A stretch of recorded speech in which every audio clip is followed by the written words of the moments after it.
What's up, nerd family? Welcome once again to the Poindexter Lounge. My name is Enosh, aka Enosh Fett, and it is great to have you with me in the lounge tonight. Now, look, if this is your first time to the lounge, just know that the Poindexter Lounge is a place for nerds. It's a place where you and me and my crew can get together and talk about all the things that we love, things like TV shows, movies, games, sci-fi, fantasy, comic books, superheroes, toys, and so much more. And if those things get you excited, then hey, hit that subscribe button, will you? We just like you're right here, you're right now. We're all doing this thing together. You are here in this space with us, and we would love to have you be a part of the lounge.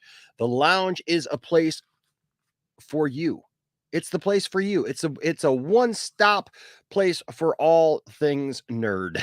And so we would love to have you with us. So please hit that subscribe button and join up with that. All right. And then also, if you would, make sure that you give this video a like. Please share the videos if you would. You know what? Share it out on your social media. It takes literally just 2 seconds and it can mean the world to us. It could add 5, maybe 6 viewers. And you know what? Maybe it just adds 1 or 2 viewers. Maybe 1 or 2 people goes, hey, I'm going to check out this Poindexter Lounge thing.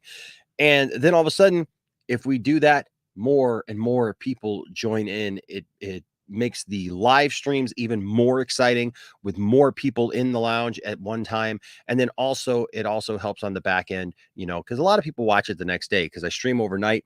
And so a lot of people watch it the next day, and that helps out as well. And so we're very, very grateful to everyone who supports the lounge in any way that you support it, whether or not you support it just by watching, or that's right, if you are part of our a group of people, our supporters who support us financially. We do want to thank all of our patrons. You guys are awesome.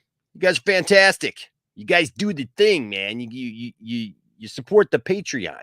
And then of course all the members. You are the body parts of the lounge.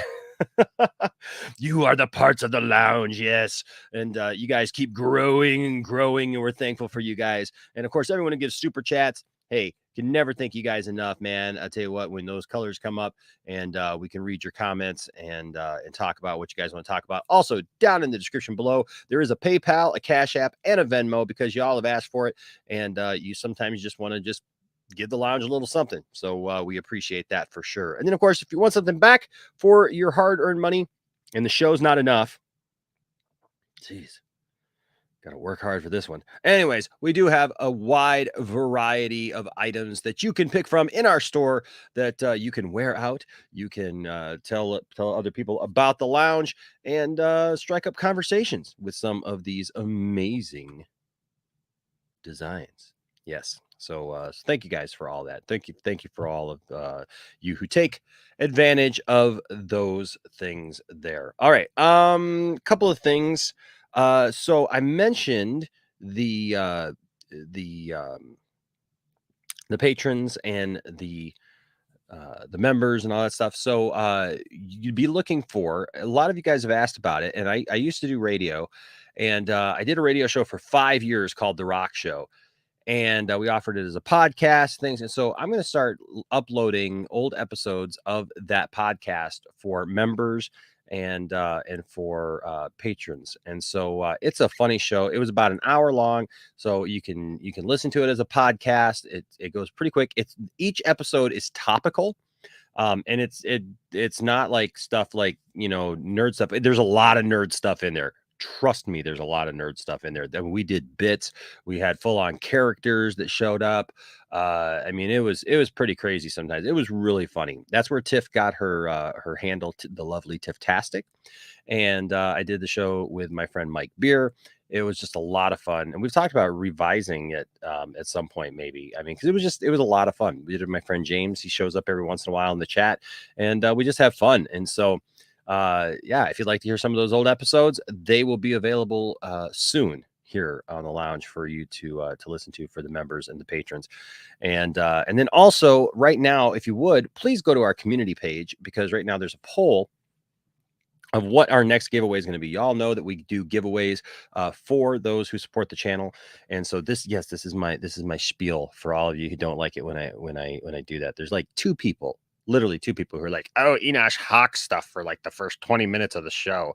It's not even that. It's not even that. But anyways, I'm trying to give stuff away most of the time. It's not even about that. But anyways, so right now I have a poll and I want to know what you guys want the next giveaway to be. Obviously, to qualify for our giveaways, all you have to do is be a patron, a member, give a super chat of any denomination. You know, membership starts out at $2. The Patreon is $1, you know, and you're automatically in the running for our giveaways. And so, hey, we're either going to give away, our next giveaway is either going to be Batman Who Laughs, the Batman Who Laughs. And that, of course, is the paperback there. And so you can get that. Or here's something that's a little bit different. Now, I know, look, we're not giving away, you know, PlayStation 5s and stuff yet. One day, maybe. But, and I know this is something like, it's not the Blu-ray. It is the DVD of Ghostbusters 1 and 2. But, you know, if you don't have the movies, they're there. And I've got this set myself. This is the same set that I have. It's a cool set. It looks cool. It is what it is. But this is the golden child of this giveaway. And that is the Real Ghostbusters animated series, the complete Real Ghostbusters animated series. That is the golden child of that giveaway. You know, this is extra. You get the first two movies and you get that thrown in there, the Real Ghostbusters. So I may think about putting in Ghostbusters Afterlife as well. I don't know. But you guys let me know what you guys want. Please go there, take advantage of that, go and vote. Get your vote in and let us know what you want our next giveaway to be. And we will announce that tomorrow night on the show. We got a lot of stuff coming up. Of course, don't forget the Patreon, or not the Patreon, the Pantheon. Sorry, the Pantheon here at the Poindexter Lounge, which is all the different shows. Jiving with Jack had another great week this week, and I screwed up. And my apologies to Jack and to everyone watching. I've done it twice this week now. First, I did it to Brian, then I did it to Jack. And that is, I came on the show, I was on my phone, and you know, you just get into a habit of things. Like when you leave a stream or something like that, you just go, and you hit end. And I did that to Brian this week. I ended his show on Monday, and he had to come back. And I just popped in, like I really had no business popping in on Jack's show, and that's why I apologize because it was just there. I was just being funny, and I was just going to pop in and say hi. And then when I left, I felt so bad because I ended his show as well. So please go give them some love, give them a like, a thumbs up on their shows, because I messed that up and they had to come back and do it again. So I apologize. And Jack had like 2 more segments left, and you know, so that was my fault. So I apologize. Tomorrow night, though, there will be Sci-Fi Center Live returns with William at 8 p.m. Eastern. So look for that. And then tomorrow night, we'll do our overnight show. We got some cool things coming up. Just saying. Keep your eyes here on this channel, because things are happening. Of course, you got Brian on Mondays, and we got new additions coming very, very soon to the Pantheon. All right. So that being said, I'm trying to think, is there anything else going on? I don't think there's anything else really going on. Just we got some fun tonight. So stay tuned. All right. Stay tuned and be a part of the lounge with us. Okay. Let's go to the chat, and then I'm going to bring in my good friends who are here tonight. They've been waiting so patiently back in the back, and so I want to get to them. You Do Suck is here. What's up? You Do Suck. Abel is here. What's up, Abel? Stella is here, says hello, my Poindexter nerd family. Remember to hit that like button. Absolutely. That's why we love Stella. Stella has been an awesome re-addition to the lounge. She wasn't with us for quite a while, and so we are so proud and just honored to have her back. And I love the fact that she keeps us in line. She keeps all us rowdy guys in line, and I appreciate that. What's up? Ellen says, hey, Enosh and others, sorry I won't be able to see the stream live today because I'm going out to dinner for my birthday tonight, but I will catch up on it later. I've pre-hit that like button. You're awesome. Happy birthday, Aaron. Happy birthday to you.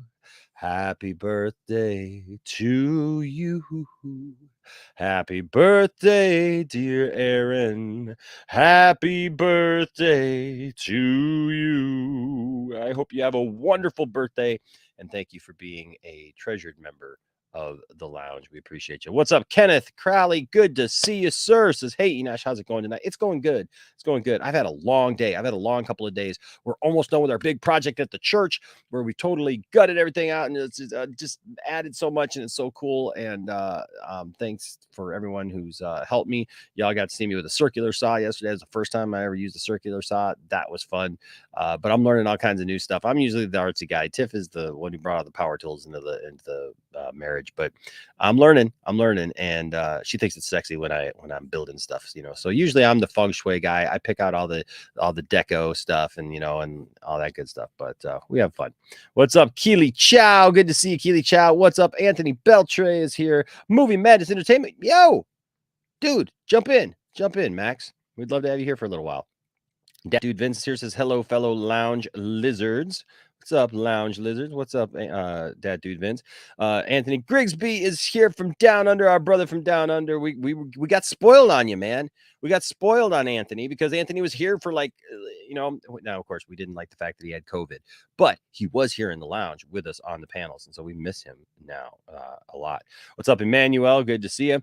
Dad Dude Vince says, says, I'm buying a rock star at work. Enosh would be proud. Absolutely. Rock star energy. Hey, you hear us? You hear us? The Lounge Nation is here. So, Lounge Nation. I got to remember that. What's up, Zeno? Good to see you, my friend. Good to see you for sure. What's up, Jared? Says, sup, y'all. Cylon Scotty is here. Says, anyone playing Elden Ring? No, I'm not. I'm sorry. I'm not. What's up, Azteca? Slade and Friends is here. Good to see you, Slade and Friends. Marcus is here. What's up, Marcus? Good to see you, man. Let's see. Who else is here? Just send me the Ghostbusters seasons and be done with it, Enosh. Be done with it. Send me the Ghostbusters. I will take on the Ghostbusters. Give that to me. What's up, Rhea? Hey, Rhea, you are welcome as well. We like your avatar. Your avatar looks really cool. We'd love to have you, Rhea. Let's see. Hey, Silent Scotty with the $10 super chat. Thank you, Scotty. Thank you so much. Says, looks like everyone wants the Batman graphic novel, so just feel free to send me the Ghostbusters cartoons. Thanks, man. Everyone says it's fine. Do they? They've spoken, Scotty. I can't just give it to you, man. But nice try. I mean, I got to be fair, bro. I can't play favorites. I mean, I know your friend in real life, and so I got to be careful. Got to be careful when it comes to friends in real life that I don't just do that. Right? Okay. What's up? Integrity is here. What's up, Integrity? Enosh sabotage, cancel Enosh, right? Yeah, I know. Sabotage their shows totally. H Barts with a $2 super chat says Enosh betrayed Max Rebo. How did I betray Max Rebo?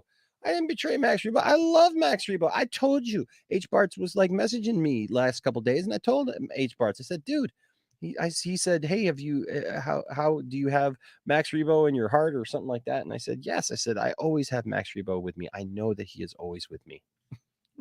He is my true imaginary friend. So absolutely, H Barts. Absolutely, H Barts. We love Max Rebo. I love how you go from these one character to another. Like the question is, who is H Barts' next character going to be? Also, by the way, stay tuned because we're trying to put together something for next week where H Barts, we may actually get him inducted into that Hall of Fame next week. Just saying. Hopefully. What's up, Todd Fair with a $4 super sticker? Thank you, sir. Appreciate you, bro. I love you, man. I love your love of the MCU. What's up, Rational Skeptic? Good to see you. Says Enosh, should Superman fight Toyman or Brainiac in Man of Steel 2? Brainiac. Absolutely 100% Brainiac. 100% Brainiac. Absolutely. The Watcher says, what's up, crew? What's up, Watcher? Good to see you, man. We gotta have some Brainiac, man. We have a sore lack of Brainiac. What's up, Arkham Gaming? Good to see you. Hey, Todd Fair with a $3 super chat or $3 super sticker. Thank you, man. Appreciate you, bro. That's awesome, man. Slade and Friends says I'm excited for the Batman, but WB said the penguin couldn't smoke his cigar. That's dumb. Yeah, it is what it is. That's the world we're living in right now. I tell you what, I don't even know from day to day. The Raimi trilogy Spider-Man fan Spidey. I wonder who that could be. Well, I'll tell you what, I'm going to bring my friends in and we'll read the last couple of these. First of all, ladies and gentlemen, he was a guy who at one point didn't like me. A lot of people start out that way. I don't know why. Maybe it's me. But then I just asked, I was like, where? When? Who? And you know what? He saw the error of his ways. And so we're so glad to have him here now because, you know what? That was kind of nuts. Now you want to get nuts? Come on. Let's get nuts. Here he is, ladies and gentlemen, Mr. Bipolar Nobody himself, Chris. You got to let that stuff go, man. You got to let it go. It hurt. No, I were you here? Were you here when I think you were like in the chat the other night. I fell asleep the other day watching the replay of the stream, you know, just because there was something at the beginning I wanted to check out and I was laying in bed. And so I had it up on my TV and I fell asleep and I woke up like 4 hours later and it had gone to the next video. And the next video was a video just happened to be. I woke up. I kid you not, man. I kid you not. I woke up and I was yelling at you. It just happened to be this video and I thought it was the weirdest thing because like in this video, like you came in and like you said something to me and apparently I didn't like it like in the chat and like I just went off and I was like, what the heck, man? What's going on there? And so like I just go off and like Matt Jarbo was here and everybody was here and I was just like, no, hold on just a second. It was a pretty wild stream. I think Bipolar Nobody. Yeah, I was upset about well, I was upset that Matt was on the stream. Oh. And yeah. And I was upset that I had dropped a couple super chats and they hadn't been read. And I was like, so I'm being ignored. They don't like me. Fine, I'll give them a reason not to like me. Oh heck no, man. We like you, bro. You know, the super chat thing is weird. Like, and I think that was from like quite a while ago where I might have been just getting used to super chats. I don't know. I won't make excuses that I don't know. I had a bug up my butt because it was at a point in my time. It was at a point in time when I was just really had a lot of animosity towards Matt Jarbo. Everybody goes through those cycles, you know. But I'm better now. This is where I come to refill my sanity. You know, there you go. You know, Green Lantern has to put his ring against that lantern. There you go. This is where I come to do that to get my sanity back. There you go. You come back to the lounge for you and sure. Max. You and ladies and gentlemen. Also, speaking of sanity, sometimes we're not so sure of his because in his name he just says he's crazy. Ladies and gentlemen, Mr. Crazy Joe. What's up, Crazy Joe? Hey. Hey. I was going to go to bed, but then you put Alf in your thumbnail. I baited you. Did you see what I did? I knew that if I put Alf in my stories tonight, that Crazy Joe would show up out of nowhere. I knew it. I do have to go to bed after we talk about Alf, though, because I'm already tired. Alf is the last thing we're talking about. Are you serious? I got to go now then. I was just like, going off to bed. Oh, got him. And also, ladies and gentlemen, we love him. You love him, but he hates everything. Ladies and gentlemen, Mr. Anthony Beltray. What's up, Enosh? What's going on, Anthony? How you doing tonight, sir? Great. Good, man. I'm glad to see you, man. I'm glad that you're doing good, man. Peace. Heck yeah. All right. So let's see. What do we want to do? What did I have planned? Okay. Watch a video? No, I'm playing. Yeah, we can watch a video. Yeah, I got a video up. Yeah, we nice. can watch the video. Yeah, we got a video we could watch. And then it just happens to be my Twitter's up on one of Shifty Gizm's replies. Fabled comments to me. You saw the Brendan Ralph toy? The Kingdom I Come did see that, like dude. Oh my god, he sent it to me. This is my favorite thing though.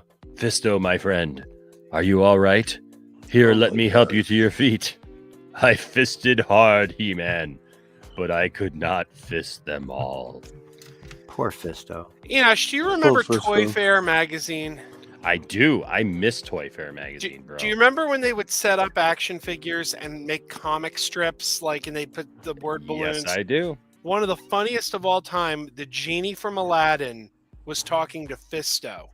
and the genie says, well, you've got one wish left, but frankly, I don't know how you're going to beat the giant metal fist and the beard. I found that so funny that he wished for a beard. Yeah. Hey, why not, man? Why not? Couldn't you just grow one? You gotta wish for it. No. Seems no. wasteful. Seems wasteful. Seems wasteful. Seems wasteful. Yeah, I did see that.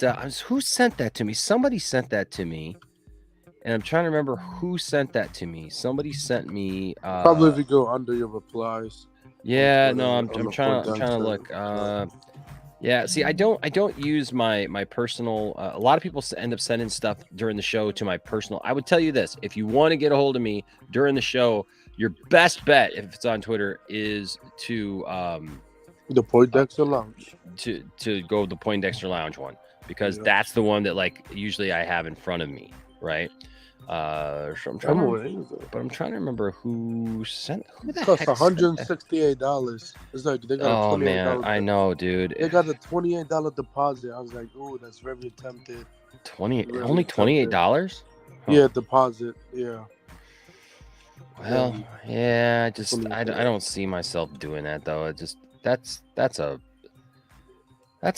really expensive one, man. You know what? I think if I looked it up, I'm trying to find the one somebody sent me, but I don't think I can find that one. So I think I'm just gonna what was it? It was the Brandon Routh Superman. Brandon Routh Kingdom Come Superman figure. Or was it Kingdom Come, or did they call it Crisis? Do you remember?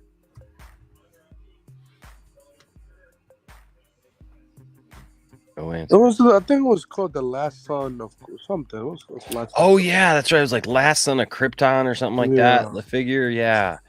No, you're right. Which is a weird name to call that. I was like, okay.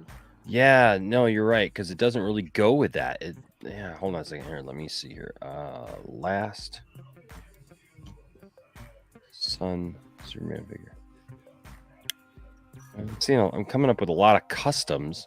The customs look nice. Customs look pretty cool. But dang, I wish I could remember who sent it to me, because I saw it earlier today. Oh wait, hold on.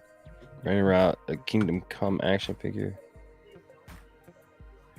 Oh yeah. Here, hold on. Is this a custom?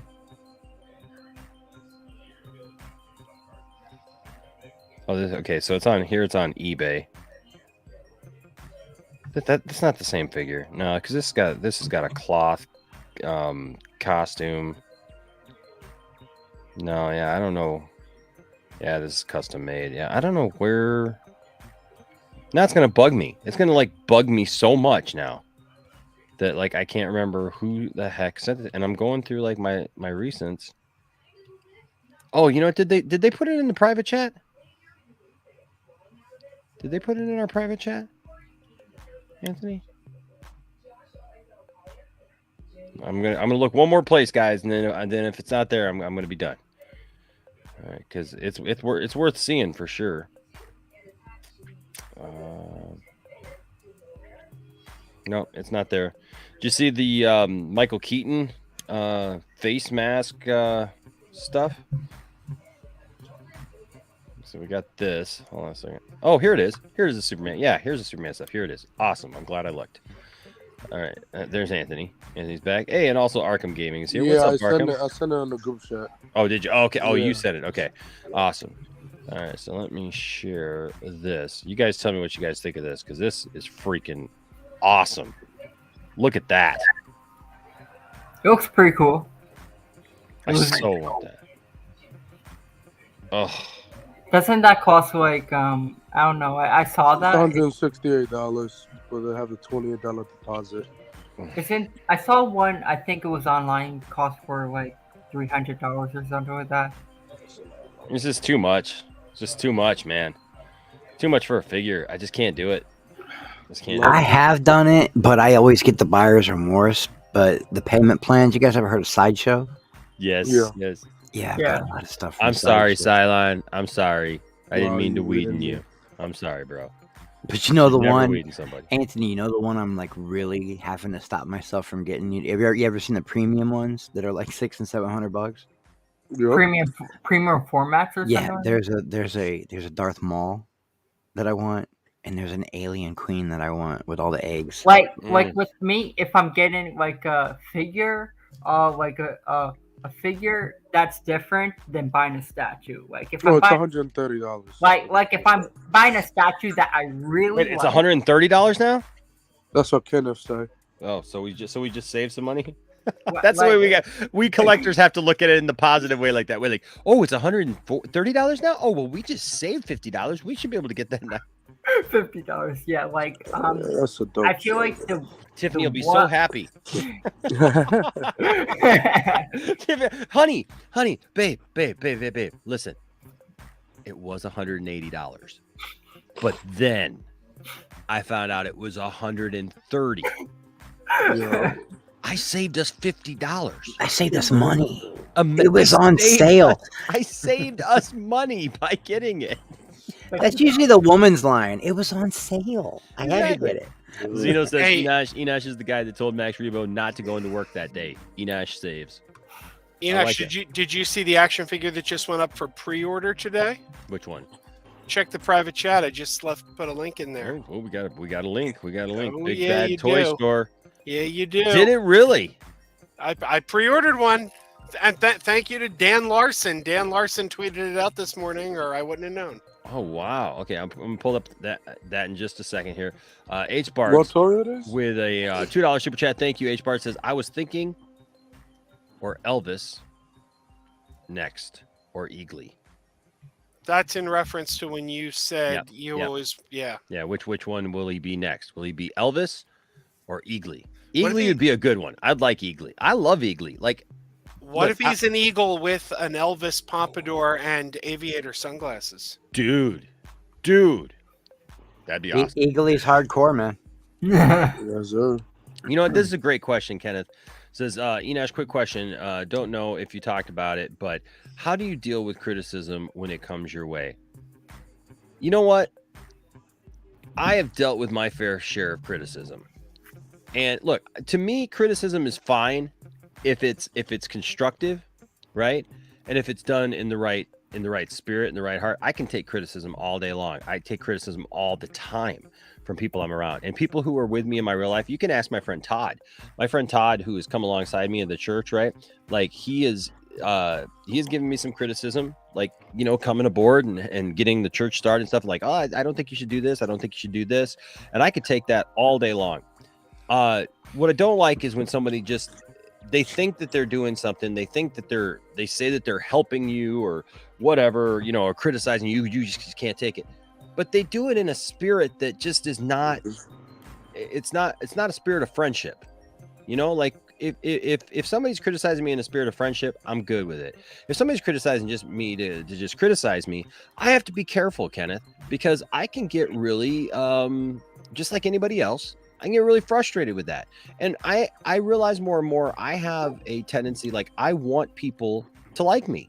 And I know a lot of people want that, but like I will go out of my way to sometimes, you know, like convince people or try to explain something to the point where like everybody else gets it, but sometimes the person who's just mad at me, they just don't get it, right? The person criticizing me or coming against me, they're the ones who don't get it. And so like I will spend extra time sometimes, and I've done it here even on the lounge.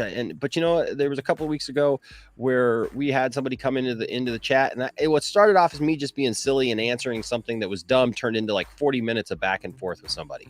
And I should have never done that. I should have never gotten involved in that.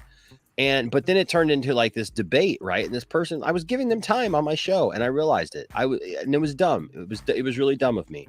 And somebody actually gave a super chat to say, "Hey, can we move on?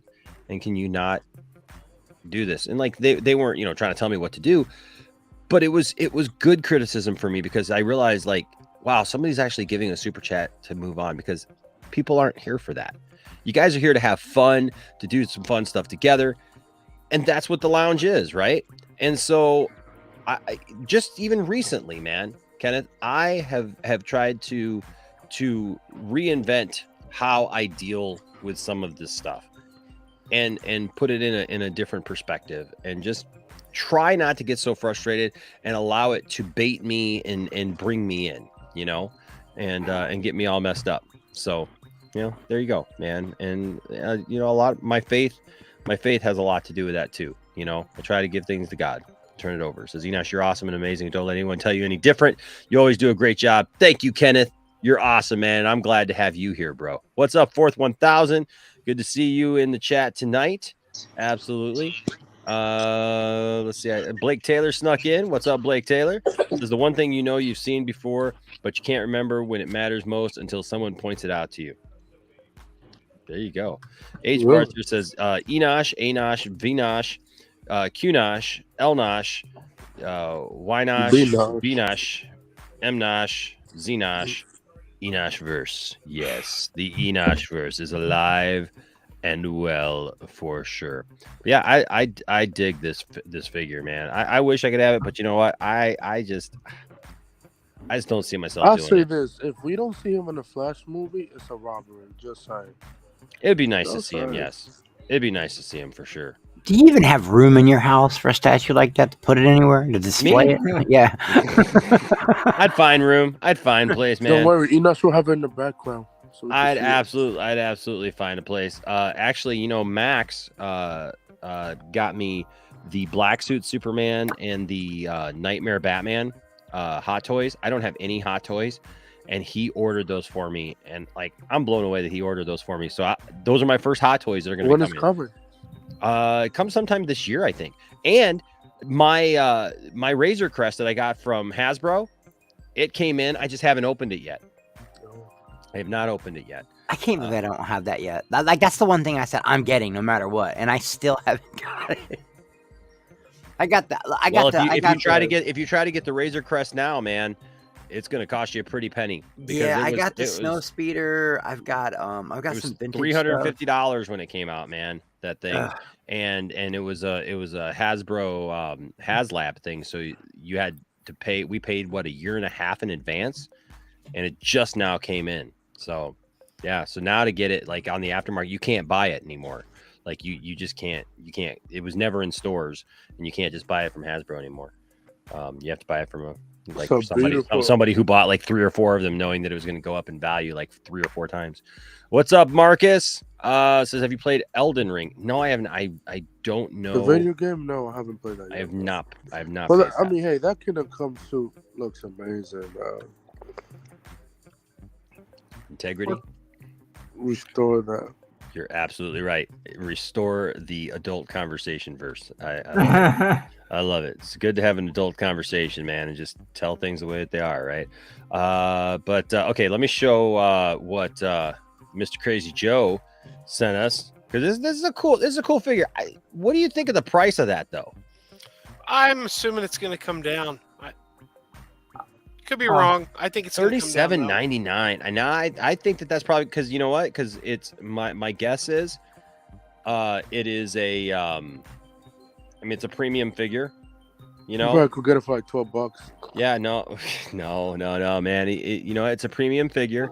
It's a property that's not as prevalent, and so they're absolutely going to try to make their money back on that. And I mean, they could do like a 10% off. It scares me because it's NECA, though. And, you know, NECA figures fall apart as soon as oxygen hits them. So it's one of these things that's like, I'm going to want to take that out. But it's also how you treat them, though, man. It's a little bit how you treat them. I take them out to dinner and, you know. Cozy up to them a little bit, you know. Yeah. Take them up to dinner. Do they have a Henry Cavill figure? It's a cool figure. It's a cool figure. Yeah, it's pretty cool. This is neat. This is neat that they got him like in That's funny. I love action figure pictures, man. I love action figure. The cat. Does he come with the cat? He's got to. He's got to come with the cat, right? Like that's got to be cat's name. Lucky. Lucky. Yeah. The cat has got to come with this bread. Like it's got to be a cat sandwich. Just saying. I almost said something else. Maybe. This has got to be his accessories. These have got to be accessories that he comes with, like his ham radio and stuff. Absolutely. Yeah. See, there they are. There they are. Awesome. Shirt. That's nice. The Hawaiian shirt. What is it? That's not a Pepsi. What is that? Coke. No, it looks like a Pepsi, but it's called something else. It Oh, comes it's with probably the because of picture. copyright lawsuit. The only thing that's missing is it needs to come with some bullshit baseball cards. You remember his real name? Gordon, of course. Gordon Shumway. Gordon Gordon Shumway. Shumway. You know what name? When I interviewed Paul Fusco, the creator of Alf, I told him, I said, one of the things that's great about Alf is you had these memorable names because everyone remembers that name, Gordon Shumway. Everyone remembers Mrs. Achmonic. What a weird name, Mrs. Achmonic. Right? That Yeah, name, right. But there was also the episode where Alf accidentally electrocuted himself in the Lost his bathtub. memory. Yeah, and he thought he was an insurance agent named Yeah. Wayne Schlegel. I was just thinking about that episode today. What kind of That's name is crazy. Yeah, because the daughter was like showing him the videotapes of when he sang her that song and was trying to make him remember. I was just thinking Take about a that look episode at today. me and tell me what you see. Just another pretty face. It's a good one. It's not a kid toy, Marcus. No, it's not. Okay, so and I get what you get. I know that it looks like the Pepsi can, but it's not the Pepsi can. It's Licensing. Fusco or something like that. Fusco. Yeah. It's So they named it after. That's cool. Joe, do and you remember the Ferrari episode? Yeah. I can't remember why there was a Ferrari there, but he got stuck in the car and he's like, next thing I know, I was on the freeway doing 120. The story of Alf is really interesting, and like how that show was, how that show got off and going, and then like where it went, like how the show ended, and then it came back with like a TV movie, but without the family. There was an animated series. That was actually going to be season 5. Yeah, The plan I know, for yeah. season 5 was him on the base because the human cast hated doing the show. They wanted off in the worst way. So they were going to write him off. It's crazy too because I was young when Alf came out, very young, and I'm not one of those people that like, oh my god, I got to tune in every week. But there was only 2 shows that did that for me: Alf and Airwolf. I was there. It didn't matter what was going on. I'm watching those 2 shows every week. Nice. And I remember Alf taking over the world. Lunchbox, Trapper Keepers, combs, brushes, out everything. So I don't understand why, if a show was that big and a cast was making that kind of money, why they would want out of there. I don't know. Maybe they just didn't like each other. I always thought the mom was cute. Money is money. Money's money. Remember when Alf said he's doing the diary and he's like, and the woman who has the same fur as I do or the same color fur as I do because their hair was the exact same color. Yeah, I would pay $40 for that figure. Look at all the stuff that comes with it. Oh man, yeah, that's exciting. For sure, like that. Yeah, it's a good fig. You know, it's a piece of Plastic. Anthony. It's that too. People don't understand that's what people don't get, Enosh. They don't understand it. A lot of my friends, man, a lot of the alpha bros that are in the gym, they don't understand what a piece of plastic, piece of plastic represents. It's a piece of art. It is a ton of memories. It's a piece of art that brings back nostalgia. It makes you feel good. When I look around my room, I feel better. Yes, me too. You know what, Tiffany, said the same thing because at the beginning of the pandemic, she had to office out of this room, so she was using this room as her office, and she said, you know, it didn't matter how stressful her day was.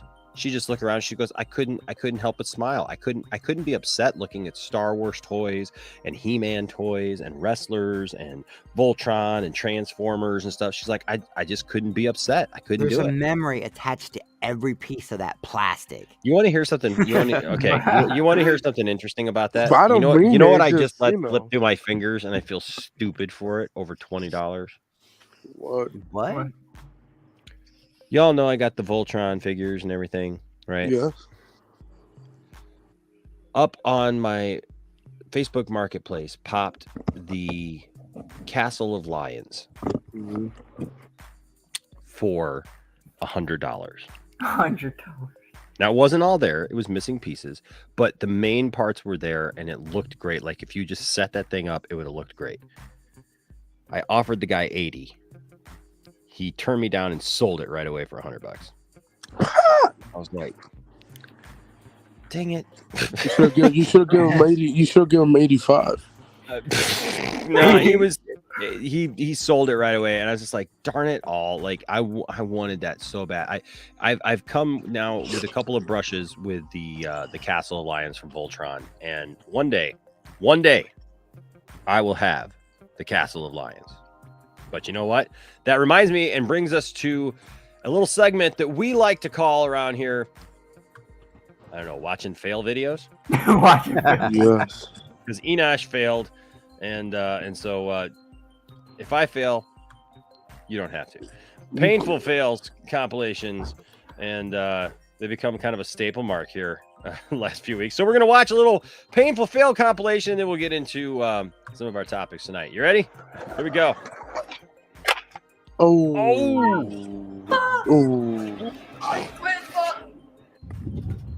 He's gonna hit that guy.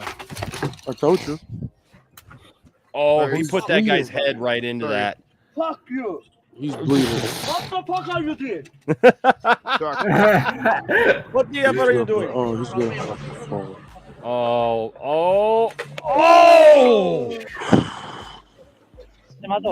Those double tail whips ain't easy. Oh, you better slow down, bro. Oh! My gosh. Oh, he's gonna go to the gas. Don't do it. You fucking dumbass. Hey, what are you doing, kid? Really? Oh, it's the... Could drop his phone. Why would you do that? Okay, you want to hear something interesting? So we used to have a when I was a kid, we had Kersley Park, and we had all these big hills at Kersley Park that we'd go sledding on. And Kersley Park had a stairway that went down because it looked like a big bowl. They used to do concerts there. It looked like a natural kind of like concert venue because it was like a dugout kind of half hole, you know. And they used to put stages down there. Big bands used to play there. You know, Bob Seger used to play there. The Grand Funk Railroad used to play there. All that stuff. And but so we had these big hills to sled down. But there was a stairwell that went down, and like it, would go down and have a landing, go down, have a landing, go down, have a landing. And it was very similar to this. My sister, one night, we'd go sledding at night. My grandma dropped us off. We were just there, and my sister went down head first down the stairs on a sled, and the sled hit one of these poles, like is right there, right? And man, she went head first right into it. And oh my gosh, it was so crazy. Ouch. So crazy. Yeah, Lord Sinise, we were going to talk about the villain of the Flash tonight, for sure. But first, still don't get me hype. It is what it is. It is what it is. But first, some more fails. Oh, the different angle. Imagine he could have got hit by the Love that. We got the different angle. Oh, got different. Oh, he did different takes. What is he doing? Oh, that's hilarious.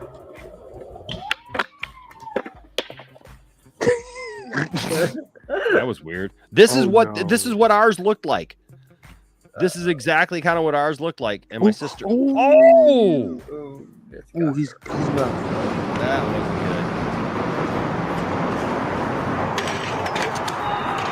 good. Oh, he looped out and smacked the back of his head. Ouch. Oh! He's dead. Yeah, I think he's dead. This is the first time. Yeah, that's not me doing it this time. Oh man. We play that again? You want to play that again?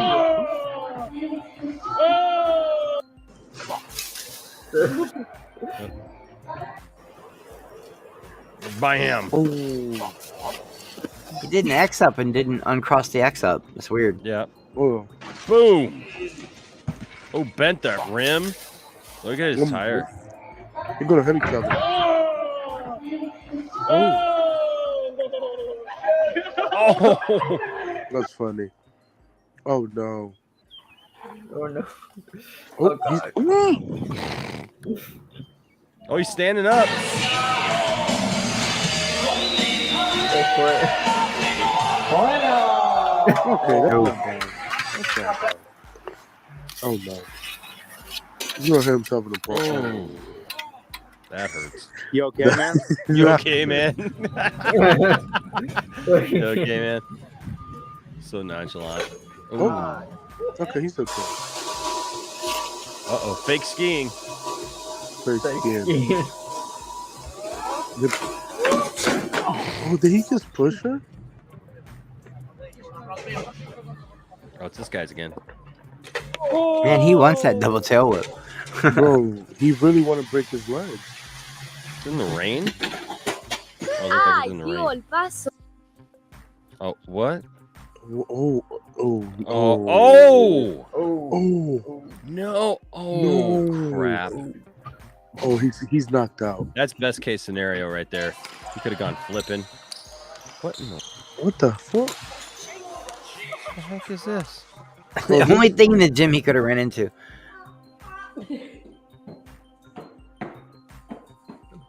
Grandma bouncing. Oh, the poor knee.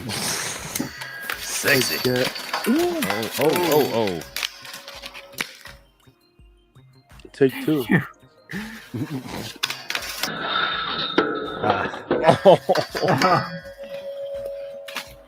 He definitely. Oh, yeah, he's just going to lay there for a minute and think about all of his bad choices.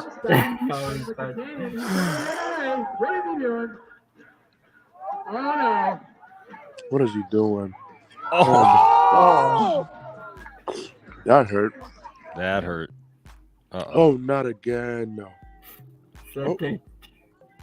He slowed himself down a little bit. Oh. Oh, not enough flip. That was not a good flip to begin with. Mm-mm.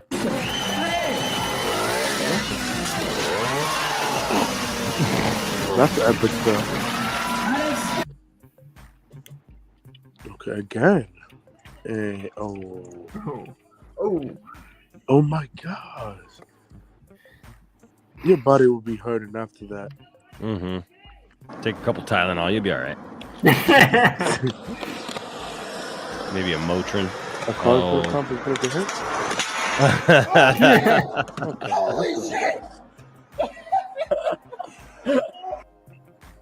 What the? What the hell? Oh, What was that? Did he think he was gonna make it to the water? what? He thought when he was jumping, he was gonna make it to the Where do water you think he first. was going? That's Like, like that a was- 40-foot gap. Did he really think he was gonna make that? Yeah. No. Oh my God! What? good Lord. That's a 40 jump. Oh. Yeah, he broke his ankle. Oh, he broke his arm. Oh. Right now, he's lining it up nice there up there. Let's see how that bottom air goes for Joey. He's got it in the sights. Joey Okay, he goes got big. it. Yeah! He does not make it. He does not make it. Joey Marbido. Oh my God. How many times did he just push him back? He does not make it. Not. I need that as a That bottom clip. air goes for Joey. He's got it in the sights. Joey goes big. Yeah! Oh, he does not make it. He does not make it. Joe, we can use that clip for you, bro. Joey goes big. Up nice there. Let's see how that bottom air goes for Joey. He's got it in the sights. Joey goes big. Yeah! He does not make it. He does not make it. Joey Marbido. You wouldn't catch me skiing though. That's the difference.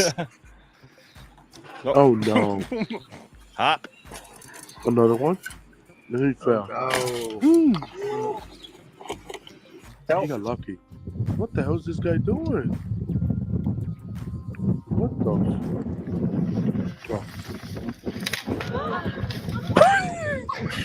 Oh.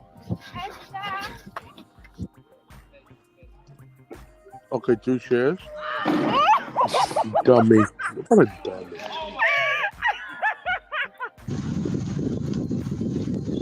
What's gonna happen here? Okay. Nice little hop. Another one. All right. And See, then they try the flip. if you don't flip, you'd be good. That stuff's hard to practice, man. Like I just often wonder that. Like, Person again? Oh my oh, gosh. yeah. Gotta be careful, man. You start doing end over end, that's gonna be a problem. Again, another one. Ah!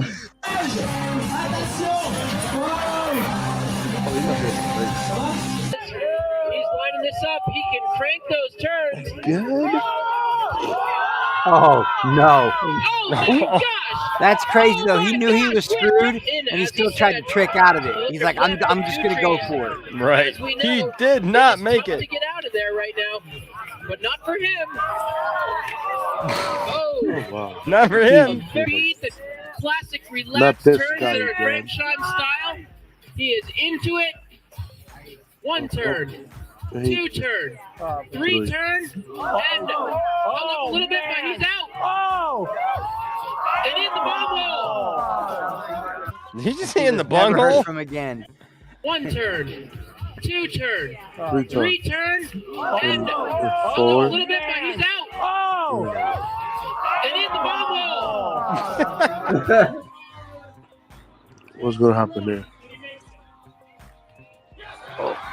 Oh.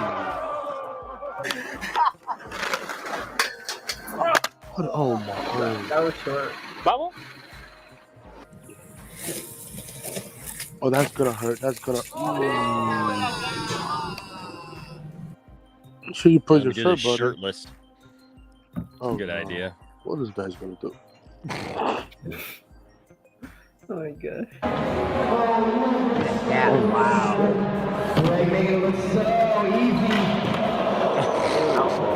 Makes it look so easy to get knocked out.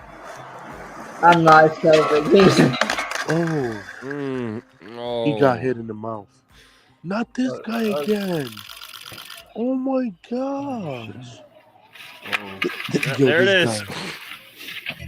Or maybe he's going to line it up and send it. It looks like he's going to line it up and send it. He said it all right. And he Oh, sent it. oh gee, there it is. It looks like he's Send okay it to though. fail. He said it all Okay, right. really? Oh man. Yeah, something stupid's gonna happen here. Oh! Wow. Oh, I remember that video. Oh, that went viral. Oh, he knocked out. Oh god. Okay. I believe this is H parts in his backyard. Bye. Bye. What in the world? What the hell? What was that? What the fuck? Bye. Bye. Boom. Like here, let me just go. Dupe. Not this people again. Oh, Mr. my Yellow shirt God. again. Oh, come on. Oh, Man. there. Oh, Oh, there's a ski. there's a ski.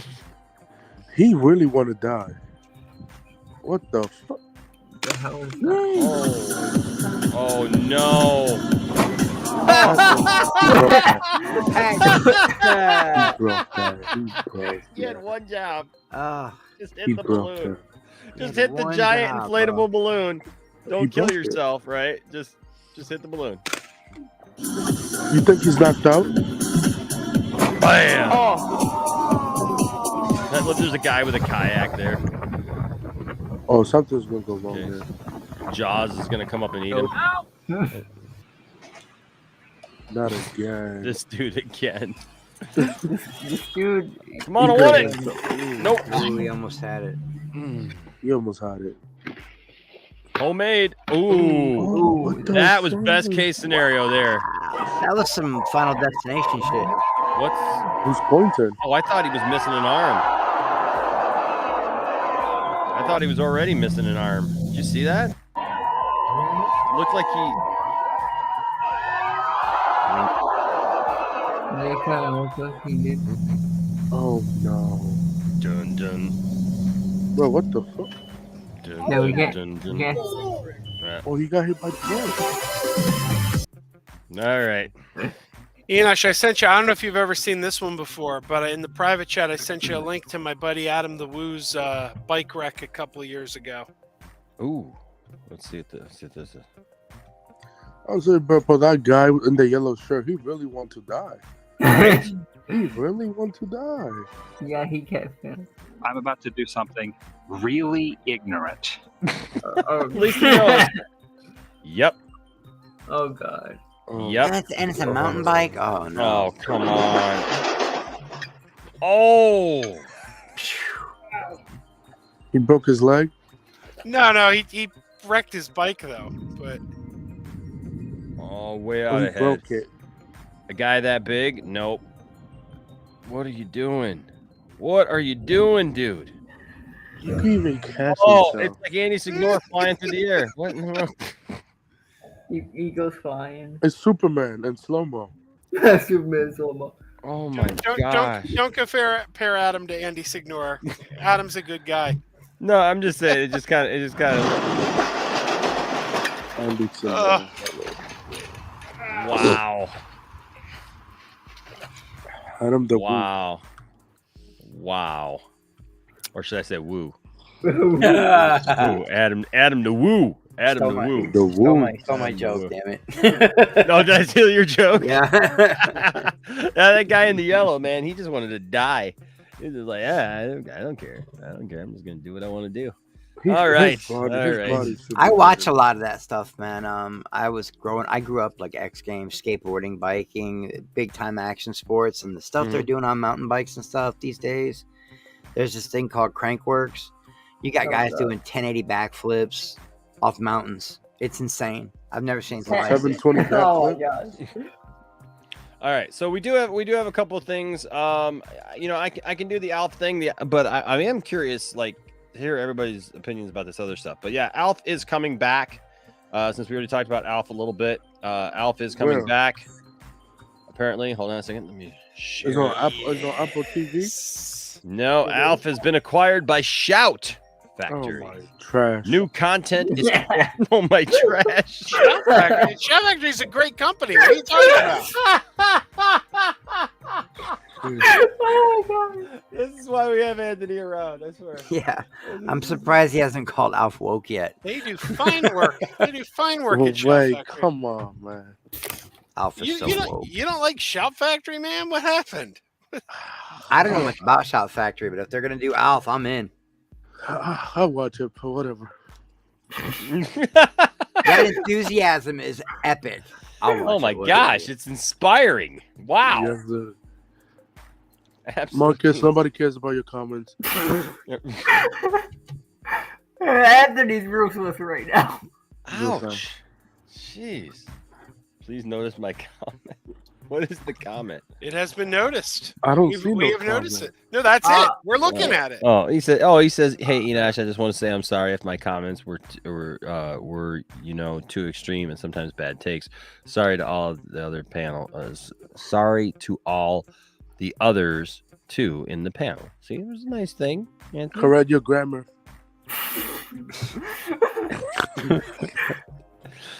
Jeez, no, I appreciate that, Marcus. I Marcus appreciate is that. Filipino, I believe. Yes, Oh. he is. Okay, Alf acquired by Shout Factory. New content is planned. It says few sitcoms from the 80s represent the ambitious nature of the format as much as Alf, which ran for 4 seasons and earned a TV movie and an animated series and a lot more. If you watch the Toy Galaxy video that actually details the Alf experience, as it were, and like all the things that started and failed and started and failed, and he has showed up. That TV movie was okay. It was not bad. Yeah, It was Alf okay. Alf actually showed up in a lot of different things on different programs, on different game shows. Alf was a phenomenon back in the day, man. Alf was definitely the thing, man. He was everywhere. He crossed over once. I can't remember what the other show was, but he crossed over once on another show. And He's been on several shows. He's been on Blossom, Love Boat: The Next Wave. He was on Young Sheldon. He's popped up everywhere. Blossom, I think, might have been it. Oh, He would have been back he's been in- on Blossom. He's been everywhere. He's been He also made a cameo at the Summer He's Game been Fest. everywhere. He's been on He was on the Love Boat: The Next Wave. What's that? They renamed the Love Boat. That was the Melmac. that was the Love Boat revival from UPN in the 90s. Yeah, I know. It's just funny. Like, he's been on Love Boat, the next wave. He's been everywhere. Are they gonna have a big budget for the show? Young Sheldon. Well, that's the one thing I worry about. I hope if it was Apple, they would have given them. Is the CGI going to be any good? That's the thing. I hope it's not CGI. If it's not a puppet, then I'm not interested. Yeah, I want practical effects from that. Yeah. I want Alf. That's what I want. Yes, with Shout Factory having recently acquired the rights to the franchise, which not only includes its back catalog, but also allows the studio to develop new projects per deadline. The outlet notes that Shout aims to develop new ALF-related projects, though it is currently unclear what these projects could be. Back in 2018, a reboot of ALF was in the works, though it was ultimately scrapped, so it's unknown if Shout could attempt to revive the concept for a new series. I couldn't be more excited that Shout Factory will be marketing and distributing ALF and working with the series creators Paul Fusco and Tom Patchett. Jeffrey Peach, SVP of Programming and New Business Development, shared in a statement. ALF was an instant classic when it debuted on network television over 30 years ago, and the series stands the test of time and appeals to multiple generations. The outlet described... Not this generation. Well, you don't know that. Dude, my kids love it. I mean, our generation, yeah, but not this generation. All right. The outlet describes ALF, or the series ALF, centers on Gordon Shumway, a furry, wisecracking alien from the planet Melmac who crash lands into the garage of the Tanner family. The Tanners offer him a home and give him the nickname ALF, short for Alien Life Form. The show was created by Tom Patchett, whose credits include The Carol Burnett Show, and Paul Fusco, who was also the puppeteer for ALF. Gene Howe, Shout's EVP of Strategy and Digital, added, "This will not only give existing fans an opportunity to re-engage with the show, but also appeal to new viewers who missed the show's initial run on broadcast television." While ALF, the character, became a major pop culture figure in the 80s, his on-screen legacy was a bit more complicated. The series was relatively popular, but a cliffhanger was set up with the season 4 finale, only for the series to be canceled after that season finale, leaving fans... I remember that. I remember. I was so disappointed, leaving fans to wonder about how the narrative was wrapped up. The 1996 TV movie Project ALF then served as the conclusion for the series. Series creators Patchett and Fusco called Shout Factory the home away from Melmac that ALF has been looking for. We're looking forward to bringing you ALF in a totally new way with new content, unseen art, and restored footage not seen in 30 years. Yes, the current DVDs of ALF and the current cuts that are on Tubi TV are all syndication cuts. They're not the original network cuts. And a lot of fans have been disappointed about this. Now, I'm really hoping that means we're getting the original NBC network cuts again. But didn't they say that those were lost? They did. Didn't the Galaxy, the Toy Galaxy thing? They have been lost. But I mean, Shout Factory, they turn over every stone to find stuff. Magic. They can make things reappear that were not there to begin with. Maybe they search very hard. This is what they do, man. This is what they do. NBC didn't search hard enough. They don't search hard, bro. Well, it wasn't NBC. It was Lionsgate. Lionsgate cared even less. Yeah. I have an incredible idea for an ALF pitch. Okay. Let's hear it. Okay. His planet Melmac was destroyed by those bugs and Starship Troopers, and he becomes one of the drill sergeants. Trash. Oh, I hate to. Trash. Instant trash. ALF is like the drill sergeant that breaks everybody's arms and gets them ready. I hate to go continuity porn on you here, but that's not how Melmac was destroyed. They were destroyed because everyone plugged in their hairdryer at the exact same time. Oh wow! Instant trash. Another jerk. Oh no! Here it comes! The greatest move in indie wrestling. I'm telling you, Mike Z. Yes! The dick flick! The dick. A dick flick. Instant trash. What's up, Krypton's core? Hey, what's up, guys? He's Welcome gonna to the sweep- party, pal. Yeah, he's Yeah. gonna be sweeping very soon. No, Yeah. I just woke up because I needed to wake up. In order to come to this thing, I needed to go to bed first and then wake up. So I it could says hear this whole is the guys. moment. This is the moment Alf fans have been waiting for. Stay tuned for details on the future. Of I mean, it all Alf. depends on how good is the production of the show. If Fusco's involved, I'm sure it's going to be great. Well, And you know- Fusco wouldn't even let them call him a puppet. Like, Oh, yeah. he would not let them refer to it as a puppet. It was It a is real a person. puppet. As far as he was concerned, Alf was real. yes. Oh my gosh! Well, it was the illusion he was trying to keep for the audience and for the children. And Mm-hmm. one thing I did learn is when I talked to Paul Fusco is he's very touchy about, like, I told him my kids love it, and he said, well, it's not a kids show. And he's right, it wasn't a kids show, but that doesn't mean it didn't appeal to kids. Kids can watch it. He put you in your place. Yeah, he did. It was a furry alien. Who's that like, wanted shut to up, Joe. Eat the cat and didn't like the nosy neighbor and was wisecracking. Why would a kid not love a show like that? We have actual video of Paul Fusco putting Joe into his place. Stupid! You're so stupid! Well, Okay, Weaver, let's see what's in the box. Yes, it's not for kids, man. It's not for kids. Stop it. So hey, look, I loved Alf. I'm looking forward to see like what they do with Alf. As long as you said like it's good, is if the writing is good, if they don't try to go too stupid with it, and they actually put some time and effort into it, and they don't do like a lot of the other things that end up happening when they bring back like old properties and just like, you know, crap all over it or whatever. bring back You the know, like original. That's what I always worry about. You know, it's just like I can't think of anything that's been brought back. Old properties, old IPs. I like to call it resurrection. mhm. Resurrection television. I Sure. can't think of anything There's that's a been couple. successful. Oh, that's funny. Call it Alien I just- Resurrection. I disagree. I think most of them are successful these days. Well, I don't know. I wouldn't say most of them. Are Starting with, successful. if we start with Roseanne, obviously she self-destructed herself, but the show is Did still she? going. Okay, the Connors she? is okay. I mean Yeah. things like the new 90210, the new Melrose Place, the new this, the new that. They Yeah, brought, but Those all suck. those Those are all weren't the trash. same thing though. Like, you know what I mean? Like, this Alf is going to be back. Alf is going to be front and center. Those were like shows where you got like a revival cast, and you were using the same name, but it was all new people. Well, Yeah. it was all new people, but a lot of times they'd have like, you know, comebacks of that. Like, you know, no, what I mean? Like, Justin's right though. If it's anything like you, Cobra it Kai. Cobra Kai, you can do some successful. But what I mean is, you just don't hear. you know about what a though? lot You know of what? it. There's a couple of remakes that I actually kind of like. I kind of like Chips. Who?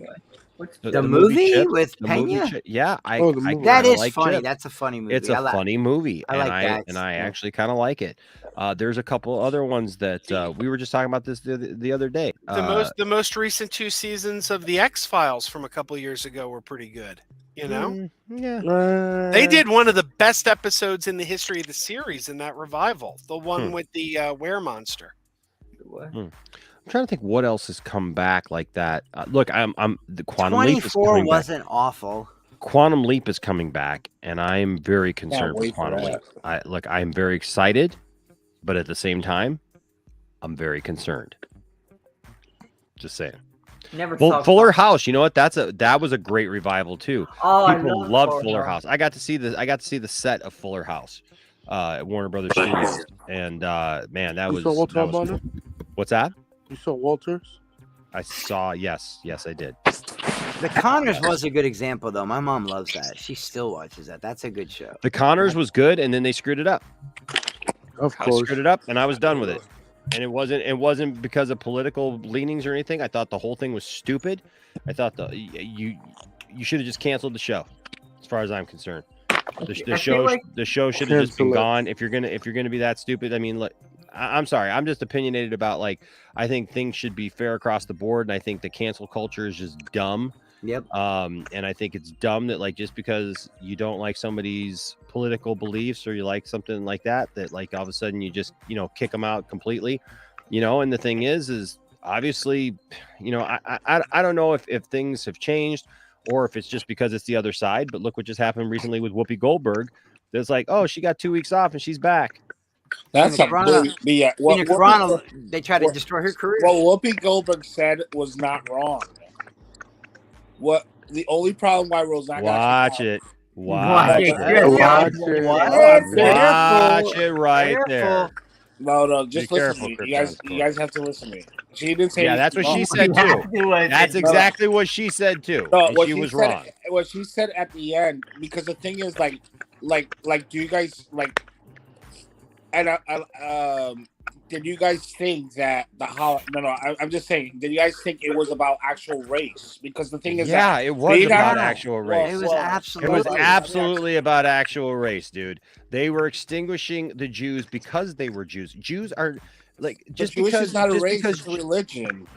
It's That's not. what I'm saying. Both. Because the what? Dude, no, we are not doing this. We are not. Oh no, no. Okay, I'm stopping this.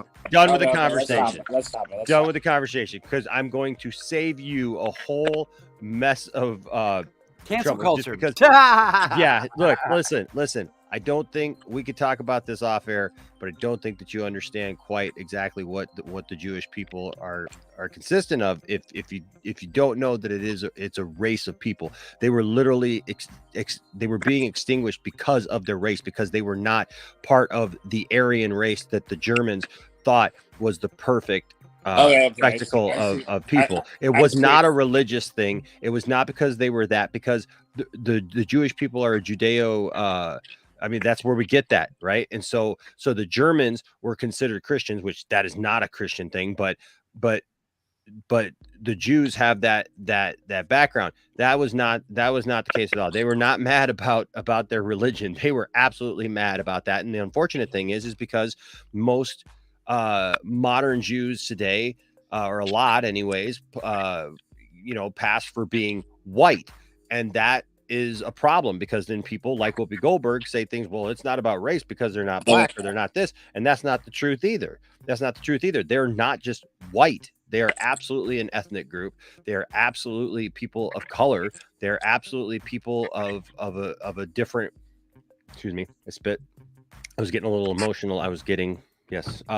So yeah, they're absolutely a race of people, and that was absolutely the push behind that. So okay. Night Court's coming back. We're all good, but hey, welcome, William. Cancel William. How you doing, William? Wow. Apparently, right? Yeah. So, what's the pop culture topic that you guys are talking about prior to this or after this? Because yeah, right. Thank you. Yeah, we were just transitioning out of Alf. This is the reason why we talk about this. So a cat-eating alien that had no business being on air for 4 years. Well, we were talking about. Okay, you're right. It should have been on for 7 years. No. Oh, Lord. 6 seasons in a movie. We were talking about shows that have made comebacks and revivals. Okay, and successes and failures. And somebody brought up The Conners. And I said, that was a show that I started watching. Tiffany and I started watching again. And I just said it was just dumb because the whole cancel culture thing. And Whoopi Goldberg came up, and then we just went on a thing. But we're good. We have course corrected. Everybody's fine. Night Court is coming back. We missed the iceberg. We did good. Is it? But it ain't going to be the same, dude. It ain't going to be the same. But they got John Larroquette coming back. But they only got one dude, man. Yeah, and bro, it's going to be hot dude. Marky just that show. died? Yeah, everybody passed away, man. Marky just died. I'm sure they can get Marsha Warfield. They're not going to. Yeah, but you're trying to capture a moment that was in the moment. That's like bringing Cheers back. Yeah, you can. I've been saying for years they should bring Cheers back. You can bring back a show about people hanging out at the bar, but it's never going to be what that was. You could bring Cheers back though. You could bring Cheers back though because the entire cast is still there. I think this is the way it works. With TV shows like that, whether it's Alf or Cheers or Night Court or MASH, they had their moment in time. That was their lightning in a bottle. That was it. It's a different generation now, and people don't think the same. There's not the same social issues going on. You know, people said MASH was about the Korean War, but it was definitely about Vietnam. You know, it really was. They were just calling it the Korean War. It's like all those shows that hit big, they hit big because they were in that era. That's just but we're living in a world. I'll be honest with you, though, we're living in a world where some of these shows come back and nostalgia plays very, very heavily into it. But also with new stories, look at Fuller House. Absolutely, some of them work. Fuller House actually killed it, dude, and people loved it. And now Cobra Kai is a movie series. Because they're mostly, aren't they mostly continuations of the original? They're not copies. No, I tried to do Saved by the Bell and I couldn't stomach And it. you got the new Battlestar Galactica, which was a complete reboot, and most people think that was better than the original. Was a masterpiece. Well, the original was a throwaway show. That's crazy, Joe. That's crazy, Joe. Because that's what I'm actually binging right now is Battlestar Galactica because Krypton. I'm binging it right now. It is a masterpiece. Wow. I tried. That show bored me to tears. And I love bored you? Hey, I got to get going. I said I had to go after the Alf topic, but I do want to tell you, and it's great that William's here, because I was watching your stream from last night when the topic of Star Trek came up, and I started brainstorming. If you couldn't get Chris Pine back for a Kelvin movie, what could you do? And then it occurred to me, bring in Sonequa Martin Green as Kelvin Burnham. Dude, Kelvin Burnham. Could you but imagine because that? the timeline is different, she's not Spock's sister because her parents didn't die in this timeline. And now she and Spock have conflicts because they don't like each other. You're starting to start a Trek war, aren't you? You're trying to start a Trek Civil War. I guarantee you, Please Sonequa Martin Green commands less money than Chris Pine. So you bring it in under budget, it becomes a big hit. But then you got all the people who hate her, which I don't understand. But she is amazing. I think she's great. The problem with Discovery is too much of the story revolves around her.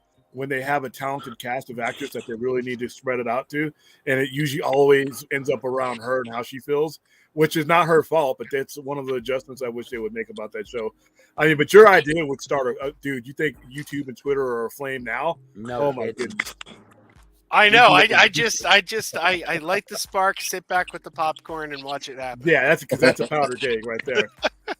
And I like both captains. All right, see you later, Joe. By the way, she is super sweet. I met her at Dragon Con. She's one of the nicest people I've met at a con ever. So yeah, she's enjoying being part of Star Trek, which is a lot. Sometimes people don't realize that till they get into their 50s and 60s. That what a good gig it is, So, all right, Joe, go to sleep, man. Make sure you turn the camera off this time. Oh yes. Yeah, did I leave it on one? Yes, you did. One time you left it on, we were just watching your chair. Weird. Okay. Yeah. Oh, you know what? I think I remember that because then I woke up the next day and I'm like, oh, why is my camera on? Okay, yeah, that makes sense. All right. See you later, Have a good night. That was it. All right, man. We'll see you, buddy. That Justice League shirt. I like that. Did you see that transition? It was like so pretty. It came right back to me. Oh, when you All use right. like the sound effects. All right. So, Yeah. All right. So, yeah, here we go. No, I'm seeing something transpire. Damn, Okay. it's raining outside. Jesus. It's gonna snow up here. Yeah, we're getting snow up here. I'm not surprised. Yeah, it's snowing where I'm at right now. Surprised. All right. That being said, we're going to transition. Speaking of things, so this is a couple of days old, I know, but we never really discussed it here in the lounge, and I wanted to discuss it. Tom Hardy? No, not yet. We're getting there. We're getting to Tom Hardy. That one pissed me off. I'm not gonna lie. This one right here. Oh Jesus, this guy. Oh my. Oh, the guy that said he's like the 14th Superman or whatever. The 12th. Yeah, I remember this. Okay. And ironically, he looks weird. Ironically, we have okay. Hold on. Ironically, we have someone amongst us who was connected with this story. Eddie. Somebody's mic is like grating I on think something. That's for you, Krypton. Krypton, me and Mike. You gotta be careful, man, because it's killing my ears, dude. It's like okay, it sounds like you're scraping something. It's not me. It's not me. No, it is you. Yeah, because every time you move around, it's picking something up, and it sounds like picking it's a scraping on solid, something. I don't know.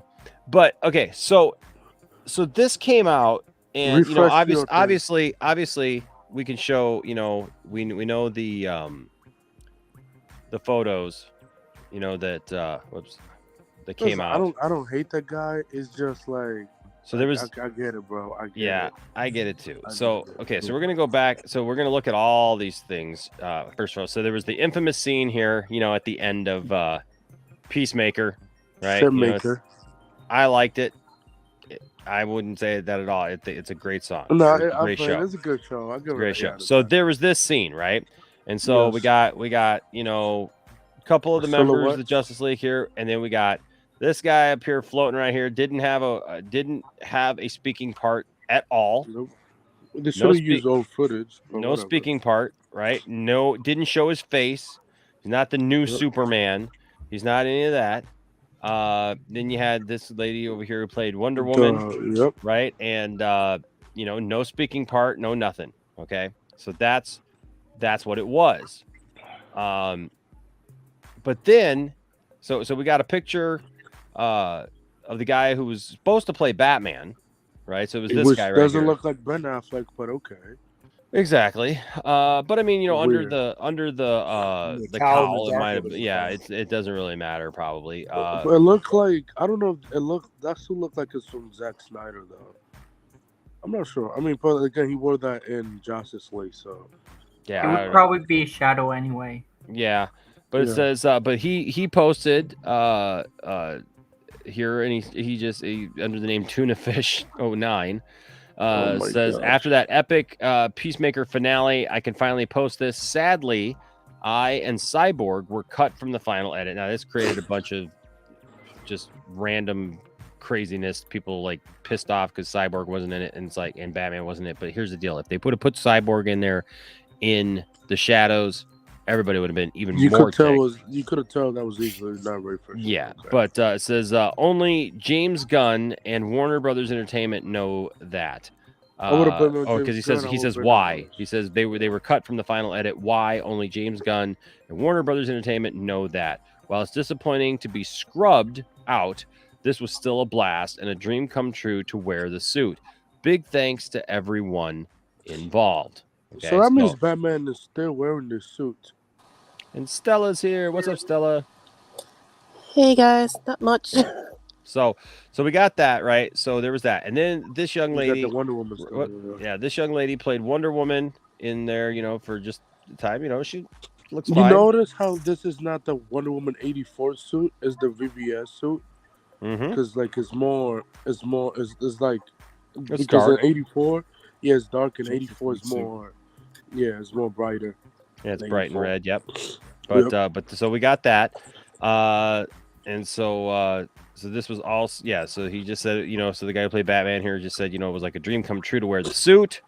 Big Yep. thanks to everyone involved. Right. So okay, just fine. Yep. Then we got this dude. Oh Jesus. And okay, I want to be absolutely fair about this. I want to be fair, but the connection that we have here is Eddie. Yep. Eddie put out a message and kind of called him out on this because, and I'm gonna He went a little bit hard. he did. Yeah. But I'm gonna be fair on this because there's two sides of this to me. So Brad here put this out. Brad's the guy who played Superman. There's video that came out and he's like flexing and he's posing and everything. And I get it, man. You put on the Superman suit and you're built like that, enjoy it, right? I mean, the guy looks great. The guy looks great. I get it. Like I think he looks more like Superman than Tyler Hoechlin personally. Oh Jesus. If this was, I believe if we didn't have a Henry Cavill, okay, and we weren't hoping for Henry Cavill to come back, but this was like, hey, we're going to cast a Superman for a new movie. Like we didn't have the history and everything. And they showed this guy. I think that people would be like, oh yeah, the guy looks good. Right. Yeah. A guy that cannot act. Yeah. Well, No that's the, disrespect. we don't know how well his acting is, to be honest. Okay. We don't know how well his acting is because he didn't act, but it says, but here's what he posted. He says, were you about to say something? Am I your Superman, guys? If you want me to be, comment hashtag my Superman on my most recent posts, and let's get this going. Man, no wonder Eddie went in on him so hard, man. Yeah. Chilling for yourself to be the next Superman. Well, all the conflict. But in all fairness, I cannot hate the hustle. Yeah, he took his shot. I get it. He took his shot. Okay. Like I would wonder, like if I were to talk to this guy, if I were to talk to Brad and interview Brad, I would want to know, is he aware? Because I always talk about this, that it feels like we always just live in this bubble, right? Of knowing this stuff about Warner Brothers and these things that go back and forth. Was he aware of the issues between the studio, Henry Cavill, the fans, all those things? Because I think all those things play into it. Because if he is aware of it, then yeah, you know what, dude, you don't just go in there, am I your Superman, blah, blah, blah, blah, blah. You know what I mean? I don't think that that's going to help you. That's not going to help your cause, man. That's not going to, You can tell WB has so many. I think there's a mistake being made here that because we know of this thing, I'm going to assume like 95% of the rest of the population that he doesn't know or care that what we know about. Well, that's what I'm saying. Know. Yeah. And guess what? And if he does, business is business. Even if he knows about it, guess what? Still get up there and talk to the other 95% of the people who are going to be laying down the money. Don't chill to the 5%. It's a paycheck, man. It's a job. It's your job as an actor to project yourself, period. It's not his job. Listen, it's not his job to give a rat's ass about my opinion about wanting Cavill back. Not his job at all. Yeah. You speak to the majority and get paid. Yeah, he's all into self-promotion right now. A lot of people in acting, when they get a gig like this, they will exploit it to the maximum, to the point of embarrassment to others and just pushing the envelope to a point where it shouldn't go. I don't even think there's a limit here because, like I said, you put on the Superman, you may never get this chance again. Yeah, I mean, so he's maximizing it. I don't blame him for that. And I actually think he's actually just teasing, but naturally someone's going to take it the wrong way. Well, there's more to the story, so we'll get to that in a second. But like I said, I look at it this. I feel like I said, I want to be fair, right? I'm not gonna, because there's a lot of people who just got pissed off at him, and I'm not pissed off at him. I'm not mad at Brad for mad at Brad. I'm not pissed off. I'm just like he needs to, relax. I understand the hustle. I understand. Hey, you get an opportunity, you do it, but also understand the opportunity that you actually got, because it's not like he was Superman. He was in the shadow and nobody saw him. If we don't get these videos, we don't get this video here, and if we don't get these pictures of him, in the light, nobody knows who the heck he is. Exactly. And this comment right here, he goes, "My dream came true when I became the 12th Superman." You did not become the 12th Superman. You became a body double, bro. You were literally a body double. Yeah, you were not the 12th Superman, dude. So let's be just honest and real about it. You were not the 12th Superman. He says, an honor to slip into Henry Cavill's suit. Season finale, blah, blah, blah. Yeah. And of course, he's got, different people who, supported him because he looked good. I'm not saying he didn't look good. Even here, Liz Wonder. Okay. Liz Wonder, supported him. He has a fishing reel in the background. What's that? He has the same features as Henry. Yeah, he's got a lot of the same features. So I mean, he looks really good. I can't discredit him for that. And there's a lot of people who literally lost their minds over this. This is embarrassing too. This is embarrassing. What? That's why I said embarrassing. The responses that this guy got. I'm sorry, but I understand how people feel. But it's embarrassing sometimes to be associated with people that when they do this. It is. Yeah. It is. Yeah, it is. At the same time, this is a stupid statement. Yeah, when I became the 12th Superman. You did not become the 12th Superman. You are not Superman. You are not acting as Superman. You are not. Nobody knows who you are. Nobody saw you on camera. You were a silhouette. Yeah. You were literally you were not picked to be Superman unless something changes. and you're gonna be Superman. Like I said, he's got the look. I think he looks better than Tyler Hoechlin. Yeah. Jesus Christ. You know, he Definitely looks better than more. Tyler. Yeah, he looks I more wouldn't like say that. Superman to me than Tyler Hoechlin. I'll say his For sure. build, but other than that, sure. I mean, he he fills out the costume. He like Stella said, he's got the more of the He has Henry's looks. yeah. His So like body type like I said, and so I facial don't. features. So like I said, I don't hate this, but so Eddie called him out, right? Eddie called him out on some stuff and was like, hey, what's the deal with this? Why are you doing this? And he responded to Eddie. Okay, Which responded. is shocking. What's that? Which is crazy that he was watching this video.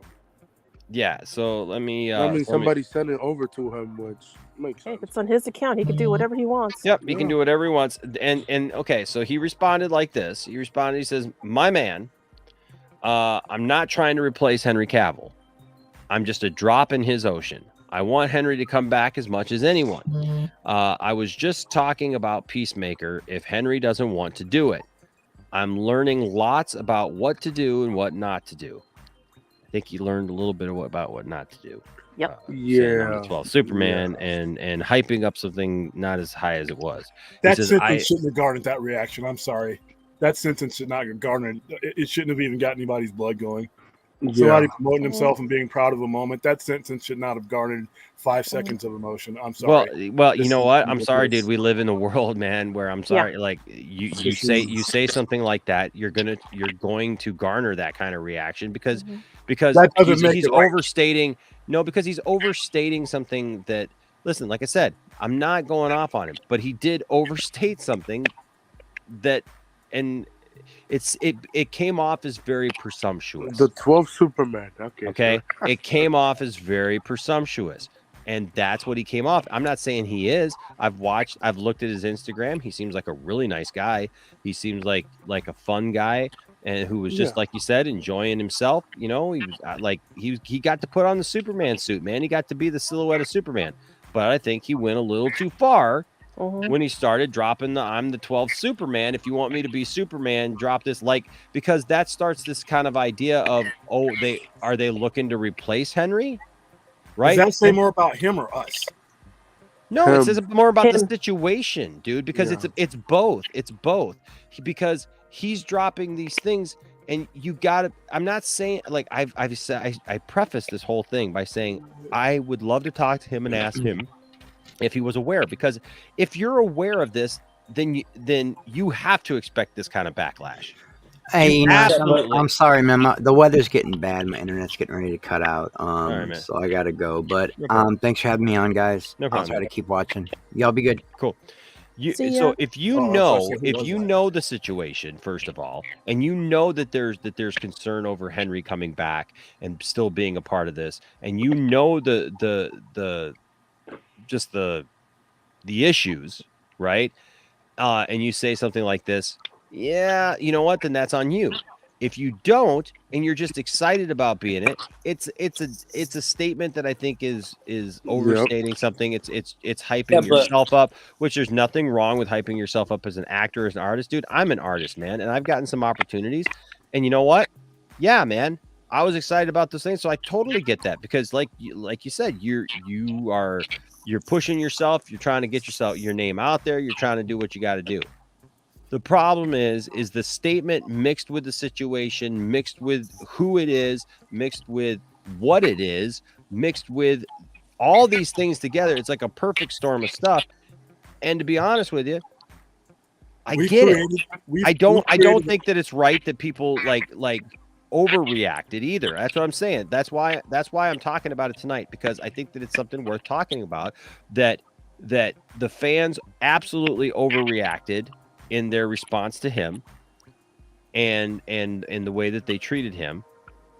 But then again, we also I think he just went a little too crazy though. This is a testament. This is a testament to keeping yourself in check a little bit and keeping yourself grounded in reality. But why do I think we have created a misery machine for ourselves. And I understand what you're saying, Enoch, but I don't I don't see this as an issue one bit. I don't think you should have changed anything. I think Nobody's saying it's an issue, though. I'm not no, saying but it's an the issue. response to Not me, an it was issue, not even a.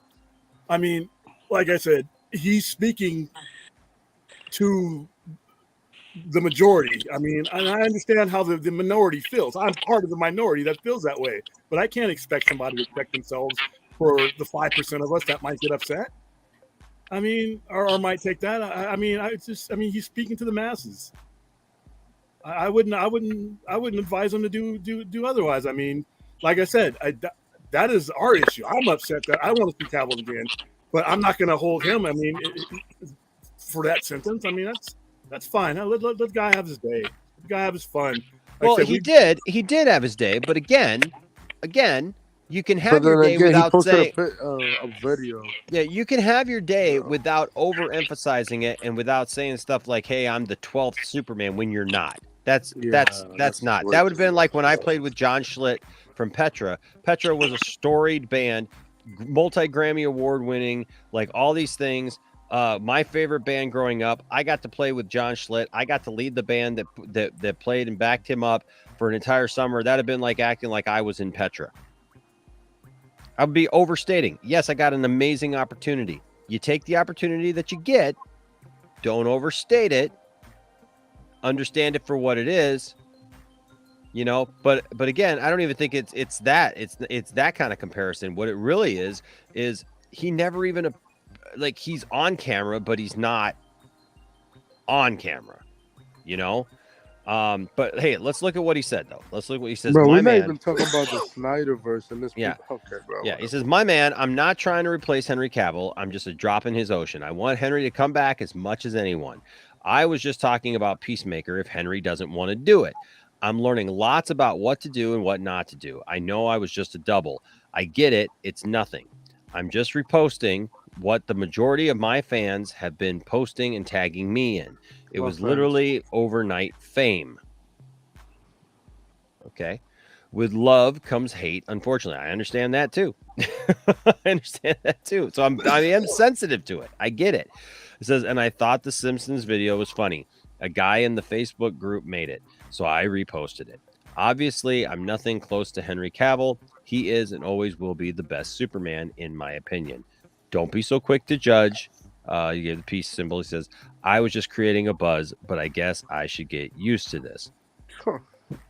We'll get used to it. Yeah. My 2 cents. Yeah. What Stella, what do you think? He just shot his foot big time. Yeah. When I saw his face, I'm like, okay, he could definitely be Henry stand-in, possibly a stunt double. Him putting this out, he's trouble. I did mention this before. I also used to work for a casting agency. I'm just, the assistant and, the casting agency. All these people dropping off their headshots. They haven't seen me yet. Oh, I'm so wonderful. And that's the vibe I get from him. But they haven't seen me in the part. I'm just like, yeah, and they never will. Goodbye. So, for what it's worth, I between all the fan crap that happened after Peacemaker, this isn't CGI. I knew it was like all the stunt doubles, stand-ins, filling in for those who couldn't show up, much less have actual speaking parts. Yeah, Gal was pregnant. She couldn't do nothing. Yeah. No, it wasn't that. It's just if they don't have to be there, if they could get away with silhouettes, they'll do that because it's cheaper not to pay the actual actors. Hey, Krypton's Core, can you mute your mic until you're ready to talk? Thank you. That's awesome. Oh, how about restart your stream now? There. No, I think he's good. I think he's good as long as he just mutes it. Yeah, I mean, it's funny because other people are starting to notice it too. So that's good. WB, You're good, Krypton. By the way, you're good. Just unmute it when you're ready to talk. WB have so many Superman costumes of Henry Cavill. It's just no, they probably have like 3 or 4 tops. I mean, probably like maybe 5 at least. Most. It depends. They make new ones for each show, and they might even fit one for the stunt double, just so to make sure it looks good. Sometimes it breaks. It depends. Hey, things happen. Enosh, what are you hearing? So I'm hearing because we're hearing like loop and like this scratching. Yeah. So I'm trying to nail down who it is. I'm Did muting that- right now. Can you still hear the scratching? Nope. Now it's quiet. Yeah. Can you hear it now? Well, we're not talking right now, so Yeah, it reverberates. yeah, upon the sound. yeah. There's like it sounds like a scratching. It's just kind of weird. Yeah. So what I'd say is like when you're ready to talk, just unmute it. It's fine. Just unmute it when you're ready to talk. That's all. Yeah, like I said, I'm not mad at Brad. I'm not upset at Brad. I get it, but at the same time, I also understand what Stella's saying is that a lot of these actors, they want to obviously they want to promote their own self, right? And I get it. I absolutely get it. It's a weird fine line, right? And so but I also understand what Scotty is saying. And this is what I was saying. This is I think we were expecting this double to automatically understand how charged the fan base is over this. That's why I would love to ask the question, right? Like, did he know, or was he just like, he just got himself. And when we say fan base, what do we mean? What percentage of all people who are he's speaking to are we talking about? I think we have an outsized, perception of what Sure. percentage this fan base, the hardcore 1%ers make up. And I don't expect him to speak to them. Yeah. This is pure self promotion. Which is what he should be doing. Well, yeah, that's why I'm not not hating on him totally. I'm just like maybe bad timing, but also I agree. WB will see this Bad timing and for realize they better keep Henry. Bad timing for who though? The 5% who will hold on to this like us. I'm going to give you guys an example. March 18th last year, right? Zack Snyder's Justice League. We held a midnight screening. Oh yeah. Invited a whole bunch of people, right? You know what I spent the first 15 minutes after all this doing? Explaining this to people who knew 85% of the people that there did not know all the stuff that was going on. They didn't know all the stuff that was going on BVS. Yeah. They didn't know any of that stuff. The We're explaining it to normies. Yeah. The mass majority of the people, unfortunately for us, don't know or care about this. I don't think he went far enough, to be honest with you. Wear that suit and say whatever the hell you want to, as long as you're not being an insult. Speak to the masses. That's where your money is. I mean, I wish we were a bigger percentage. He's been doing that for the past 2 weeks. But I can't expect everybody to know what we've been through since BVS, or to cater to that. Unfortunately. Yeah. No, I mean that's what I mean. He doesn't know the whole situation. Again, he's just out for self promotion. Even if he doesn't know, I got a question. Even if he does, hold on. Even if he doesn't know, I still stand by the fact that I'll give him the benefit of the doubt over everything. I get it. Your dream came true. You got a big head. You did not become the 12th Superman. Bro, I'm sorry for this. You did not become. I will stand by that statement 100%. That statement right. No, hold on. Should he care? What's that? Should he care about the percentage of people that are going to go crazy over this, over the masses? Nobody's talking about that. I'm not even. That's not even the point that I'm arguing. That's not even the point that I'm arguing. I'm arguing the point. He is not, absolutely not, the 12th Superman. He did not become anything. He's not playing Superman. He's not. He's a silhouette. He's literally a silhouette, dude. He's literally a background character. He is not the 12th Superman. He is not the 12th person to portray Superman. How many people have portrayed Superman who've been stunt doubles, or were they the 5th, the 6th, the 7th, the 8th, the 9th, the 10th? I mean, because by now we would have had 80 Supermen. It wouldn't be the 12th. He'd be like 84, right? We were never so unnerved. That's we BS. asked this question.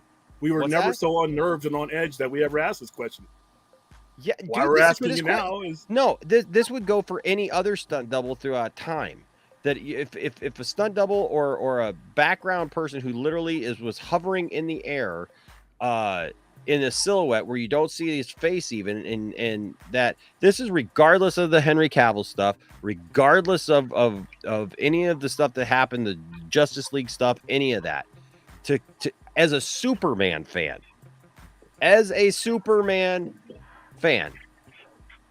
got it tattooed on my body. My son's middle name is Jor-El.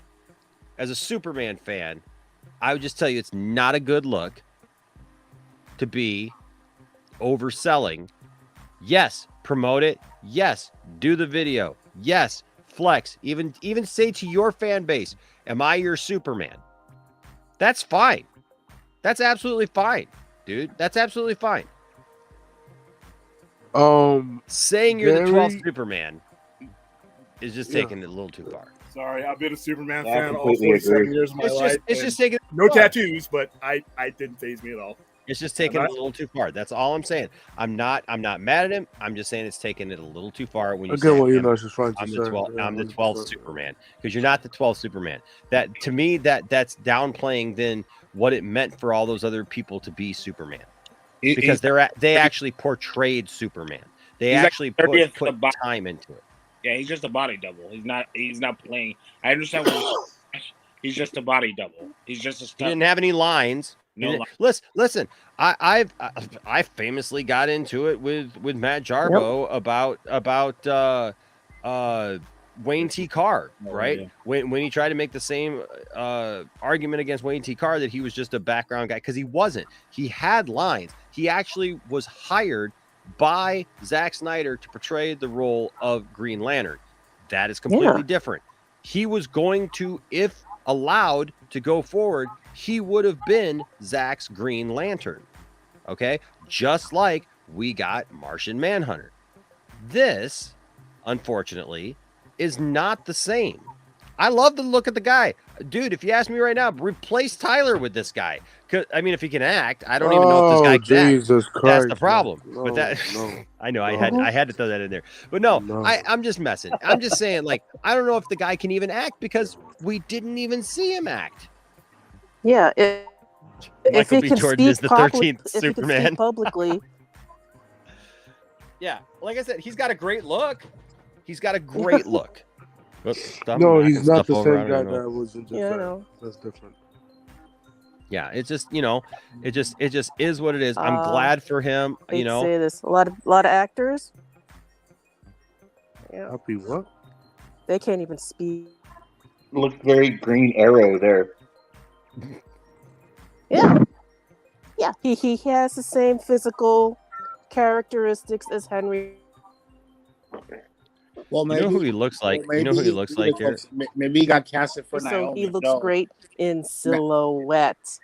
Yeah. And Naomi's gonna be a different Superman than Tyler. So maybe he got casted. He looks like the guy. He looks like the guy who was Aquaman on Smallville, and then oh my god, Hawk on Titans. Yeah, he does. Alan Richardson. Yeah. Huge. Have you met him in person? That guy looks like a dog. Have you met this guy? Have you met this guy in person? Dude, you can look on the screen and see that guy. I'm saying, is massive. You're gonna tell me that his face does not look like I thought you meant overall. His face.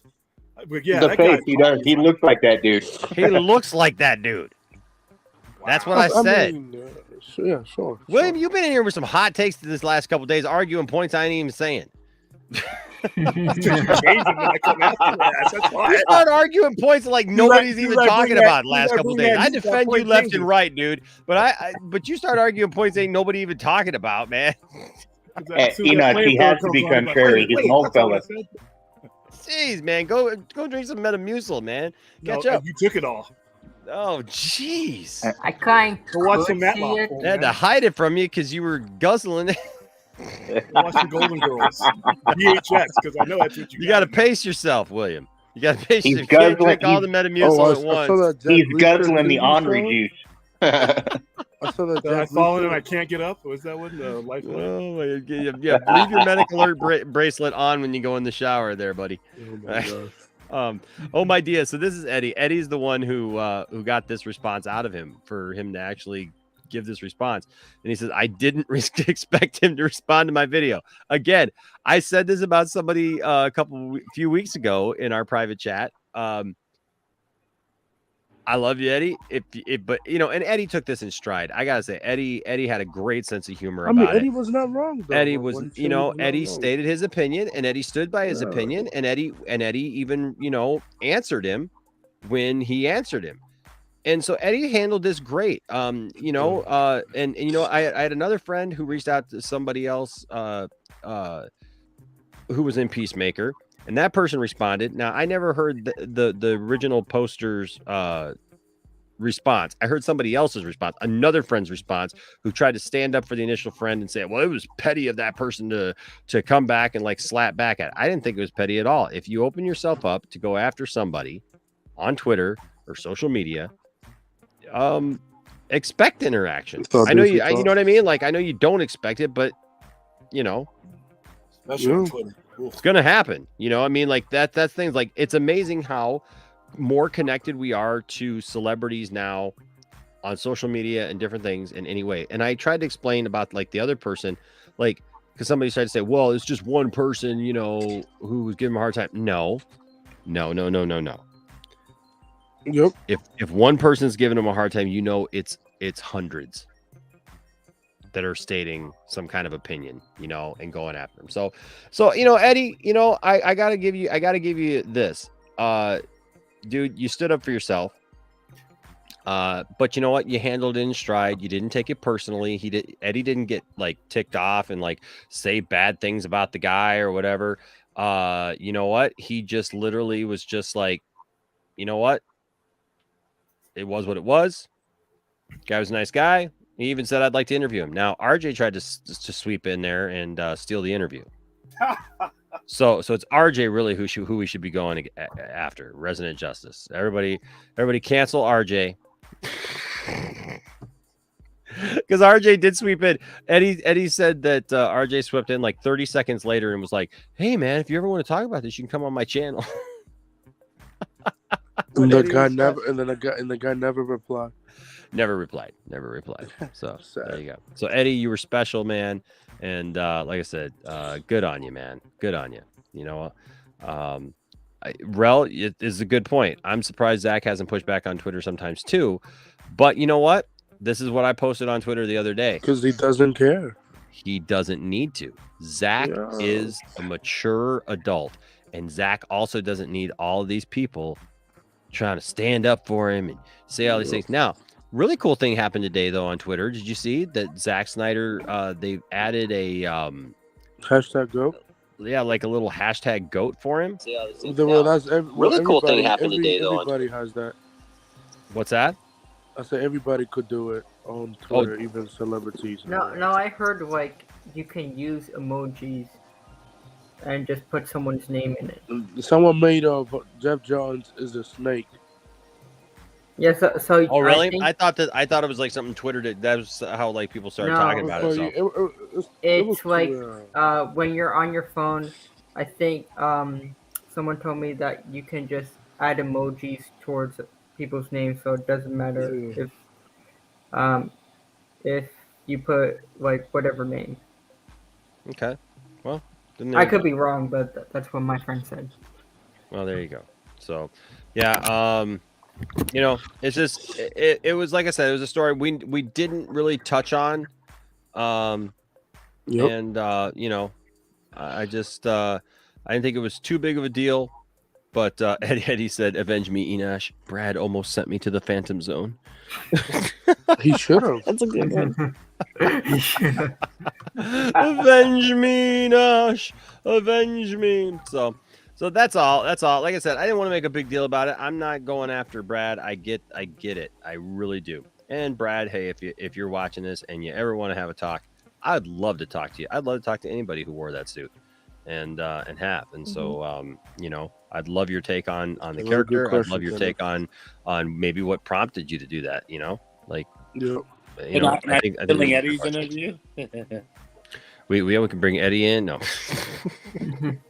The interview with Eddie. Eddie, what was it like to actually have a guy in the Superman suit clap back at you? Yeah. I mean, I have to give it to him because I mean, they must have been in a state of euphoria having that suit on. Right. I would. I mean, I would. First of all, if I was built like that, I would just be in a state of euphoria, just being in a state of looking like that. Enosh, I probably would have said the same, man. Right? Like, yeah, I'm Superman, yo, guys. I'm Superman. Check me out. I'd be walking around in public in a suit, like, hey, look, I played Superman. Yeah, I played Superman. Yeah. I wouldn't wear Did that you hat. notice what I was wearing?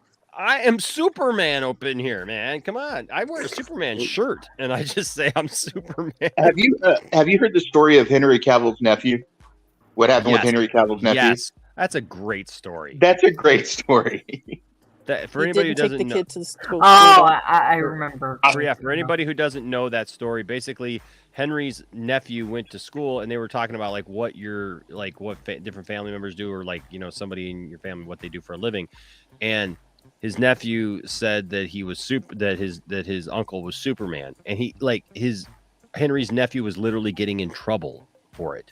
Like the teacher was frustrated and was like, your uncle is not Superman. He is. So they brought Henry to school. Correction. Sorry. Oh, that's fucked up. She had to eat crow that day, man. That teacher got fired. No. Henry never took him to school. I know he didn't take him to school, but he did. But the story I read said that he showed up. No, he did not. That's a rumor that turned into something else by a different Stella, reporter. can you please stop arguing things? Stop ruining perfectly good Henry stories.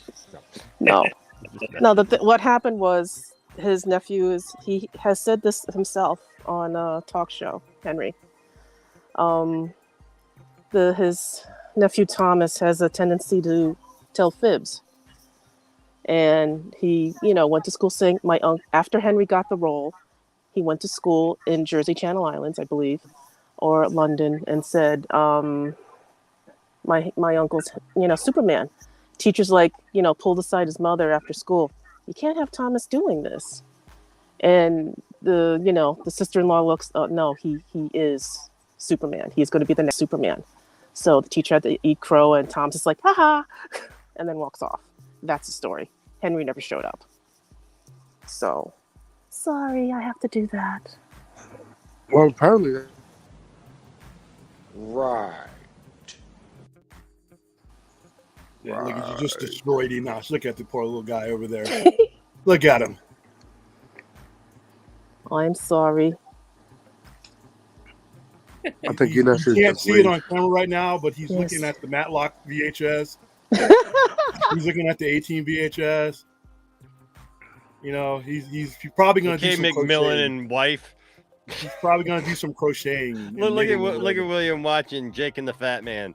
The fact that you know who that is. McMillan and wife. The fact that you know who that is. I'm probably watching Hardcastle and McCormick, aren't you? Yeah, you probably are. You probably I know what all of those things are. You know what? You're so old. Do you remember when TV shows were like tonight, 7 Central, 8 Mountain? Just want to address. You are pre-remote control. Well, Marcus still have knobs on the TVs. Your dad used to slap you in the back of the head and tell you go change the channel. Hey, don't laugh about that. I used to have to change the channel. We didn't have a remote. Dude, we had one of those ancient console TVs. Poor William, man, drank so much castor oil when he was a kid. Oh my God. Nobody knows what that shit is, dude. Nobody watches Unfortunately, I do. Just want to address Marcus in the chat. That picture of Henry with his nephews and his sister-in-law was from something else. It wasn't from him going to school. I mean, I think they do live in London, not Jersey Channel Islands, because I can't remember which brother they're. London. Destroying dreams over here, Stella. I'm sorry. I just want to get it straight. There's a picture of him not taking his nephew to school. He's just walking with them. Walking. Honest, because I was there when this story hit like 5 years ago. Next thing you'll be saying wrestling isn't real, and then I'll now come on. You come in my face, I'm gonna fight you. Keep certain things straight. I'm gonna get off by cranking your knob just a little beyond the breaking point. Out of control. Wow. Hey William, do you remember when was it Scott Steiner? The math.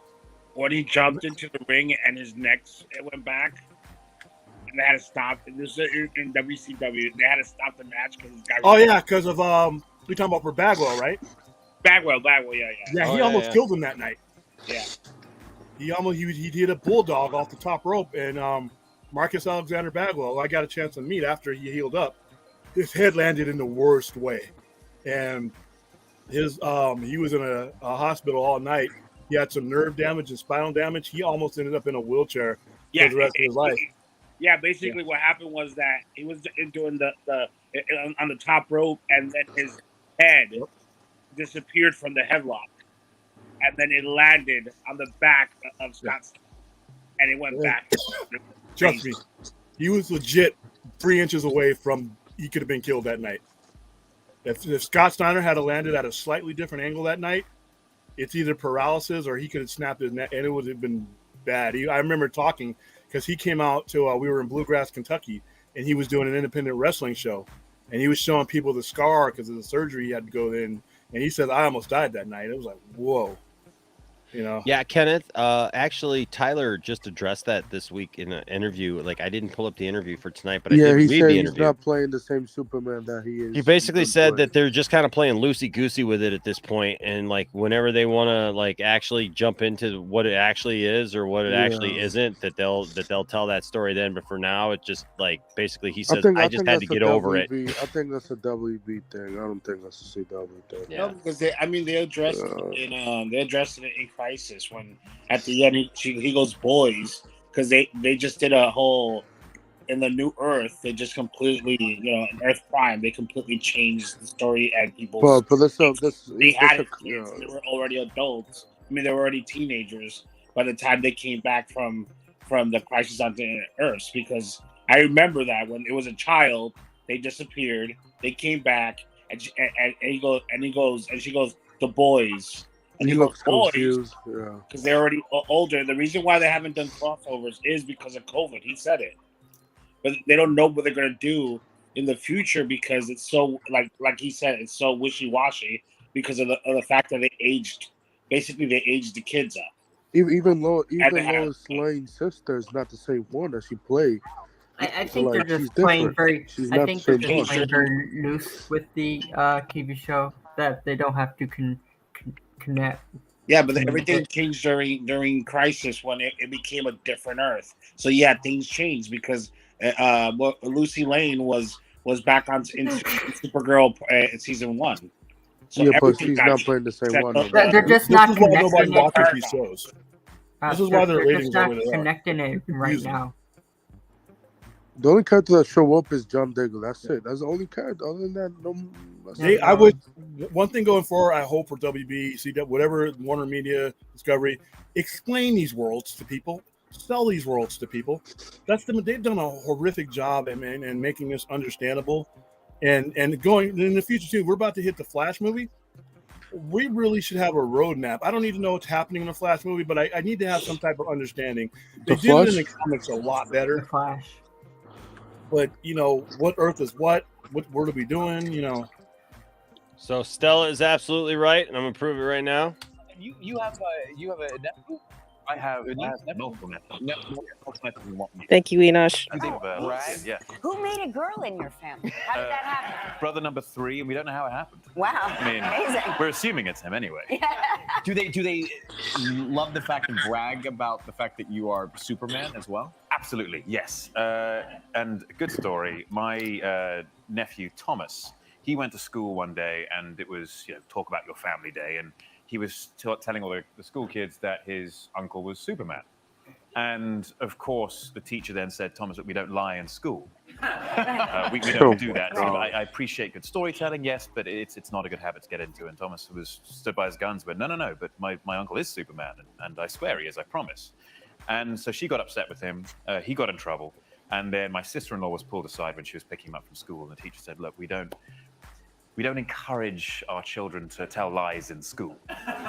Well, and not I lying. recommend that you would do the same. And of course, then she said, about what exactly? Knowing that Thomas he does tell tall tales. she was all in. She's like, oh no, not again. Right. And then she went, she was saying that his uncle is Superman. She went, oh, I hate to tell you this. It's all true. Right, yeah. You should speak at Career Day. There you go. Thank you. There you go. So Stella knows her stuff. You know what though? Better than Batman v Superman. This story hit, and I was actually a little shocked by this. Dang it, come on, mouse. Charlize Theron says she was scared crapless, calling for protection from Tom Hardy during Mad Max Fury Road filming. She says, I didn't feel safe. The Oscar-winning actress says in the new oral history book, Blood, Sweat, and Chrome. This is an interesting story. So we're gonna get right into it because there is the story, and then Tom Hardy answers it, and you might be surprised how Tom Hardy actually answers it. This is when Tom Hardy and Charlize Theron filmed Mad Max. This is Entertainment Weekly, by the way. This is not like Graham Poobah.fart. Yeah, this is real. When they were filming Mad Max Fury Road back in 2015, they didn't mince words about the struggles that came with their filming experience, which is funny because there's tons of pictures. I was looking for pictures tonight to put together their, the thumbnail and stuff. And there's just too many pictures of them. Like with Charlize has her arm around him. Like they're best friends or whatever. I mean, but it's interesting. She goes, it says now a new oral history book has shed some light on the behind the scenes drama of George Miller's action film, including one specific on-set incident that changed the game. In an excerpt from Kyle Buchanan's Blood, Sweat, and Chrome, published by Vanity Fair, cast and crew detailed the bad blood between the two leading actors, citing everything from different approaches to acting to just general animosity and distrust, and opening up on the day that changed everything. Camera operator Mark Golinicht recalled how everything started when Theron showed up for her 8 p.m. call time, knowing full well that Hardy, who was notoriously late, wouldn't show up until later. Whether that was some kind of power play or not, I don't know, but it felt deliberately provocative. If you ask me, he kind of knew that it was really pissing Charlize off because she's professional and she turns up really early, added first assistant camera Ricky Schamberg. When Hardy did show up 3 hours late, Theron, who had been waiting with full costume and makeup on the entire time, let loose. She jumps out of the war rig and she starts swearing her head off at him, saying, "Fine the effing C word, $100,000 for every minute that he's held up this crew, and how disrespectful you are." Golnick recalled, "She was right. Full rant. She screams it out. It's so loud. It's so windy. He might have heard some of it, but he charged up to her and went, 'What did you say to me?' He was quite aggressive. She really felt threatened." The camera operator noted that particular incident was the turning point in the two actors' fraught relationship, as Theron put her foot down and told the crew she wanted protection. It got to a place where it was kind of out of hand, and there was a sense that maybe sending a woman producer down could maybe equalize some of it, because I didn't feel safe. Theron recounts in the oral history book. She was assigned a female producer, though that producer, a woman named Denise Denovi, was barred from actually setting foot on the set by another producer named Doug Mitchell. And you see here, this is like all the kinds of pictures that I found of the two. Like, so it's really interesting. So she was parked in the production office and she was checking in with me and we would talk. But when I was on set, I still felt pretty naked and alone, Theron admitted. I don't want to make excuses for bad behavior, but it was a tough shoot, Theron reflected. Now, I have a very clear perspective on what went down. I don't think that I had that clarity when we were making the movie. I was in survival mode, and I was really scared crapless. Hardy, for his part, admitted to his erratic behavior, saying, "I was in over my head in many ways. While what's done is done, and the clashes between Theron and Hardy will likely be written in movie history books for years to come, the actor agreed that he could have handled the situation better. The pressure on both of us was overwhelming at times. What she needed was a better, perhaps more experienced partner in me. That's something that can't be faked, he continued. I'd like to think that now that I'm older and uglier, I could rise to that occasion. It's an interesting story of these two like going at it, and like her saying that she wanted protection actually from him during that filming. What do you guys think? A bit sensationalized to report it after I'm sure he all can be this. pretty intimidating, you know. Yeah. I don't think he would have ever done anything. I think she probably sort of knows that, but at the same time, the Yeah. intensity on that set, when you're in that kind of environment, I've never been on a set like that, but I've been on an environment where I've had to share space with people, and we've had to coexist with people over intense situations. Things happen, and it's not it brings out sometimes the worst, but that doesn't mean that's what the person is. Like, I've been in situations in thousands of miles on the other side of the planet where I wanted to choke the hell out of somebody, but it wasn't because I hated the guy or the guy was an idiot or the guy was an idiot. It was, we were in this situation and you're just trying to get through it. You're just trying to get through it. It's all you're trying to do. You're trying to get to the other side of it and get the hell out of there or get back to your normalness. And you don't always respond. And I've been in the same thing. When he says that, I've echoed those things.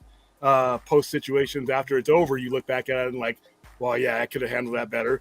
But sometimes you're in a situation in an environment that it's like a pressure cooker, yeah. But another thing is, like, let me just give you an example. If she was not a woman, right?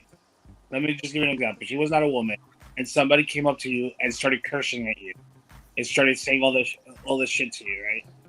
And you say, "What do you think about me?" Why do I need? She was the aggressor when he came in, right? And all of a sudden, because she's a woman, she feels that she needs protection. You're the aggressor in that situation. He was there. You started cursing him out. You have to be effing this and this and that. And he goes, "What are you saying about me?" He didn't. If you saw the comment, he didn't curse at her or anything. He said, "What did you say? What are you saying about me?" Right? I think he's a big dude. Honestly, I think she overreacted a little bit. I think the argument could be made that he was the aggressor in the fact that he was wasting everybody's time and didn't show up when he was supposed to show up. I know. He said he was young and dumb, but the thing is that she was what I'm trying to say. It's like she was the one who jumped towards him and said all these things, and he's responding to her. But so I can't respond to you after you cuss me. Okay. It's how you do it. It's how you do it. It's how you do it. But if he was 3 hours late, and trust me, on productions, when you're that late, even if you're the star, people give you lots of side eye, and the production and the executives know about it. You will be disciplined. You will be spoken to. Oh yeah, I know. Because you're holding up money, especially with a show like that where everyone there's a lot of pyrotechnics, there's a lot of makeup involved. That's taking out a lot of time. You're wasting a lot of people's time, and trust me, when big time productions are going, and you got all the unions involved, acting, lighting, directing, producing, you're running money. Hey Stella, the speedometer's going. Unions. Yeah. Don't get me started. Yeah, really. But okay. Again, I was in the industry. I see these things. So when everyone goes, "Oh, it's no big deal. Oh, it's because it's a she and she's just complaining about him," I'm like, no. He wasted 3 hours of someone's time. 3 hours and if he gets there and he needs like an hour and a half of makeup to put on scars and everything, they're not going to starting for 5-6 hours after everyone else had gotten there. That's insulting. That's disrespectful. What? Yeah, and even if you're the lead actor, trust me, you get a lot of side eye unless everyone loves you. And if they You're don't holding love up you, an Academy Award winning actress, man. What the hell? Yeah, that's the other thing too. She has the bigger name technically. Mind you, she is a little bit. She overreacts to a lot of things, though. You pay attention. I mean, I'm not saying that she did in this situation, but I work in the industry. I've never heard people complain about her. Not I haven't heard anything over the top about her. I'm not saying about the situation. I'm not talking about the fact that he was 3 hours late. I understand that, and I completely agree with you, Stella. What I'm talking about is the confrontation of her feeling scared for herself when he just said, "What are you saying? What are you talking about?" It didn't seem that he was like aggressively going after her. Okay, here's a situation though, and Tom Hardy's a pretty big dude, right? He's about my size, probably about my weight. Mm-hmm. And I've been in situations where somebody I just lost my mind and I charged towards them. And then I'm like, their reaction kind of stunned me. Like, what do you think? I'm going to crush your skull? But then I look at it from their point of view. Here's a 6'2", 250-pound man charging me as he's talking. You have to understand that could be pretty unsettling. Oh, yeah. Well, of course. So it's like, and then I'm wondering why'd you flinch? I mean, why do you look like I'm about to attack you? And then I look at myself and we're in my stand and I'm like, okay, well, maybe somebody's about 50, 60, 70 pounds less and about maybe 5 inches shorter would take that as a threat. Yeah, 100%. Don't you think that people should react the same way? Like, a lot of people react the same way they're talked to, right? So, like, if it was a situation where where I'm screaming at you, I'm gonna scream back at you, no matter who you are, right? Like if I'm talking to you in that situation, you guys have to also remember she has a little bit of PTSD from things that happened in her past. Makes sense. There were situations in her family, that caused her to have a little bit of PTSD. So you can understand why she'd be a little intimidated by Tom Hardy charging her, Yeah, that's not normal. It's not. People screaming at each other is par for any course, but somebody charging at you, that takes it out of a talking thing and a physical manifestation thing. So I can understand it, but like I said, in the situation, what did he do? He just ran towards her. I mean, we don't know what charge. That's such a do you think he really ran towards her to if I walk towards you, I'm breaking that halo. I'm breaking that physical plane. If you and me are standing and looking at each other and we're talking or screaming at each other, and I step towards you in a manner, that's escalation. So that's why when we go through NCO schools and stuff like that, non-commissioned officer, we're told there's a way to talk and there's a way to get your point across without giving off a certain vibe and controlling the conversation to the point where it does not go out of control. And never step towards somebody in that manner. Never watch what you do with your hands and watch what you do with your voice, because you could really destroy the conversation and turn it on its end just something natural as taking 2 steps towards a person. There's a way to control a conversation in that kind of moment, but most people don't go through that. So yeah. It was just an interesting story to me. I felt like it was just like, this is it's not something that you hear a lot of, and then to actually hear her say, that she felt like she needed protection, what's that? Like the Secret Service or something? Yeah, this is something. Bodyguards. Yeah, that she felt threatened, and and look, I'm pretty sensitive to this, given the fact I've seen a lot of crap.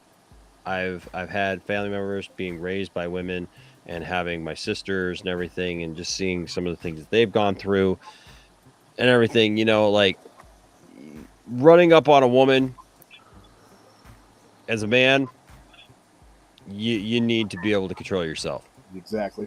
Okay. There's been times I've been super pissed off with women in my life, and nope, you just don't do that. And the thing is, there's a very fine line in there, because people can cross that line, and once you cross that line, then not a lot of coming back from that. Don't be hitting women. Exactly. And and so I got no time for that. I got no respect for that, and don't give me any excuses once you do that. Like, I don't want to hear any excuses. I don't want to hear, oh, she ran up on me, she did this, she did that. Listen, I'll be the first one to say, look, if a woman attacks me, I'll get her off me. I'll try my best to defend myself. I'm not going to die. I'm not going to get. I did a class on that. Hurt. I did a class. Just not touch their hands. No, wait. We did a class on that because of spousal tension and all that when we were about to deploy. All right, so we had because it does go the other way too. I mean, listen, there are men who are absolutely getting abused as well. It's We showed them ways how to get out of it. A proper way to maneuver your spouse so that you create space in between you and them so you can get out. You're only trying to get out. Find a way out of the situation, but whatever you do not close your fist and turn around because you could kill, especially mostly it was men towards women was the main heart of the class, even though it does happen the other way around. But as aggressive that a 125 average, 125 5'6" woman can do to you, a 200-pound man closed fist can do way more. And you got to slow down that situation and get out of it. And we had like a whole hour and a half class how to get out of the situation, create space. We'll come back later, leave, go for a walk, go do something, go do anything but close your fist and turn around and hit that woman. Because once again, she can scratch you and hit you unless she's really big. She's going to scratch you and she's got a weapon or something like that. But in a normal situation, you turn her around, you maneuver her so that her momentum is the other way. Don't shove her down, and you turn. Even if you got to run, to that door and run away, anything is better than you turning around and clenching your fist. And anything is better. Anything is better than that. And we try to train people that way. And just involve them. But I hope it got through to some of those guys. By the way, Bruce, yes, I caught the video that you made of me, and I commented on it, man.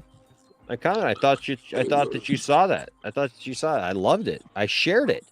I shared that because Bruce made a funny video of me to the song Mambo No. 5. Oh my goodness! And it's gotta watch that. Yeah, it's like me like moving. So if you go follow our Facebook page, Poindexter Lounge Facebook page, it's there, and it's really funny. And so like I actually shared it. Yeah, man. About that song the other day too. But I got an announcement to make. What's that, sir? 5 o'clock? Yes. What's your announcement? So tomorrow at 5 o'clock, I'm on some guy's network. I can't remember his name. Starts with an E, I guess. But we're gonna be doing our Sci-Fi Center live. But yeah, he looks kind of like that dude. Last time, no. Hey.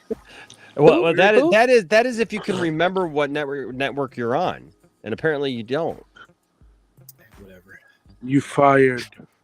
Whatever. Make sure you find your way on, into the right network. We'd hate for someone of your age to stumble into the wrong network and get lost. I'm a star now. I want to be treated with respect. Well, anyway. Then find somewhere else to go. Oh, wrong spot. Hey, listen here, buddy. I will come to Michigan. No. But anyway, before I forget we are going to be giving away a couple pairs of Batman tickets for next week. After the show is released, after postmarks for us, anybody in the nation who's tuned into the show, we're going to find a way to randomly do it.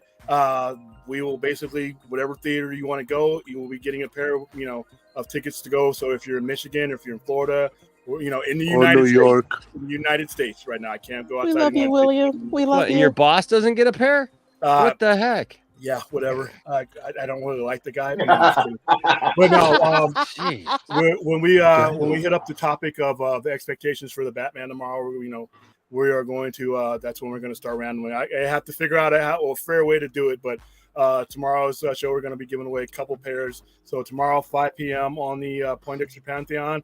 Just tune in, and I'll have some people there with me. We'll be talking Batman. And like I said, I'll just have to come up with an imaginative way. Might do a prize roll, something like that. Something's fair, so people are listening. But we want to send you guys to the movies. I'm going to go see this movie Monday, and I'm going to go to see it again Tuesday. So by the time it comes out, I will have had 6 hours of Batman in my skull. So I want to have our viewers have some fun with it. And throughout some of these other shows, whether it be lounge, jive, I have to coordinate with some people. I'm going to see if I can distribute some throughout all the people in the Pantheon throughout the next week. So once March 4th hits, movies are expensive. So if we can save you a couple bucks and you can win some. Look at this guy. All right, guys, I'm out because you know what? William, I got a question for you. What's up? I do have a question for you. But what was it? Should have had the drop ready. No. But it is 8 p.m. Eastern Standard Time, 5 p.m. Pacific, and dang it, I had a good question for you, and I was trying to remember what it was. Now I want to know what it was. Damn it. Yeah, no, you were. Let's see, you're talking about being on the Pantheon. You're talking about giving tickets away. That's right. I remember now. I remember. So you're saying you will have had 6 hours of Batman in your head. What if it's bad? I hope it's not, because that's a long movie to sit through. What if it's bad? Let's not entertain that thought. Let's hope it's as good as the trailers. Don't scare me, man. Don't scare me. But I'm just asking. Well, I've heard from some people I know. What if it's bad? I've heard from some people that I know that have seen it, and they know my sensibilities about serial killer movies and crime movies, and they told me that I'm going to lose my shit on this movie. It's just Batman. They didn't quite put it on Blade Runner 2049 level, because that's my gold standard now. But they said, because I love serial killer movies and I love these type of tone movies, and this one looks like they were thinking about me when they made it. So I hope it's 3 hours worth of 255 minutes worth of greatness. But if not, we really don't see a lot of Bruce Wayne. We're just gonna see a lot of Batman in the movie. I'm perfectly fine with that. Yeah, but isn't it good? Isn't it good that's 3 hours long? Because Are you though? Because they say that Bruce Wayne and Batman appears in literally like most of the scenes, like 95% of the scenes. Batman than Bruce in the movie. Depends on how it is positioned in place. I think it'll be fine. Like I said, I'm looking forward to it. I'm looking forward to it. Real quick here. We just want to clear this up. The tickets that he is talking about giving away, are for anywhere. Yeah, what we're gonna do is, so when we get your name, you're gonna email it. We'll communicate with you, and then so if you live in Timbuktu, Iowa, then you're going to give me the theater of Timbuktu, Iowa. We're going to, when we purchase the Fandango tickets or the passes, and then we'll send you the code. So you'll have a QR code. So when you go to the movies, we'll send you the QR code. So we'll purchase the tickets, and then we'll send you the code. Whoever wins. See, William got it covered. Yeah, we've done this a couple of times. This is the first time I've had a YouTube platform to do it with, but we've done this. We do this a lot. When they don't give us press screenings, like we're going to a press screening, but a lot of the times they'll give us hundreds of tickets to give away. They didn't do that this time because they did it differently, and but we like sending people to the movies. Like I said, it's an expensive venture to do. Sending a pair of people going to the movies could be $60-$70 if you get popcorn, soda, and the works. So at least we can take the ticket. Okay, so this is kind of a loaded question, and I know you got to go. And, super chat? man, yeah. Say that again? H Bars with a $5 super chat, and H Bars, we appreciate the $5 super chat. This is a really touchy subject right now. I can answer this for those listening to the podcast, since William is here. Obviously, for those of you who don't know, William has served in the armed forces, and we appreciate and we always thank him for his services. It was a long time ago, and he served a long time ago when he was a young man, and but we're very, very thankful. We ask him questions about it sometimes, and we're just thankful that he can remember it. And tell us. But no, all joking aside. The question is, since William is here, what are your thoughts on the end game for Ukraine? It's not going to end well for Russia. Whenever a superpower has ever occupied a country this large, it doesn't end well. It doesn't end well. It goes well for the first maybe month or so. You go in, you crush everything, and everything looks like it's going to settle down. And then there's the occupation. And trust me, as somebody who's been part of an armed force that was part of an occupation is the worst thing you could do to your people. Occupation is the worst thing you could do to your soldiers. You're putting your soldiers in an untenable situation, and you're basically you're getting them killed. And what ends up happening is the people you see on the news aren't what's the driving force all the time. That same thing with us. When wooden coffins start coming back, that changes the story. That changed the story in Vietnam when Walter Cronkite, and when you could see it on the news. We lost more people in World War II than any other war that we had fought up to that point. But guess what? We didn't have it on TV, and what they showed us during World War II is what they wanted us to see. But when you start seeing people people who could be in your shoes coming back, and the prime of their life in a box or worse, it changes the structure of the war. And the people who are on the news are not the people who drive it. It's your family, it's your neighbors, and the Russian people, are going to have to deal with this now. They're going to have to deal with, the fact that you have put thousands of people in someone else's home, someone else's territory, and those people are going to fight to the death. So the end game, I think, is going to be the same end game as it was with Afghanistan. It might take long, it might be prolonged, but I think it's going to end up with the same result of them pulling out, and you're probably going to be looking at a totally different Russian government when it's all over, said and done, because this is the kind of decisions that topple regimes. This ended. Afghanistan was one of the biggest factors that led to the Soviet Union dissolution. And when you look at American politics, it changes American politics. Presidents and senators and congressmen lose their jobs based on what happens in these occupations. So the end game is going to be the same as any other end game, any other occupation. Occupation equals death. Unfortunately, I hate to say it that way, but that's what it means. And the body counts start becoming numbers that we get desensitized to until it's us. So same old story, different place on the map. Williams with the history. Yes. Hey man, it's like we live in a country. What do you think about a comment like this? Okay, now we're talking something that will never happen. Those countries are NATO countries. Ukraine is not, and that's why Putin is doing this. He knows that if he attacks a NATO country, that NATO country will employ Article 5, which means if you attack one NATO country, all NATO countries attack you. He's not going to do that. He knows his boundaries. He's crazy, but he's not stupid. If Ukraine was a NATO country, we wouldn't be having this conversation.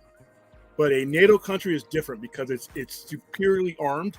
You're talking about dealing with us, Turkey, Germany, the UK. You're talking about dealing with all of whom have nuclear powers.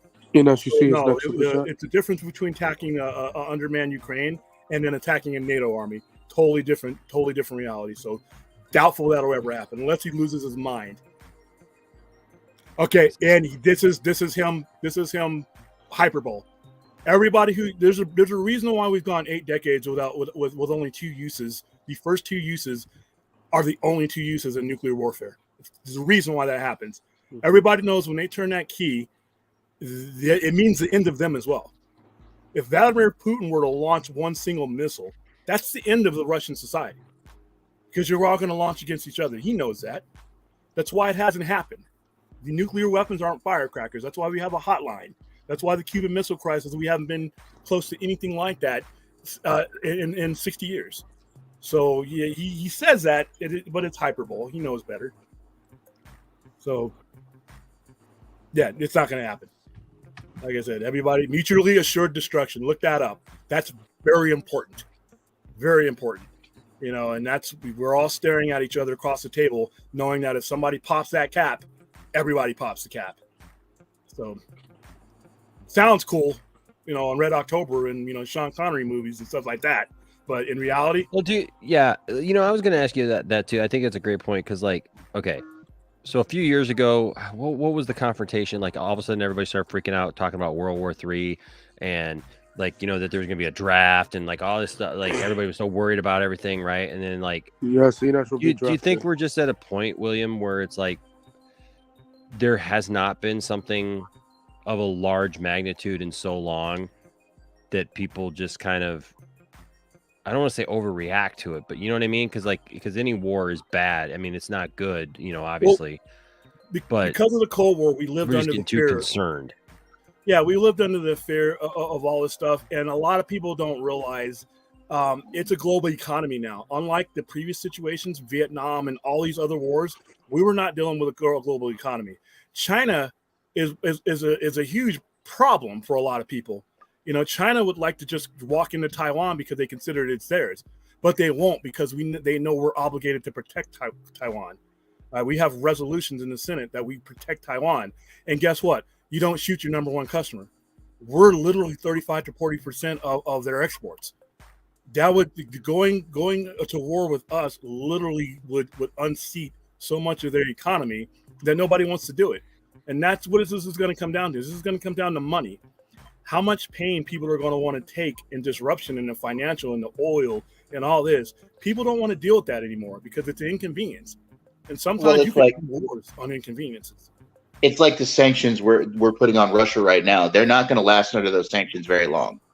Or they're not going to stomach those sanctions very long. And it's not just him. Vladimir Putin can, because he's one of the richest men in the world. But those people around him cannot. And what it also does, whenever you have sanctions, especially when they have to do with banking, it lowers the value of your dollar. It lowers the value of your money. So now you can't compete and purchase on the world stage with everybody else because your money is worthless now.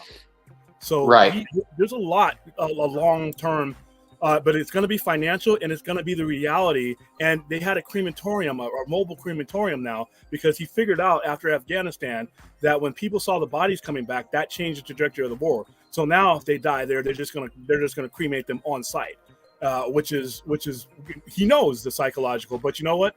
We have this internet thing that can show that dead body just as easily as it is arriving. I didn't need to see the bodies coming from Dover that's where the servicemen come through to know that Americans were dying in wars that we fight in. We have the internet, we have all these things, and it's we don't have these situations anymore because, like I said, we're a global economy, and people are tired of war. People are genuinely tired of war, especially us Americans. We've been through 2 wars. I mean, if you're 20 years old, you've literally been at war until recently. Every breath you took on this planet was a part of one war or another. I grew up in the Cold War on an Air Force base under constant threat of all these things. So eventually we get weary of war because you know what? We want to go to the movies. We want to go shopping. We're weary of COVID, which if you look at it, it's like a war. But look at that. With 1 million people dead, we're weary of the constrictions and the things that have overtaken our lives in the last 2 years. It's human nature. We're not the generation of the World War II generation that can take this.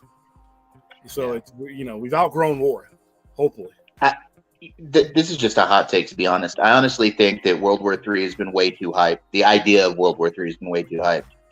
I don't honestly think we'll have another world conflict again like that. Not in that nature. I think that's what William is saying. Thanks to greed. Greed. Gordon Gekko said it perfectly. Greed is good, and greed stops a lot of this stuff from happening. Oil, prices of oil, currency, the euro, all these things. It's an inconvenience. And like I said, especially with 2 wars we've already gone through in COVID, people are tired, man. That's why a lot of the conflicts that have gone on since World War II haven't become a major world war again. No, and then plus you have NATO. You didn't have NATO in World War II. If you had NATO in World War II, it'd be different. But you have NATO, and like I said, every country that wakes up now that always said, "Oh, do we want to put money into NATO?" I bet you they're happy they did now, because if you're a NATO country right now, you're in the safest places in the world, even if you're on the border of Russia. Mm-hmm. NATO is good. People learn what NATO is. NATO is great. These treaties are great, and they've saved millions of lives, in my opinion. Yeah, because Ukraine was working on getting into NATO. Yeah, and that's his issue. That's his issue. He didn't want a NATO country that he thinks is part of the Soviet Union, and this guy's still stuck in the Soviet Union. I'm like, dude. I mean, he's one of these guys that thinks the Soviet Union was great, and that he even said it was a crime that the Soviet Union dissolved. And I'm like, dude, your people were starving. You couldn't even maintain your nuclear power plants to the point where they were kill. Nuclear clouds are floating over to other countries and killing them. I mean, Chernobyl killed. I mean, communism in that form was not good for anybody, and nobody's going back to that. And that's what he needs to understand. Very destructive. Very destructive. Yeah, Poland is not going back to communism. All right, East Berlin is not coming back. I was born 20 miles away, or actually, 200 feet from that wall, right? Germany is the largest economy in Europe, is not going back to this. People love money. They love money. They love peace. They don't like disruptions. All right. So that's why you'll never see you always say civil war in the United States. It's not going to happen. We're too gluttonous. We're too happy. We like our happiness. We don't like disruptions. And all you have to do to end the war is say, you know what? This is the reality of war. And now you're seeing what's going on in Ukraine. You can see it live. And that's the biggest deterrent to war, is seeing it unfold before your eyes. So everybody, don't turn those channels when you get a chance. I know it's easy to turn the channels. It's not my country. It's not my backyard. We're part of a globe. All right, we're on the same globe as the Ukraine is. There you go. Yeah. It affects all of us in one way or the other. Oh yeah. All right, guys. I'll see you tomorrow. Well, thank you, William. Appreciate Night, you. William. 8 Thank p.m. you. Bye, William. Take it easy, buddy. Be safe. So, some lighter fare to end the evening is this right here. Possible spoilers for The Flash. A lot of you have already seen it, but there are possible spoilers here for The Flash. I just want to make sure that I say that. I don't know if this is a huge surprise. I don't know. I'm not surprised. I'm not either. I think there's some people who are absolutely getting this wrong, and I don't know how they're getting it wrong, No. but they are. They're saying it's one character when it's more than likely probably a different one. We'll talk about that in just a second. So here we go. Saved it for last because it's possible spoilers, but not major. I don't think it just has to do with the possible villain of the film. Everybody's wondering who the villain is. The villain. Yes, the villain. He's a new character named the villain. The villain, the super villain. The Flash stunt crew shirt. The Flash stunt crew shirt appears to spoil the film's villain. A piece of crew merchandise from Warner Brothers and DC Films, The Flash, may spoil the DCEU movie's primary antagonist. Every stunt double does this though. Yeah, it's weird. It's A piece weird, of crew merchandise may offer a clue as to who will be the main antagonist in Warner Brothers and DC Films' The Flash. Stunt performer Shane Stein shared a photo of the t-shirts issued to the stunt team in October 2021, though it largely went under the radar until it started making the rounds recently. The shirt itself features the film's title and silhouettes of Batman and Supergirl. We're going to talk about that in just a second. But perhaps most notable is the silhouette of a Spectre-like Flash some fans believe is Black Flash. No shit. Yeah. Created by Grant Morrison, Mark Millar, and Ron Wagner, Black Flash debuted in 1988's The Flash 141. The character is more or less the equivalent of Death for the DC Universe's speedsters, returning them to the Speed Force upon expiration. Though Black Flash shares some similarities with the Jack Kirby created Black Racer, they're two distinct characters. The former has previously appeared in live action in the CW's The Flash and Legends of Tomorrow. Hunter's Element. Yep. In August 2021, it was reported that the Flash would pit Ezra Miller's Barry Allen against an evil doppelganger, and the footage that came out from DC Fandom did in fact feature two versions of the Scarlet Speedster. It's worth noting that in 2009's The Flash Rebirth #2, Barry is temporarily transformed into the Black Flash due to Professor Zoom's machinations with the Speed Force. While the villain, not the villain, of The Flash has yet to be confirmed, fans can expect to see a number of DC mainstays in the forthcoming film, blah, blah, blah. We all know Supergirl, Ben Affleck, Michael Keaton. You know, these things that, I don't know, we've never talked about. You know, I'm kind of getting sick and tired of talking about the Snyderverse. So let's go ahead and talk more about the Snyderverse. I have never seen this. This is... Are you laughing at me? I don't like just talking laughing about at what you said. I don't like talking about the Snyderverse. So let's talk about the Snyderverse. I'm sick and tired of talking about Snyderverse fans. Let's talk about Snyderverse fans, shall we? Okay. The reverse Snyder. Just saying. Okay, so there's all that, right? And so listen, I've seen people literally getting this wrong because like this looks more, and we're gonna show it. We're gonna show it. It definitely looks more like Black Flash than anything else. Yeah. You know. So there's that. So just giving you the warning. We're gonna show what the t-shirt looks like. We're gonna let you make your own because I have some issues with this.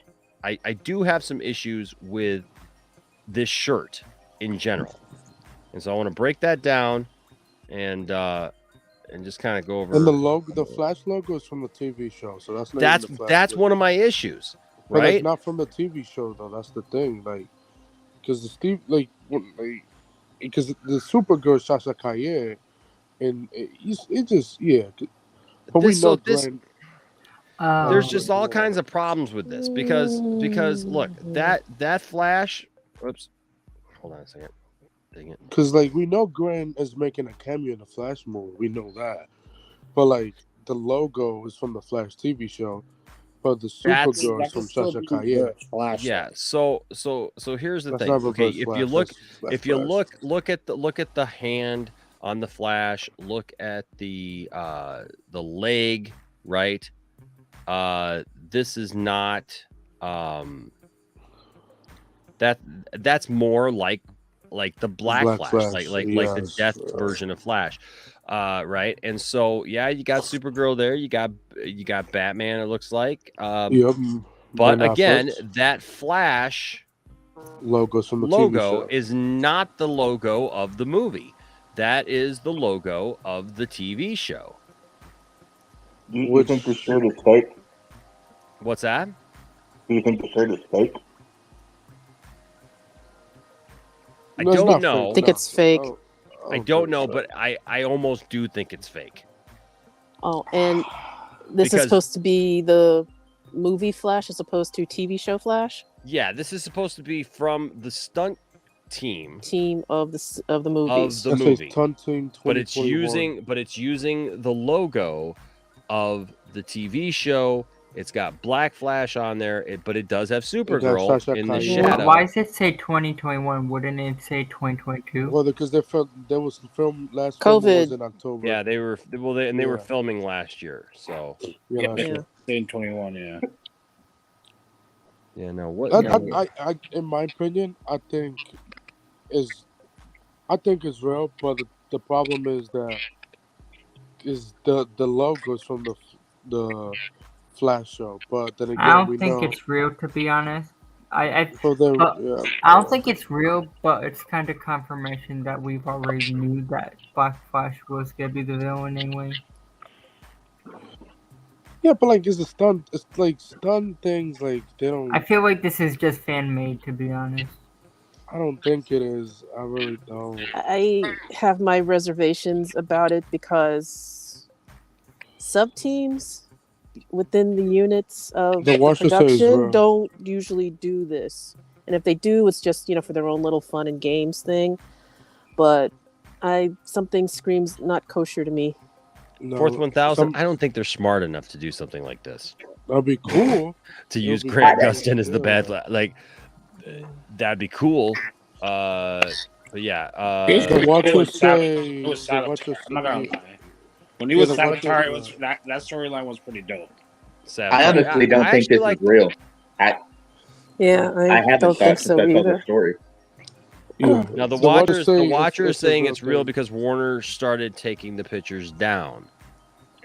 That's a slippery slope, though. That's a slippery slope, though. It is. Like I honestly could go either way on this. Like there's part of me that goes, I don't know if it's real, and there's part of me that goes, well, it might be. Yeah, because But if do you you look guys- at do that, you guys Sasha think- Calle is Supergirl. But do you, I just but do you don't guys know. think that they see? I have a problem with this in the part where I think production was the one that told him to take the picture. I think this is all like smoke and mirrors that WB is doing. They let them do it, and then they take it down.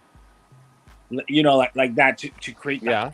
Because like the hype right now is the Flash is gonna suck. After I saw this, I was like, "Oh my gosh, it's Black Flash or it's Earbud. We're gonna have an actual villain." It's not Earbud. It's So I got even more excited. Yeah, it's not Eobard because it's not. They got the It's Flash. not. I'm just the saying. Black Flash I know. logo, I said it was either Earbud or Black Flash because of the red lightning. But I was like, we're gonna actually have an actual villain of the Flash there, and I got really even more excited about the movie. I don't know. I don't buy it. Like I wish it was Reverse Flash. Yeah, because he's the greatest Flash villain of all time. Like it would make sense. I mean, if you're One doing of a the best Flashpoint style, thing, let's do it. There's Reverse Flash with his funky shoulder. Yeah, he got fucked It's up. better. shoulder. Hey, That's it's better than fucked up. Catwoman's funky leg pit that we saw in that other picture. Or the fact that her head's bigger than her hips, than her waist. You know. No, there's that. Yeah, I mean, listen, I think it's real, but Black Flash makes sense for being the villain because he hunts down speedsters who mess with time and put them back in Speed Force. So it kind of makes sense why he's going after Barry Allen, which he's fucking up the timeline. Well, not Hold on only a the second. timeline, Now let me universe. okay, so I'm looking at Reverse Flash here, right? Black Flash. And well, I'm looking at Reverse Flash, the figure here that I have right here, right? So this is Reverse Flash. I'm looking at the logo. The logo is not right for Reverse Flash. So does Black Flash have it the same way that? Yeah, he does. He has it the same way as. Well, look up Barry an Allen. image on Google. Yeah, I'm gonna. Look Yeah, up that's what I'm an gonna image. do. I'm gonna look it up right now. Reverse Black Flash Flash is the only one that has it backwards. By the way, for our friends who are people of color, is it important that Black Flash be played by someone who is black? No. Okay. Is it important to be played by a person of color? Because he's a CGI character. He's not a real character. I was being sarcastic. I mean, Well, he's also undead, so you know.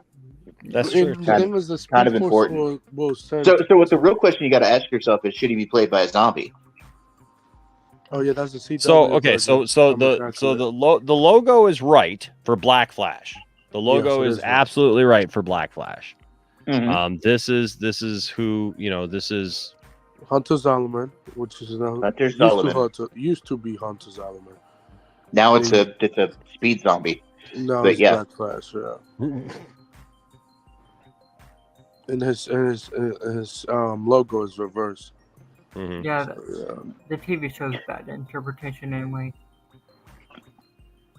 Gosh, it's just you know what? It was good, and then it just got so weird, man. The Flash show, like seriously, No, it's it got- was so good, and then it just got like. I think they're going back to goodness because the last No. Geddon thing was really, really good. Yeah, That was the Legend season 2 right there. The one right there. Yep. The one right there. Yep. The one And that right was there. actually a good episode. I like Legends of Tomorrow. I thought it was a good show. So his You know, lightning hot take. is supposed to hit. I wonder if Not time Ezra to- Miller Flash could make time remnants like a duplicate himself. I'm just wondering if he could make a time remnant, he could trick the Black Flash into thinking that's not him. He's just starting out as the Flash, so like doesn't make any sense.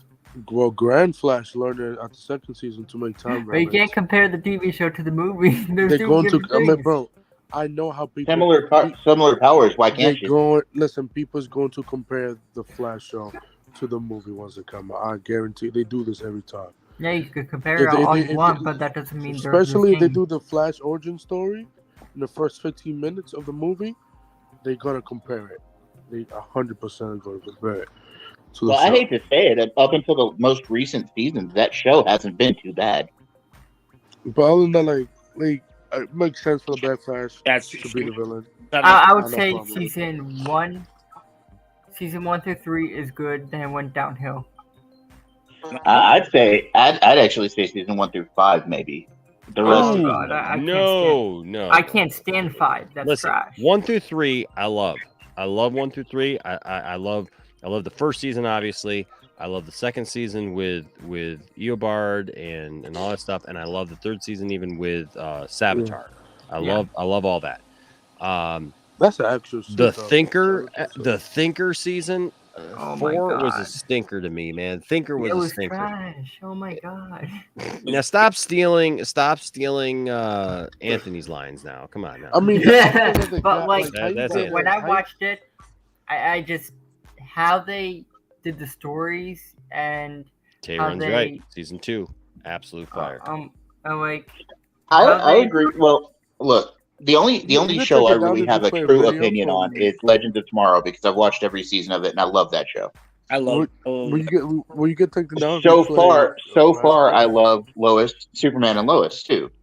But beyond that, the rest of the shows I really have no good opinion on. To be honest, I stopped watching them a certain point through and all that. So, Well, I'm a DC through and through, so I'm gonna watch. I'm sorry, like when you get the first 3 seasons of the Flash, they're good. Then it went straight to hell. Well, Arkham, the way they're making season 8 now, it looks pretty cool. Season 8's terrible. I'm sorry. What are you Bad. talking about? Armageddon was freaking amazing. Armageddon was good. Sorry. Armageddon was good, and now next week's episode is the twins coming in and messing the timeline. So they might bring they're bringing freaking Rick back. Is this the last season? Is this the last season? No, next season. Okay, so it's going to make 9 seasons. I really think they're going to do 10 seasons. They just need to kill the show already. It's a show that because it's a network show, it had to have 22 episodes. It had to do this. Look how good these seasons are. Actually, it doesn't have to have 22 episodes. They've shortened a lot of network shows to 20. I don't know. This one is only going to have 18 episodes, and I think that this season they're only doing 18 of the Flash. Well, and Grand I think 16 of Superman and Lois. So the shorter the episodes, the more money they have to get the technology and the CGI better. In my opinion, if you look at season 7 with that Forza, that was so garbage. And then you see what they did with in Armageddon, the difference between the CGI was like night and day. Now, personally, I like Grant Gustin's portrayal of Barry Allen. Oh yeah, he's awesome. He's okay. Arkham Shush, he's great. But to be honest, he's the only other really. I mean, aside from the guy that did it in the '90s, he's the only other besides Ezra that's ever played a live-action Flash. So So really, listen, I like Ezra. I respect him, but like I prefer Ezra more. Like even though he didn't get. I honestly am not very fond of Ezra Miller, to be honest. He's just Barry but that's Allen, just my bro. opinion. Ezra Flash is just Grant is a okay Flash, but he's not my favorite. Listen, like Ezra Miller he should have just played Wally West. I don't think he's just not the Flash. He's just more of a Wally type character. He hasn't had a chance to play much. Yeah. No, I understand that. Just limit. Hold on, guys. Can I address something in the chat just really quick? Poet Quain, SK. I'm gonna like what I like. As to losing friends, if I lose somebody, then they weren't truly my friend, and if it's not for you, then that's on you. Just saying. People can love what they love. It's not on you to tell them what's bad and what's not. Cool. Smallville did have the Flash. I remember it was. Yeah, he did, but that was Bart. That wasn't Barry. It was Bart. Yeah, it wasn't Barry. Although they got at least they show ID cards that has Barry in there and then stuff like that. Yeah. Smallville used to be popular back in the 2000s a lot. I can't believe it. I'm actually rewatching Smallville right now, and it was a really good show in my opinion. I can't believe it's like 20 years old, man. It's like crazy. I remember watching the first episode. Well, it's not technically. It's only been off the air for 11 years, so it's not really. Yeah, but it's over 20 because it was 20 seasons and it's off for 11. That means it's 21 years old. It's over 20 years old. Yeah. Oh, yeah, the start of it, yes, but not the end of it. That's what I'm trying to say. Like it's 20 years old. Yeah, it started 20 years ago, over 20 years ago. Wait, the first season. Yeah, but to say but it ended less than it ended 11 years ago. So to say it's fully 20 years old, it's not a thing. No, I know, but like the start of it is, but that's another thing entirely though. And to me, I hope they pick up the animated series for Smallville. They probably will, just from what I've heard. Yeah, they need content for HBO Max. That would be perfect for that. Yeah. Just have it like the comics have to be canon. Those comics from Smallville have to be canon. When Superman show up, Wonder Woman show up, Green Arrow. Well, not Green Arrow. He was there. What else? I think Dick Grayson show up. I can't remember. But they have to have those characters in those shows so it could be popular. It's giving a lot of shows, man. We just make them, like I said, like 13 episodes a season. I think Tom Warren just waiting after the merger to just go ahead and to get the show green light and shit like that. So He could just wait. He doesn't have to play. Enosh, if they pick up the Smallville animated series, will you watch it? Absolutely. Absolutely, I will. You think Tom is waiting for after the merger? I don't know. I mean, they said that they pitched it. I hope that thing gets that thing gets picked up tomorrow, man. I'm looking forward to it. I've been waiting for that. I talked to him about that a few years ago at our Comic-Con. Absolutely, I want that show. I want that show worse than you even know. Well, him and Tom just talked about it like a month ago when they interviewed when he interviewed him on his show. So absolutely they did. And you know what? That cast is still close. I love Erica Durant. Erica Durant is my favorite. Lois. What the heck was that? Sorry, that was my computer. Okay. With the exception of Allison Mack, of course. Yeah. Well, obviously Allison had her own problems, but no. Listen, man. Erica Durant's Lois Lane is by far just so spot on. And look, I love Amy Adams. Nothing's gonna take away from that. But man, and I love Margot Kidder. I got to meet Margot Kidder. Man, that woman gave me a hug. She was the sweetest lady. She was my childhood Lois Lane. Yep. I was never a big Terry Hatcher fan, if I'm being honest. Never. She was okay. She was just never really kind of my. Yeah. She's not my type, and I think that that probably had something to do with it. Like I was never really into Terry Hatcher. I think she's a fine actress. I think she did a fine job in the role and stuff, but she's just not my favorite Lois. But everybody's got a different favorite, but man, Erica Durant, she looked the part, she acted the part, they got her around to being the part. It took a while, but you know what?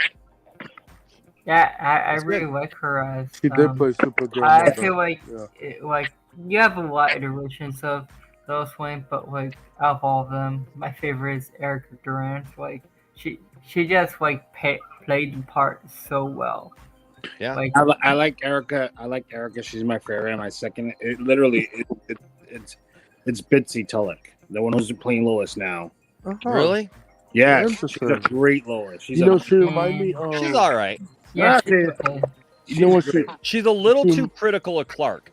Her character is written a little too critical of Clark.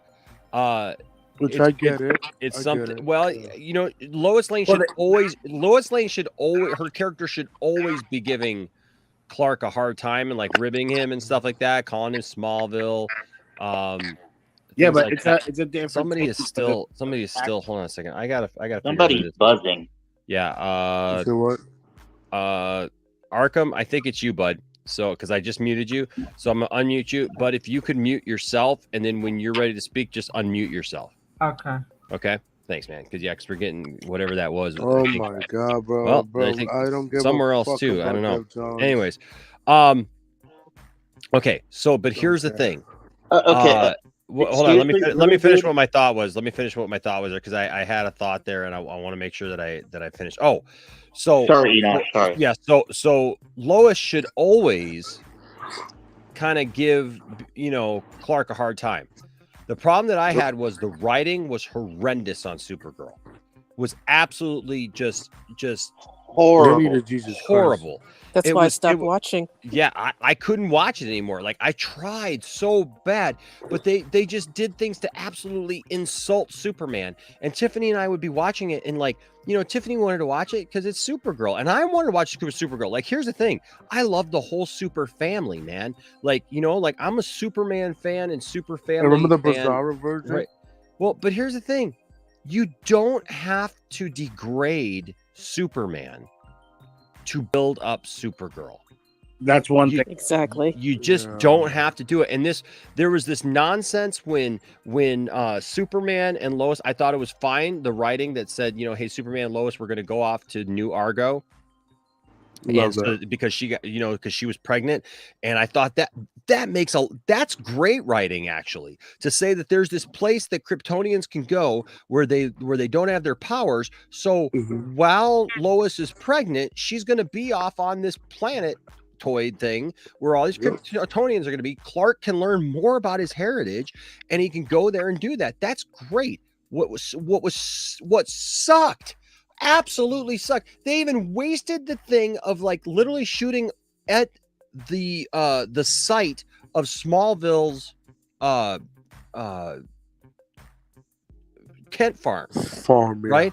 They have this whole thing, and so they have Lois. Somebody She walks up, and she literally looks Clark right in the freaking eye. Superman, and says, "Well, Clark, the world doesn't need you. As long as they have Supergirl, what do they need Superman for?"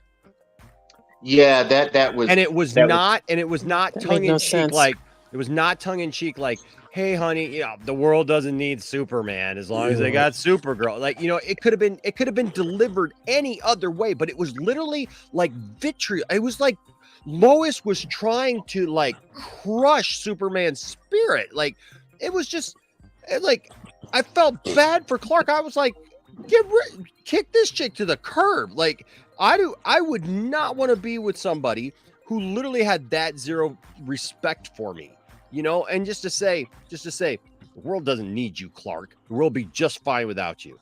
And that was how it was delivered. And I was just like, no. And they had already done that. Excuse me. They had already done that to Clark several times on the show. They brought Superman in just to make him a bitch. Basically, yeah. I mean, in the wrestling term is jobber. They basically had him job out to everybody, which means like he just loses to everybody. And they did it. They did that before Tyler Hoechlin even got the job at the end of season 1. At the end of freaking season 1, everybody, and there was a stupidest writing thing. I had watched all season long. I was actually happy. Season 1, I thought was fun. I thought was great. I enjoyed season 1. And then it comes down to all of the humans are being mind controlled by the Kryptonians. And they get to this thing where it's like Superman's been off world this whole time. That's why Supergirl has had to come into her own.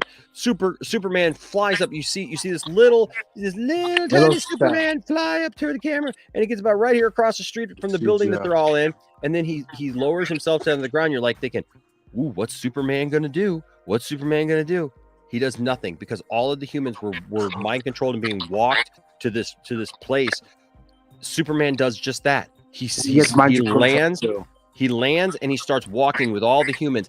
And the actual definition, the actual thing that they said why, was because he watched too much Sesame Street when he was a kid. That has nothing to do with it. They were trying to say that his mind was conditioned to be more human than Kryptonian. But the point was that the thing that was going on that was controlling, they were saying that Kryptonians were immune to it because of their DNA. Watching Sesame Street does not change your freaking DNA. Nope. Like, that's the dumbest thing I've ever heard in my life. And then they brought, I actually like the fact that, I always love the Superman shows. They do not use the same set. What are you this guy in the shop? I think the one thing I like the Superman shows and movies and stuff, because they always bring in, characters, people who played characters and other things. So they brought in Terry Hatcher, they brought in all this stuff. But then they have Superman, Superman is mind controlled once again when they finally cast Tyler Hoechlin. He's mind controlled once again, and he has to fight Supergirl. And they have Supergirl beat him. Now, listen, I will preface this by saying to all Superman fans, I am aware that in most continuity, Supergirl is technically stronger than Superman. Yes. Okay, that is a thing, but it's how you present it. Okay, because Supergirl is much less experienced than Superman in the story, because Supergirl's actually older than Superman, but with the way that they came to Earth and the things that happened, she's younger now. And Superman is much more experienced, a much more experienced warrior, you know, and defender of the planet. And so they have this fight, and Supergirl beats him, whips him, but he's being mind controlled, and he's, you know, bad Superman, right? And so they have Supergirl beat him, and then at the end they have to choose the world's greatest hero, the world's defender, they said, right? The person who's going to fight for the world. They had to choose one person to go out and fight this bad guy. And everybody turns to Superman. Superman's like, don't look at me. It's Kara. Kara beat me fair and square. And Kara goes, no, wait, cousin. No, you know. And he goes, they went out of their way to have Superman look at everybody and go, Kara, I was at absolute full strength. Bull crap. Yeah. Superman didn't go up and absorb more solar energy. Superman did not go up and like do the things that Superman can do to literally become full strength. That was bull crap is what that was. And they just did that to Tyler every time Tyler showed up. And yes, I agree with let me find it here. With Kenneth, because I know Kenneth is a huge Superman fan too. He says it was Supergirl's show, but Enosh, I do agree with you on that. So here's the thing. Yes, it was Supergirl's show, but once they introduced Superman, the writers put themselves in that problem. If you can't write a Supergirl that and I'll even make this argument. It doesn't matter. Superman can be on the show every once in a while and Supergirl still be powerful. You know why? You know what proved it? The first Wonder Woman movie. Because you literally have Wonder Woman. Tiffany and I walked out of that movie so fulfilled and just thinking, because listen, what you see from me and Tiffany is what you get. We are partners in crime, man. We do this thing. I know you guys see me overnight and everything, but like Tiffany would be right here with us if she didn't have to go to work in the morning, man. You know what I mean? Like, Tiffany supports me and lifts me up and she strengthens me, and I do the same for her. And Tiffany is such a wonderfully strong woman and is opinionated, and her opinions matter in this house, even though she got 4 guys in this house, you know, 3 boys and me, 4 boys. You know, we are not her voice is absolutely heard in this house, and she is a strong woman, not because we have to make her that, but because she's just a great woman, and she's been through a lot, and she's come out stronger for it. And we're not some woke house that it's like we're trying so hard to, you know, compensate for anything. I just believe in respect. I was raised by my grandmother. I was raised with sisters. You know, even our dog was a girl, man. Like at one point, we literally had 8 people living in our house with us besides me, and they were all females. We had a family of women who lived with us. There were 3 women who lived with us who worked in our church and stuff like that, and they were there. Then we had our aunt. She became an aunt to us. Like we call her aunt. But she lived with us for a long time. Like we had all these people who lived in our house and were part of our lives, and they were all strong women. And that's why I get along better with women than I do men. Right. I mean, it just is what it is. But I just, Tiffany is very respected in this house, but we work together, you know? And the thing is, man, you come at her, you're coming at me. You come at me, you're coming at her. She'll, the claws will come out. She will defend me, and she's on my side, and I'm on her side. When we watched Wonder Woman, one of the biggest things that we loved about Wonder Woman was the fact that Diana and Steve support each other better than I think I've seen in a movie or TV show in my life. Here, this guy doesn't have powers yet, and she's a demigod, and she is literally letting him have the role that he needs to have, and he's letting her have the role that she needs to have, and they fall in love because of it. That is how you write those types of characters. You can have a very strong, powerful woman, even a woman that's more powerful than the man in her life, and not write it stupid, where it's lowest common denominator, that it's like guys drool, girls are cool, like, you know what I mean? That stuff is stupid. That's all like, that's grade school stuff, man. Like, and the thing is, if you're not going to write characters that make sense, that like they're strong characters for each other, then what's the point? And I'm not saying you're saying that, Kenneth. I get what you're saying. He says the final 2 seasons of Supergirl, even without Superman, they're suffered. Yeah, Tiffany stopped. Tiffany went on watching the show after I quit, and then finally Tiffany was just like, she didn't even watch the final season. Says the writing was bad on the show, not the fault of Tyler. You want to know? It's not Tyler's fault. The final season had her reveal her identity. Did it? Yeah. The what? At the end. What, Anthony? I didn't hear what you said. I said that the season at the end of Super. I saw a clip of it. At the end of Supergirl, she revealed her identity, but there's only one person that knows about it. Not everybody. What? I did not know that. The last season of Supergirl, which is like, I was like, okay, bro. Oh yeah, I did hear that. That she had revealed her identity. Yeah. Oh yeah, she did. Yeah, she did. They just they tried to tackle so many social issues, and I commend them for that. Hate that but shit. they didn't do a good job of it. Yep. They were. That's one of the reasons why Bad writing. I like Superman and Lois, because they haven't done this whole even though I don't care about it, but they haven't done the whole like SJW thing, identity politics, all this. They haven't done that. Supergirl is the one show that I am so shocked. Gosh. When I listen to Geeks and Gamers and I listen to all these other people and everything, like they go off on Star Wars and they go off on this thing and that thing, right? And I'm looking and I'm like, I don't see all this crazy, like, wokeness and everything in these things. I just see strong characters. I don't see them going. I never saw them going after Supergirl, and it's like, because it's actually there.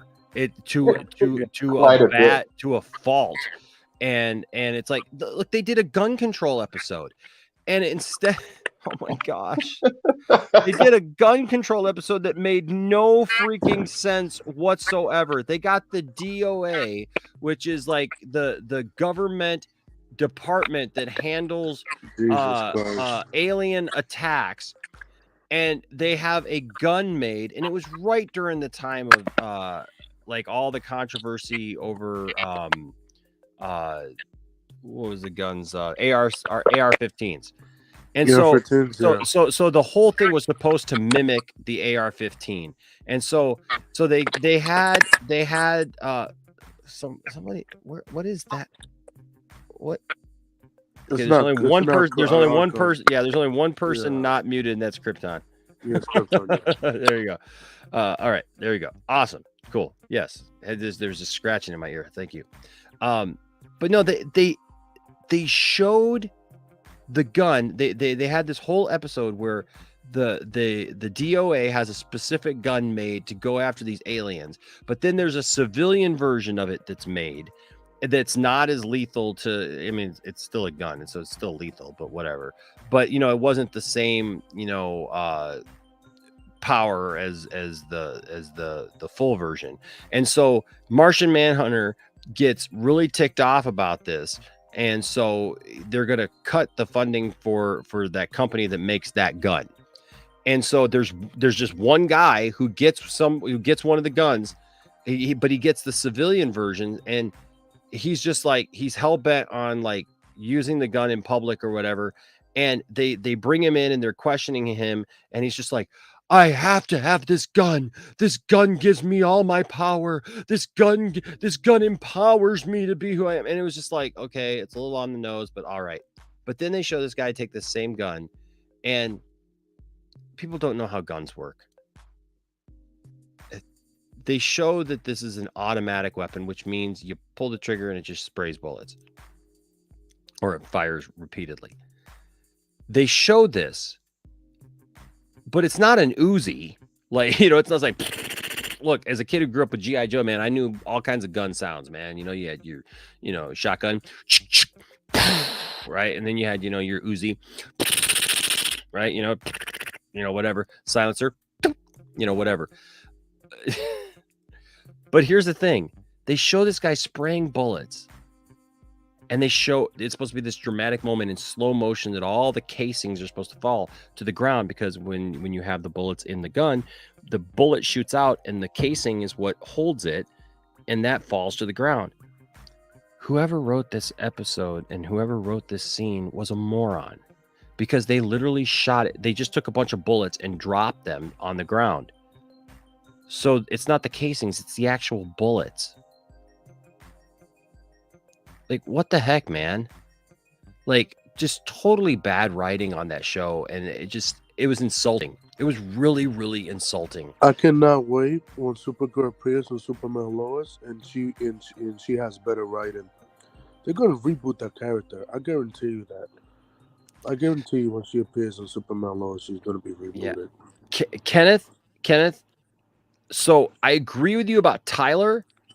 I don't agree with you about Melissa Benoist, because Melissa Benoist was a leading factor. Like she had a voice in that show, and she was absolutely 100% like 100% leading the charge for that. Yeah, Supergirl ended last year. She looked the role. I liked her. Yeah, I didn't have a problem with her, but as far as that writing, she was pretty down with where they were going. Like I said, I just don't think that they did. I think she took the job. money. That's all. I think So he says, she revealed her identity as Supergirl to the world. Fucking stupid. Jesus Christ, that's CW. I cannot wait when she appears in Superman Lois. Do you think they're going to recast her? Recast Supergirl? No, she's going to be rebooting Superman Lois if she appears. Yeah, by different actors. Do you think a different actress will? No. It will be her and Superman Lois. She'll make like a cameo. Okay, Superman Kids doesn't even know that Superman has a cousin in the show. They haven't. That's not true. They just haven't talked about it, dude. They know. They just haven't. They just haven't. It hasn't been important to the show right now. So that's why they haven't done it. Oh my God. Have you guys Superman seen? and Lois. I don't know how we got on. This is an interesting discussion. Have you guys seen the Superboy pictures? Yes. Yeah. Okay. Let me share these over to my phone or to my It's the one with the leather jacket and stuff like that, correct? Yeah. So if you were a fan, he's wearing the complete outfit. The eyeliner too. He's even wearing eyeliner. Yeah. It's funny. It's pretty funny. All right, here I'll share it. I'll show it here. H Bar says, as a Latino, I don't like that every time they show Mexico, it's got a yellow filter over it. That is so true. In every show. That you know what? In every movie. My gosh. That's my true. gosh. Yeah. Wow. Kenneth here says Supergirl, while I did not mind the show the last few seasons, it suffered and it pushed things to the edge too much at the end. Yeah. 100%. Let's see. Inash. It went away though. When you muted this last time. H Bar says Inash is woke, he never sleeps. That's true, but I do have to get up in 4 hours because I have to be at the church at 9. Yeah, but I think we are bringing it. We are bringing it to it, but I still got a couple things left here. Supergirl ended. Supergirl ended, man. It just ended this last season. Yeah. Melissa's like, they just have to end the Flash now. Yeah, so you see, I didn't watch the last season, so the Metropolis kid. The Metropolis kid. So here, I'll show you the photos. I was just like, what in the world are they doing? So are they giving him powers? I don't think this is our version. He has. Have you watched the recent episode? No, I have not. I've missed the last couple episodes. I haven't seen since after they revealed the. Then we can't. Like, Okay, so there's stuff going on basically. Didn't one of the boys already have powers? Didn't one of his sons already have powers? Yeah. Jordan does. Yeah, Jordan does. Jordan. But this is John, though, isn't it? Yeah, it's John. Yeah, this is the other brother. Yeah, but he might get his powers though. Okay, but like he looks kind of ridiculous. Who? He does. Jonathan. I'm just saying he looks kind of ridiculous. I don't think this is our version of Jonathan. I think this is a different Earth version. I haven't seen it, so I don't know. I'm just saying it just he looks a little strange. He looks a little strange is all I'm saying. Yeah. But you know what? Look, Tyler is all right. Tyler's all right. He's that. I like how the suit got less. You just don't like the suit. Oh, I just wish that they just. Oh, it looks like he's wearing a muscle suit, man. It just so much padding, and his S looks dirty. He's got a dirty S. Well, that's because he's fighting. If you see the last couple episodes, then sure. No, he's always got a dirty S. Yes, Not it's always really. dirty. The I suit. never It's noticed. like he never washes the suit or anything. Yeah, I consider the TV Superman uniform to be very shoddy. I mean, yeah, there's nothing special about it at all. Thank you, Stella. But this is from the new 52, so I understand this. I understand what they. All right, that doesn't look like the new 52 suit, though. No. Doesn't look anything like the new 52 suit. The new 52 is totally different. No, like I'm talking about like the suit. Like somebody on Twitter pulled out a picture of a Superman with this suit, but The like, new 52 has that. I think it's the red. It has like a red belt on it, and it's like a totally different. It's got a collar.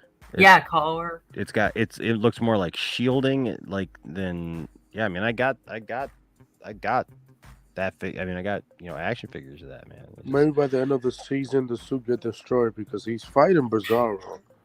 So that emblem is weirdly like small. Yeah. I like listen. I never thought that I'd say go back to the old suit that they originally gave him, but at least in that one, he doesn't have all the padding. I think that's the CW problem. I think. Yeah, I think they could have done a better job with the period. That's all. They just didn't want to spend the money. Anthony finding excuses. There's no excuses. See, Kenneth. Okay. People on Facebook in all these Facebook groups and stuff who love Tyler, and look, I don't have a problem with Tyler. I just don't. I didn't like the way that they wrote him on Supergirl, and now I really don't like his costume. I really like this show. I especially like the kids version, because the angle, actually, I should say. But this suit has got to go. This suit is an embarrassment to me. And like, I feel like the people who are like, oh, the suit's great. It's great. It's great. Like I feel like they're just like, they're probably, I don't know. I don't want to just like lump everybody together because I don't agree with doing that. But I feel like the people that I interact with anyways, who love this suit, are people who don't like Henry. And they're literally looking for any excuse to try to say that Tyler is better than Henry.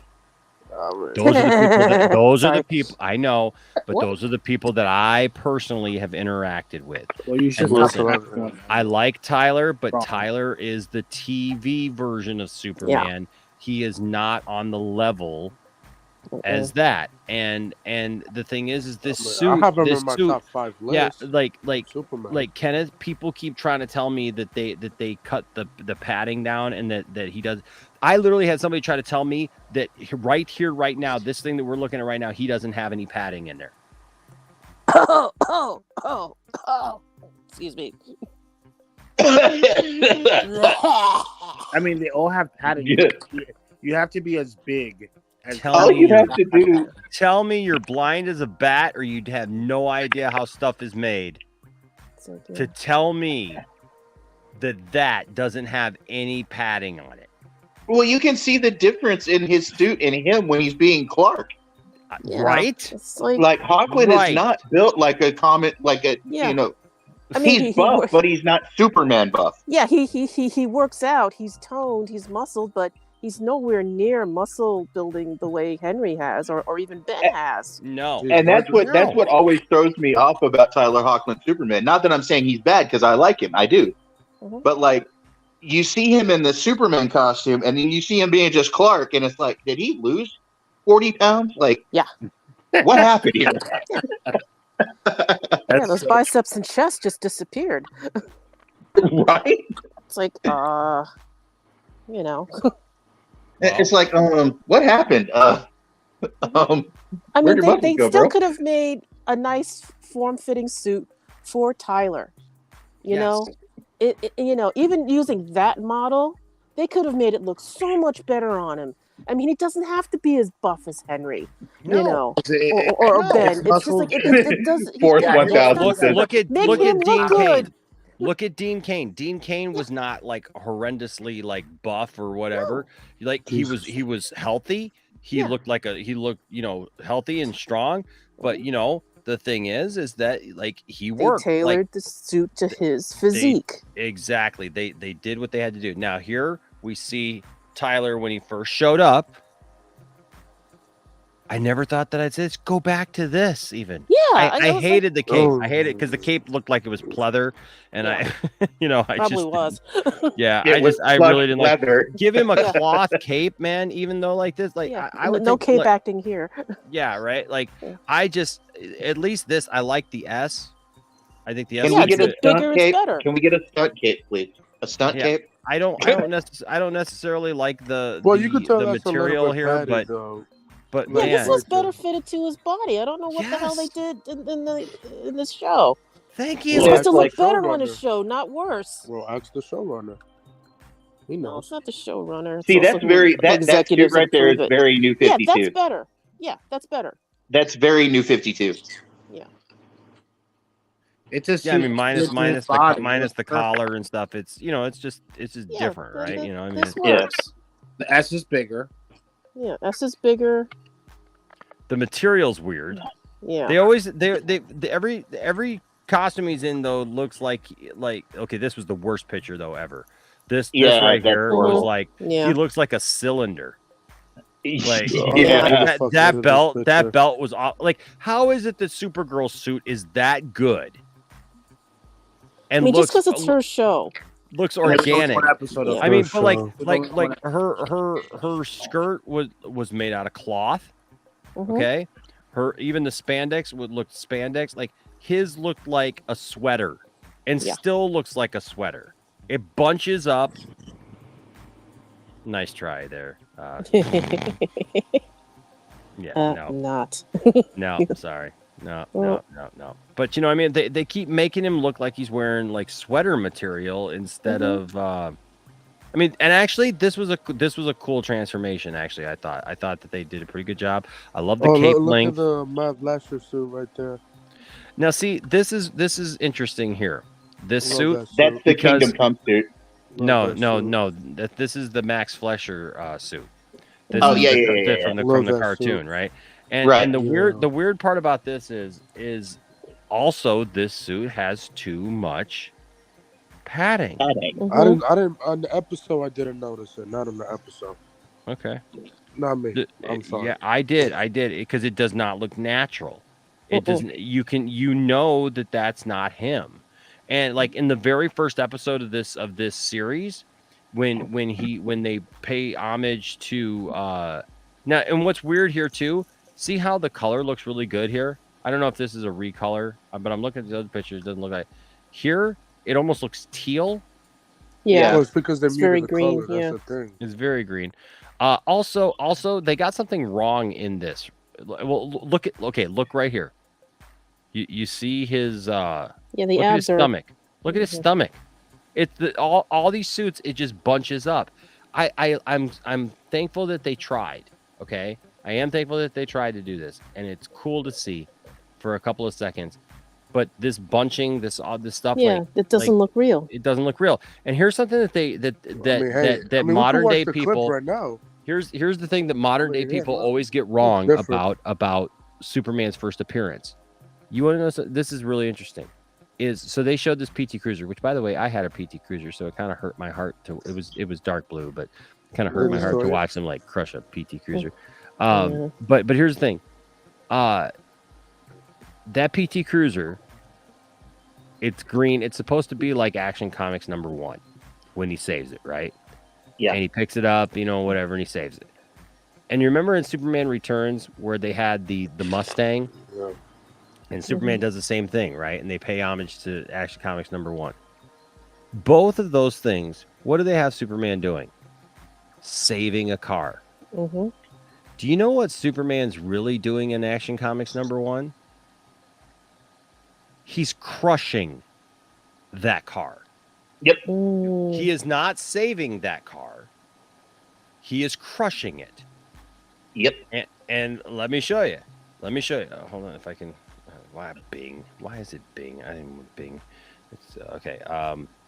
So Action Comics #1. I just watched the clip with that. Let's look at let's just pick one, right? Action Comics #1. Here it is. Right? Oh, Yeah, what's he doing there? Because it's full of bad guys. It's full of bad guys. Okay, now this is the reprint right there. Okay, so but let's he's a Superman squish on rock because it doesn't have the guy running Solar away. Comics. Right? Yeah. Okay. They did it with Supergirl. I love that. I love that cover. Reoccurring. Yeah. Oh yeah. Heck yeah. Yeah. So here's this is different, but yeah, it's still, this captures it. This is somebody else's reinterpretation, but this is what it looks like. The guy's running away. Guys are falling out of it. He's literally crushing. This is the Spider-Man version. Somebody draw that. Okay, so here's an Action Comics #1, I think. Yeah, that's the original. Jesus. Here's they're trying to do it again. Of course, here it looks more like he's saving it. But here's the thing, because they're so worried about showing Superman. Yeah, here's an original, right? Of this, what it looks, because the guy's running away over here. So, yeah. But they always want to show Superman like that he's like being so heroic by saving it. He's not. He's crushing it. Superman also beat up a wife beater. We were talking earlier about abusive relationships. Superman literally finds a dude like beating up his wife, and Superman threatens him with his life. Dude, I'm telling you, Superman and Batman in the early days in DC were not how we see them now. I mean, like, yeah, they weren't anti-kill. Yeah, Batman broke a dude's neck in front of Commissioner Gordon in Detective Comics 24. Yeah, because it's their big dub. He also hung a guy. He also hung a guy off the bat plane.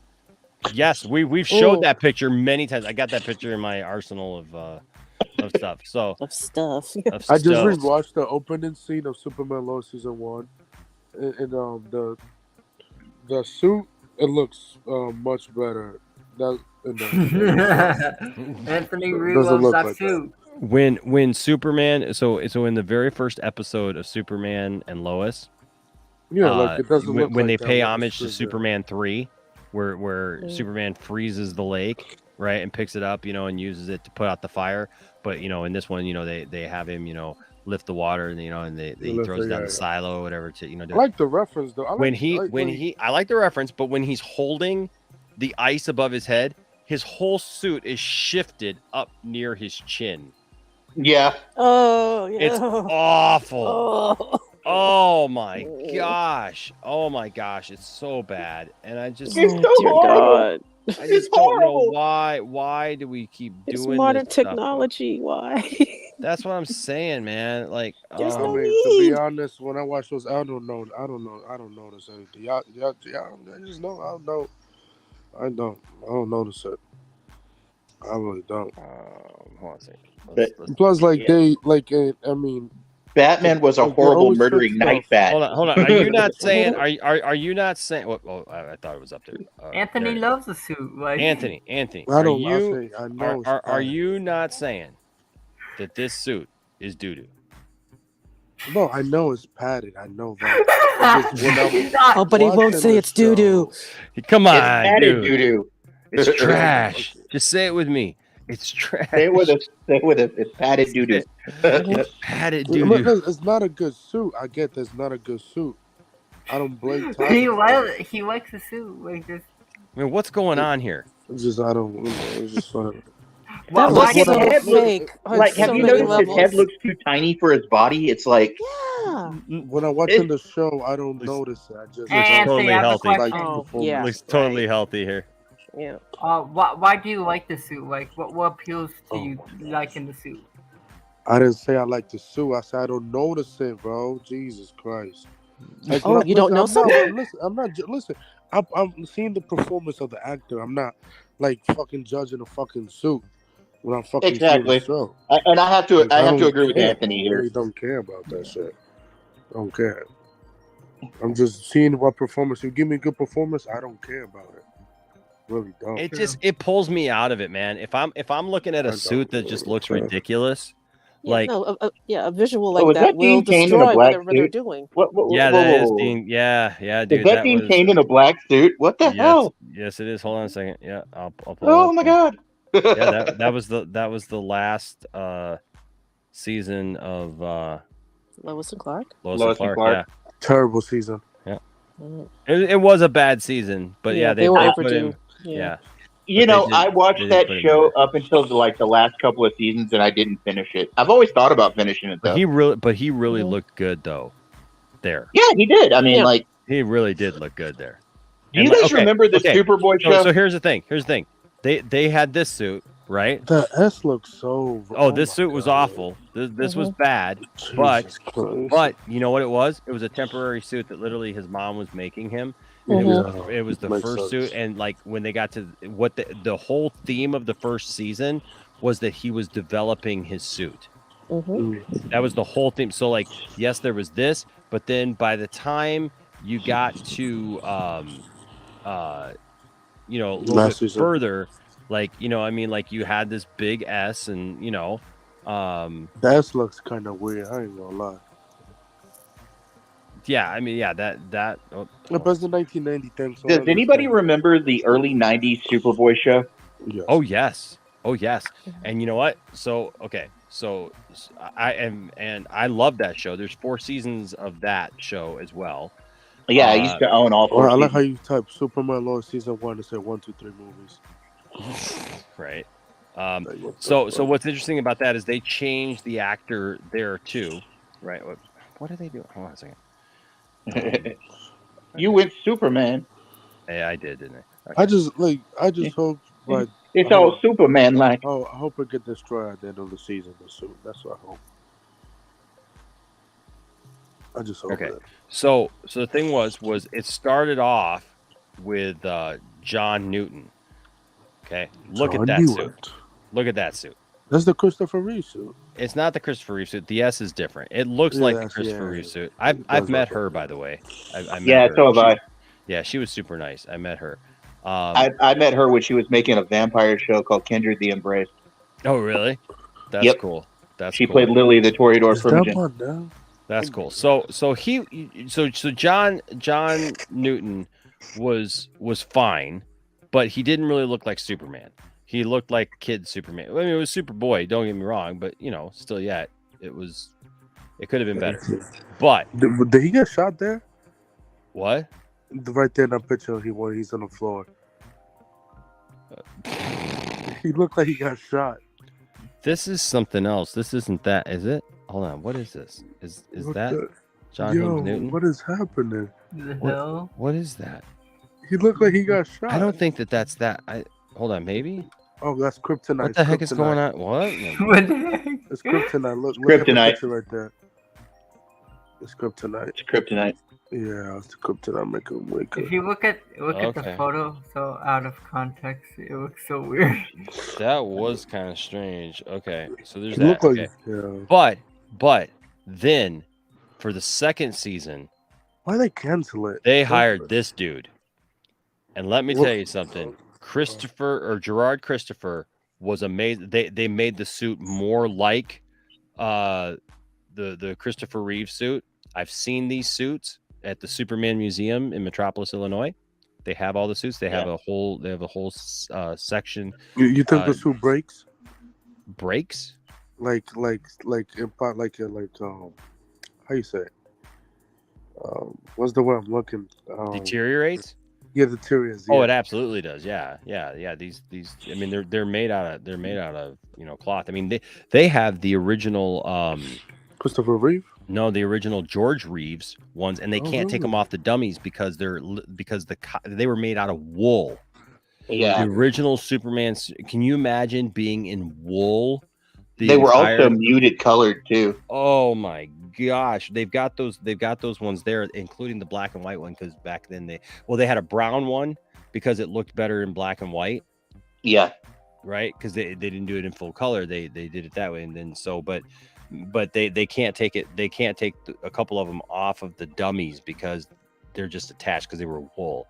But look how good he looks here, right? And he looks good. Do you know that as the story goes, he actually auditioned for Lois and Clark: The New Adventures of Superman, which Dean Cain ended up getting and got the part. Like they wanted to give him the part, and then they found out afterwards that he had been Superboy for 3 seasons, and they're like, well, we can't give you the role then because you've already played the role. But look how good he looks there. That would have been a perfect evolution. Right. They didn't, but they didn't want there to be any confusion with their show. He looks like a callback to Christopher Reeve there. He does. He is fantastic. And the thing is, he's a better actor than John Hames Newton. John Hames Newton was a horrible actor in season 1 of Superboy. Look, watching the first season of Superboy is like a you get through it, right? Stab my eyes. But they even had like this. Oh my gosh, the one kid who was Wyatt in Weird Science is on there. Yeah, and then the guy who plays Lex Luthor is just bad. Like he's like a blonde preppy kid. The episodes I remember the most from this show are the ones with Metallo. Yes. How about Metallo? And then how about Bizarro?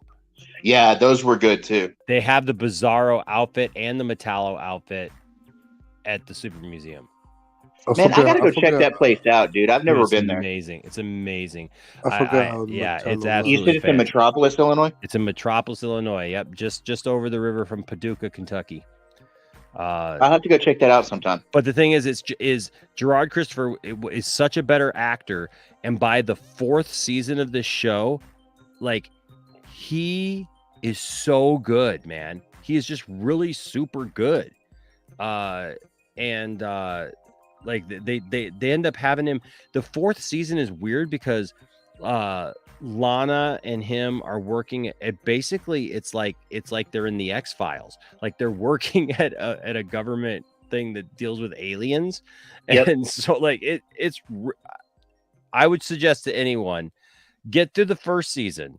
Just do it because it sets stuff up, because it's all continuity, but they actually look at the difference there, right? Like between him and him. He just got a bolder chest. He's just, he looks. The other one looks more like Superman. Let's be honest with you. He looks more like Superman, but he was like almost 30 too. So he was almost 30. So yeah. So it just was what it was. But he's not horrible. But this guy looks like he's cosplaying Superman. For Superboy, he's okay. Yeah, for Superboy, he's absolutely okay. But look at this. Right? That's very Christopher Reeves right there. Yeah, that's very Christopher Reeves. So, if you haven't watched the show, I would say take the time. Is it only? I don't think it's on HBO Max. I'm just surprised that like you said, that the old George Reeves suit still exists, man. That you would think they'd have been way deteriorated by now. The only show that's on HBO Max right now is, I think, Lois and Clark. That is dumb. I don't know what. It's probably a contract issue with Warner's. Yeah. If you guys ever find a way to get on a studio lot and cozy up to the wardrobe department, you'd be surprised at what exists. I was with a friend, and he actually got to try on Billy Zane's Phantom outfit. Wow. Yes. I'm pretty sure it was not in great condition, but he got to try it on. I just want to see some of the old George Reeves suits. Yeah, they're still in there. They're still in wardrobe. I'm pretty sure Warner Brothers has a lot of suits in the vault. Oh, yeah, Oh, no, I they- forgot Mr. Mixie. Yeah, Mr. Mixie Pitlick. Mr. Mixel-Pitlick. Yep. The Yeah, live they- action. Yeah. I wonder if this. Okay, it won't. What is John doing? What is John doing now? Okay, I haven't seen so that in a long hold on time. a second. Hold on a second. So hold on a second. What? Superboy, the new legacy documentary. Did not know there was a Mr. documentary. Mixie Pitlick. They introduced a lot of it. There's Bizarro. Live action, Better. practical effects, Bizarro. Come on. Better than Smallville's. It is. It is. But I mean, look, it's different, right? Because Smallville tried to do, a bigger budget, kind of, thing. But let's see if we can. Hold on a second. Let me see if I can do this. Metallo. I just love Metallo suit in that show. I know Warner Brothers John has the Nicolas Cage suit in the vault. They should bring that shit out. So here's him, kind of older. He looked better, kind of older, but like he still didn't look like Superman. Yeah, he looks he's weird. He looks like Joey from Friends. Oh like a buff Joey, a really buff Joey. Here, and let's see, but look at Gerard. But look at Gerard Christopher. It's gonna be really bad if this dude looks horrible now. No, he looks. Look at good. this dude. Yeah. Still looks. He still looks rather good, man. Superman-y. How Yep. old is he now? He's gotta be in his Got to be in his 50s by now. yeah, if not older, actually. Mm-hmm. Probably older. This is a while ago. Yeah, he's got to be older. Where was he born? One second. I'll ask Siri. Hey Siri, how old is Gerard Christopher? Gerard Christopher is 62 years old. Yep, No, that's about right. 62? Yep, he's Yeah. 62 years old, man. There's no way he looks 62. He's A 62. little bit of hair dye if that's the picture. Yep. What? That's all you need. He takes looks- care of the rest he of looks himself. good. That's all it is. Yep, he looks good. Yep, he could have done For it. a guy that's 62, doesn't look too bad. It is what it is. But yeah, Yeah, the first guy's actually younger. He's like 56. But I guess to close out that whole thing, like I don't know. Look, I think as far as the Flash goes, Flash movie, yes sir. I think it's more likely Black Flash. Yes, 100%. I would love for it to be. I would love for it to be Eobard, but I do think in the beginning of the movie, there's my speculation. You might see a stunt double and wearing the reverse Flash suit, and you're never gonna see him again in the movie. That just might. Patrick, can I say this? I don't think so. No. I really don't, because there's a lot of people who really like Tyler. And I've you been know, seeing like a lot look, of look, praise. and okay, and I always separate this, Patrick, right? I always separate this because there are a bunch of idiots on the internet, right? There's a bunch of idiots on Twitter who just 100%. like they're gonna hate anybody who's not Henry Cavill, right? Yeah. Like we just literally did the whole segment earlier tonight about Brad, what's his name, who is the silhouette guy, right? Mhm. So there's people just gonna hate him just to hate him. He looks great, right? He looks like Superman. He looks good. He looks okay. He looks good, but I think that the Tyler thing just comes from the bad writing that happened in the Supergirl show, And from Teen Wolf. because that was, I don't know about Teen Wolf because I didn't watch Teen Wolf. No, so yeah, sure. Yeah. So I didn't care about that. Just like I haven't watched. I'm obviously aware of Twilight, but I've never watched Twilight, so I'm going to go into the Batman not caring about what happened in I Twilight. watched Twilight. because- I don't give a F. yeah, I don't care. So the thing is though, is that I really think with the Tyler thing, it's people, they were first introduced to him on Supergirl, and the writing was horrendous, and they did not allow him to be Superman. They just kept saying, oh yeah, he's been Superman for a while, so we don't need to see him be successful. We don't need to see him do anything. You know what I mean? And that's where I think that's the problem, is that then they've tried to reboot him, and they've tried to make him kind of different. Now he's got the you know, the 5 o'clock shadow that lasts forever, and which is fine, whatever. But in the same token, I see a lot of fans that they have a level head when it comes to Tyler. You can tell they're the real fans who are literally judging it, you know, in the right way. And you know, I don't blame Tyler. But on the and I think he does a good job for TV. I think he does a good job for TV, but I don't think that he could. I don't think that he would pull it off on the big screen. Nope. Not with what I've seen so far.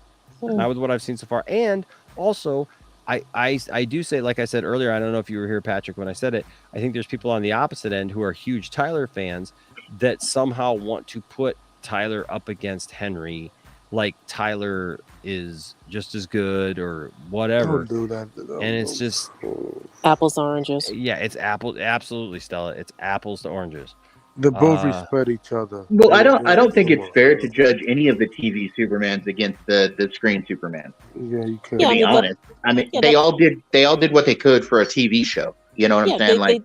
They did what they need for the project that they were working on.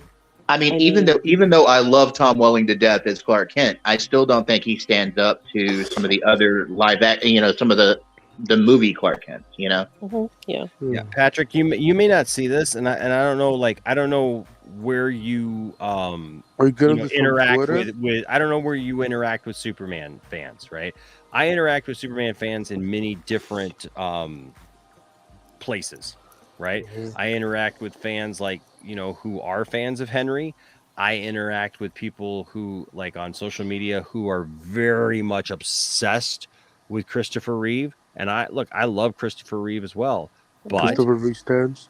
Yeah, it is, right? And so, and then I've seen people who with the Tyler thing, who like I said, they literally look at that suit that we just look at that is so obviously just padded with foam, and have literally tried to tell me that there's no padding in it at all, that's all Tyler. And it's like, look at the other photos we literally just looked at from when he was on Supergirl, and he didn't have all that. It's obviously not him. His head looks super tiny in it and stuff. And you know what? And it's sad that Tyler has to go through that. I wish that Tyler didn't have to go through that, because listen, I respect anybody who plays the character of Superman. It's Superman. I may not think they're the greatest. I may have my own little issues with them or whatever. But at the end of the day, they're Superman, and I want to love them, right? I want to respect them. I want everybody to look up to Superman more than anything. It just kills me inside when it's like, hey, here's your new Superman, and here's this crappy suit for some reason that we put 2 minutes worth of thought into.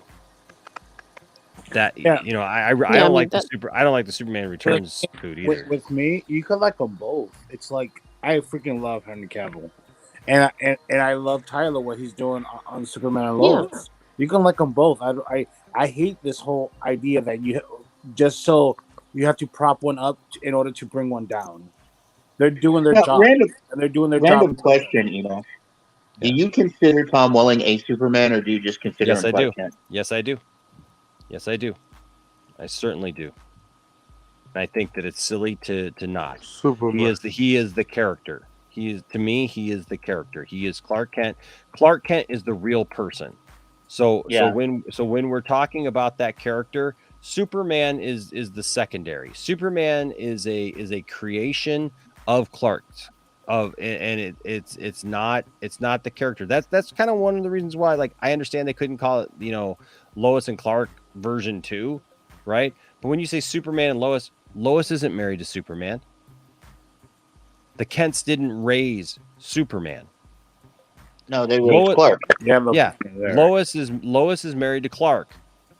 The Kents raised Clark. My wife is not married to, YouTuber Enosh Fee, right? Or Poindexter Lounge, or like Poindexter, like some people. She's married to Enosh Fee, and she knows the real me. And yes, Gary, Cavill's suit does have padding. The only difference with Cavill's suit, though, is Not that much. that the padding that's there, the slight bit of padding, is like literally thin padding to just accentuate certain parts of what he already has. When you look at Tyler's suit, it's the padding is over accentuated because it is definitely Who do you think is the fault for that? You think that's the network or the director of the show? It's the costume designer. Costume designer who's ever putting it together. Yeah. Don't forget, of course, also another Superman. Oh, Jesus Christ. Oh, I remember that movie. Yeah, I laughed my Oh, yeah. arse off. Yeah. Hollywoodland. I actually like that It was a good movie. It was a good movie. It really does give a different perspective on how his last days were spent. George Reeves. George Reeves. Yeah. I mean. Oh, and that's where he and Diane Lane first knew each other. This is the George Reeves suit, by the way. This is not. It is. Suit. Mm-hmm. Yeah, they put. And they even talk about the different colored suits in this movie. How the suits were different colored. Yeah, because it was being shot in black and white at first, so they had to play with the how it looked on black and white film. Mm-hmm. There was a joke about one of the suits being kind of pinkish colored, and he was upset about it. Oh yeah. Yep. So he looks good. Then of course, everybody's got a place, man. I think the reason why they didn't call Superman Lois and Clark, I think, because it would have got a lot of backlash from the original fans. Well, yeah, you couldn't call Lois and Clark. Yeah, you don't use the same title twice. Yeah, that's who's going to say Superman and Lois, which is a good title for it. Oops. Do you think Warner Bros. Still has the Nicolas Cage suit in the vaults? Oh yeah, they got all that. They keep everything unless it gets stolen or they actually run out of money and sell some stuff. Oh God, it's him in the suit with the long hair. Oh no! Oh dear God, my eyes, my eyes. Don't worry, guys. He's gonna show up in the Flash movie. Oh hell no! He's in the Flash movie. I love Nick Cage, but not as Superman. No. But he's in the Listen. He's in the Flash movie. He is not in the Superman. Oh God, I hope not. Dear God, no. He's gonna be in it. That looks like Kevlar body armor too. Look at this thing, man. It's a 1990 thing. It's too shiny, dude. No way, dude. No. So Gary, again, yes, it is padded, but it is not. We know the legs is padded. It is not. It is not padded to the extent. Yeah. That other suits are padded. It is better formed. The suit, the pieces that you see, especially the Justice League suit, right? First of all, this is one of the things that shows that Joss Whedon was really dumb. The silver pieces that you see, it's not padding. Like the stuff that makes up what it looks like, it's literally pieces of plastic that go over Henry's actual muscles. So when you see so we looked at this. Does he know what padding is? Yeah. Yeah, we looked at this suit long enough. Have we looked at this suit long enough? Gary, have you seen pictures of Henry in shorts? It's foam. Let me fangirl out here. Have you seen Henry Cavill in a tank top and not the shorts? kryptonite bees. That's him. Okay. And not the bees. Henry it's partially padded, but not to a heavy duty Behind the extent scenes. that Tyler was horrible in his on TV. Let's see if we can. Yo, what is that? Can we get a full body? Okay, here's a full body. Okay, so whoops. Okay, that's. So let's see if I can enlarge this a little bit. Okay, here we go. Right. So you see how you see this silver, and you can see the abs, right? Those abs are obviously not Henry's, right? Yeah. And even on the legs here, you see this silver that shines through. Yeah. What this is not padding. This is molded plastic. Is what it is. It has a silver tone to it. That's why the abs are there. That is spandex that is stretched over pieces of plastic. It's not padding. The plastic is literally layered on top of if anything here, thin padding, but not much, if anything, because those are his arms. Those are we'll take a look in just a second. there's no fake You'll arms. see that he is actually that big. The reason why it looks like that is the plastic pieces accentuate, but here's how stupid Joss Whedon was. Do you know why this suit? Because this suit was created by Zach, okay? But do you know why Zach never intended for it to look this way? Because Zach planned on having it be black, okay, like we got in Zack Snyder's Justice League. So Warner Brothers wouldn't let him make a black suit. There was never a real black suit. He has to. What was it? He used some CG thing. Yep. So they used some technology to do that. Yeah. The reason why it had this silver like this was for that technology to turn it black. Listen to the like the discussions. Yeah, the special features. Yeah, that Zach talks about it. But here's the thing. It was never meant to look like this. But Joss didn't go with that, didn't know that, and literally put this out here. And so all this that you see like shining through, I hate that. I hate it. I hate the way that it looks, because it looks ridiculous. That like, why do we have like silver muscles shine? He's like literally not made of steel, like that doesn't make any sense. Now, let's take a second and to look at Justice League. Well, let's take a second and let's just look at Henry Cavill. If you want to see how built Henry is, look at him in a picture from. Yeah, there you go. So this right here though is that. But look at those steroids. Check this dude out, man. And he got bigger from Man of Steel to BVS. Yes, he did. We did not know that he was going to do that much more muscle building. I thought he was fine as Theseus. Look in at Immortals. this dude's arms here. Damn, those steroids. You can't put much He's not on padding on that. steroids, Anthony. Yeah, no, he's not. He swore that he never took them, and I believe him. You cannot put. You look at this compared to him, like in that suit. You can't put any padding here. It's literally those silver plates. Like, and if anything, it's just a thin layer of padding for the plates to go on and stay in position while he's moving in the spandex. Because the spandex is thin. The spandex is thin. That's why when it stretches out over those silver plates, you can see it through. That dude, and that's not just me doing that because I'm a Henry Cavill fan. It's because I've watched the behind the scenes stuff. Yeah. So I know how it looks. I know what it is. So you remember the Superman flyby suit? Henry Cavill is by far the only Superman to look like this from a muscular standpoint. Workout. Yeah. Yep. You should see pictures of him when he did the show The Tutors. Oh, he was built back then too. Absolutely. Mm-hmm.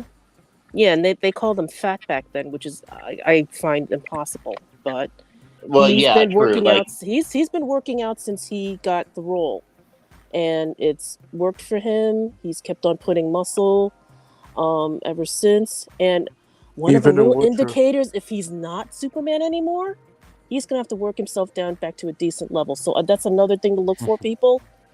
The day Henry, stops working out this aggressively, that's another indicator. But he's still willing. He's still working out. He wants to keep this physique because he still wants to play Superman, and he's still young. So I don't see how they could have called him fat back during this show. Like, dear Lord, I'm looking at pictures of him from the Tutors. No, I mean, they didn't call him fat. I don't think they call him not in any way fat. They just said that he's he got traumatized by the kids in school back on Jersey Island. Yeah, but he's made up for it ever since. So I And forgot again, he was that northern. Like, yeah, coming from the UK, I'd forgotten he was that northern. yeah, yeah. The Jersey Island is like north of Scotland. No. It's off the coast of France. They're at Oh, that's Jersey right. That's Channel. right. Jersey Channel Or Islands is Can you closer look to up the France. flyby That's suit? right. Mhm. So he's Superman flyby. Well, that's it. Yeah, he's been very dedicated. Does his stuff. No steroids. He insisted on that. I was joking about the steroids. I know that people. Yeah, are but like the thing is, okay, forgive me, Anthony. When you joke about things like that, people are going to think that it's true. And this man has worked very hard for where he is. I don't know about that. I mean, people like to joke around even to say those things. Well, there's a joke, but then I don't know you that well. I don't know that. And there are people going to be listening at this and go, oh, well, the guy said it, and the girl's just, a fangirl, so she knows nothing. They're going to believe you over me. And I've been following him since he's been in The Count of Monte Cristo in 2002. Yeah, he was good in that. 2002. Yeah, that was way That was long his time first ago. movie. He was a kid. Yeah, Kid, man. Yep. But Well, I mean, I get why people call him a fat because he was chubby as a kid. I get that. Yeah, as a kid, but doesn't Yeah, hold no. true now. Although yeah, he even wore the Superman flyby suit. Yeah. With Yes. J.J. Abrams. Yep. Yeah. But yeah, I mean, it's just like He's worked hard for what he has. Yeah, it is what it is. He's but awesome. Henry is by far the most muscular person to ever play Superman. Yeah. By far. Yes. So look, and Christopher Reeve.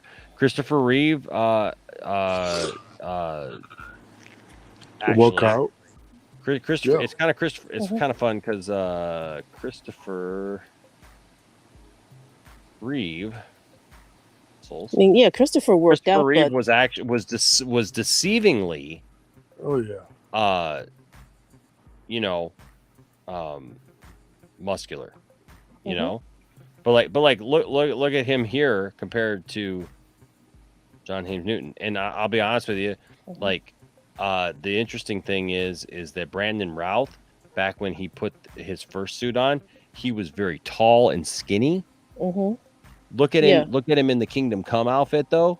Like, yeah, there's some padding in there, but he fills out that suit so much better now. Yeah. So much better. Not that much padding. Not that much. But that Superman Returns suit is just no. Jesus Christ. The tiny little panties and everything, like no, it just that doesn't. But you look at what Christopher Reeve had to work with, so you can never take that away, like from him, the way he filled out that spandex outfit. Nope. He's working hard. Heck yeah, he was. I mean, he put on like 30 pounds of muscle, real quick. Yeah, But again, look. Okay, so look at this. So if you look at Christopher Reeve's chest, right?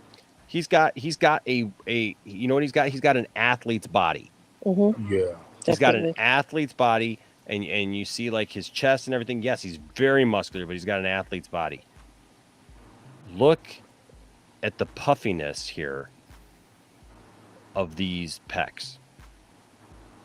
And the thickness of these arms. Henry Cavill didn't just have an athlete's body. He had a bodybuilder's body going into it, and that's just different. And look, like I said, there's nothing wrong. I mean, like, look, you got this mock-up here of Christopher Reeve. Well, Christopher Reeve didn't look like this. Christopher Reeve looked like Who this. even made that mock-up? What the hell? Yeah, right. I'm sorry, but that must be a super fan. Hey, you got artists that love this stuff too, and that's when it takes everything to another level. Because they understand the musculature and everything of the human body. Good suit, horrible movie. So there you have it, folks. Well, then it could be this guy. Oh my gosh, what is that? Jesus That's Christ. that's what's his name? Newton? No, what's his name? He's from the musical Up and Away. It's Bob. Oh dear God. Bob. Oh, what's his name? Bob. Hold on a second. I'll get it here.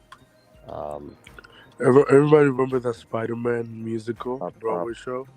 Spider-Man musical. The one that bombed. the one that bombed in Broadway. I remember seeing videos about it. I was like, what the fuck is that? Yeah, because you too. Was it Bono and The Edge were? They spent too much. They spent a lot of money in that.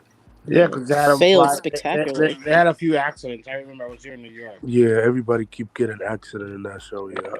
Yeah, that production was cursed. Yep, it was. I'm surprised they haven't made a musical about the Rogers. Give them time. Oh, If they run out of wasn't it ideas, called you Up, might Up, get and your Away? wish. Up and Something like that, Away actor. Just put Superman musical. It should be. Yeah, Something will bro. come up. I think it's. I know it's Bob something. Is it Bob Daly? No, it's something like that. No, because there's Tim Daly with Superman. Mm-hmm. Here he is. What's his? I like how Brenda Rubb just pop ups. What's his name? Maybe You know. Okay, we've got to watch this sometime, guys. We actually have to do this as a watch party. There is a Batman musical. Oh dear God! Oh God! Have you seen this? Have you seen this? It's hilarious. It's No, it's a comedy. That's why, like, you got Superman here, and you can see he's actually wearing underwear. See how it's red? the white thing. Like, yeah, it's really funny.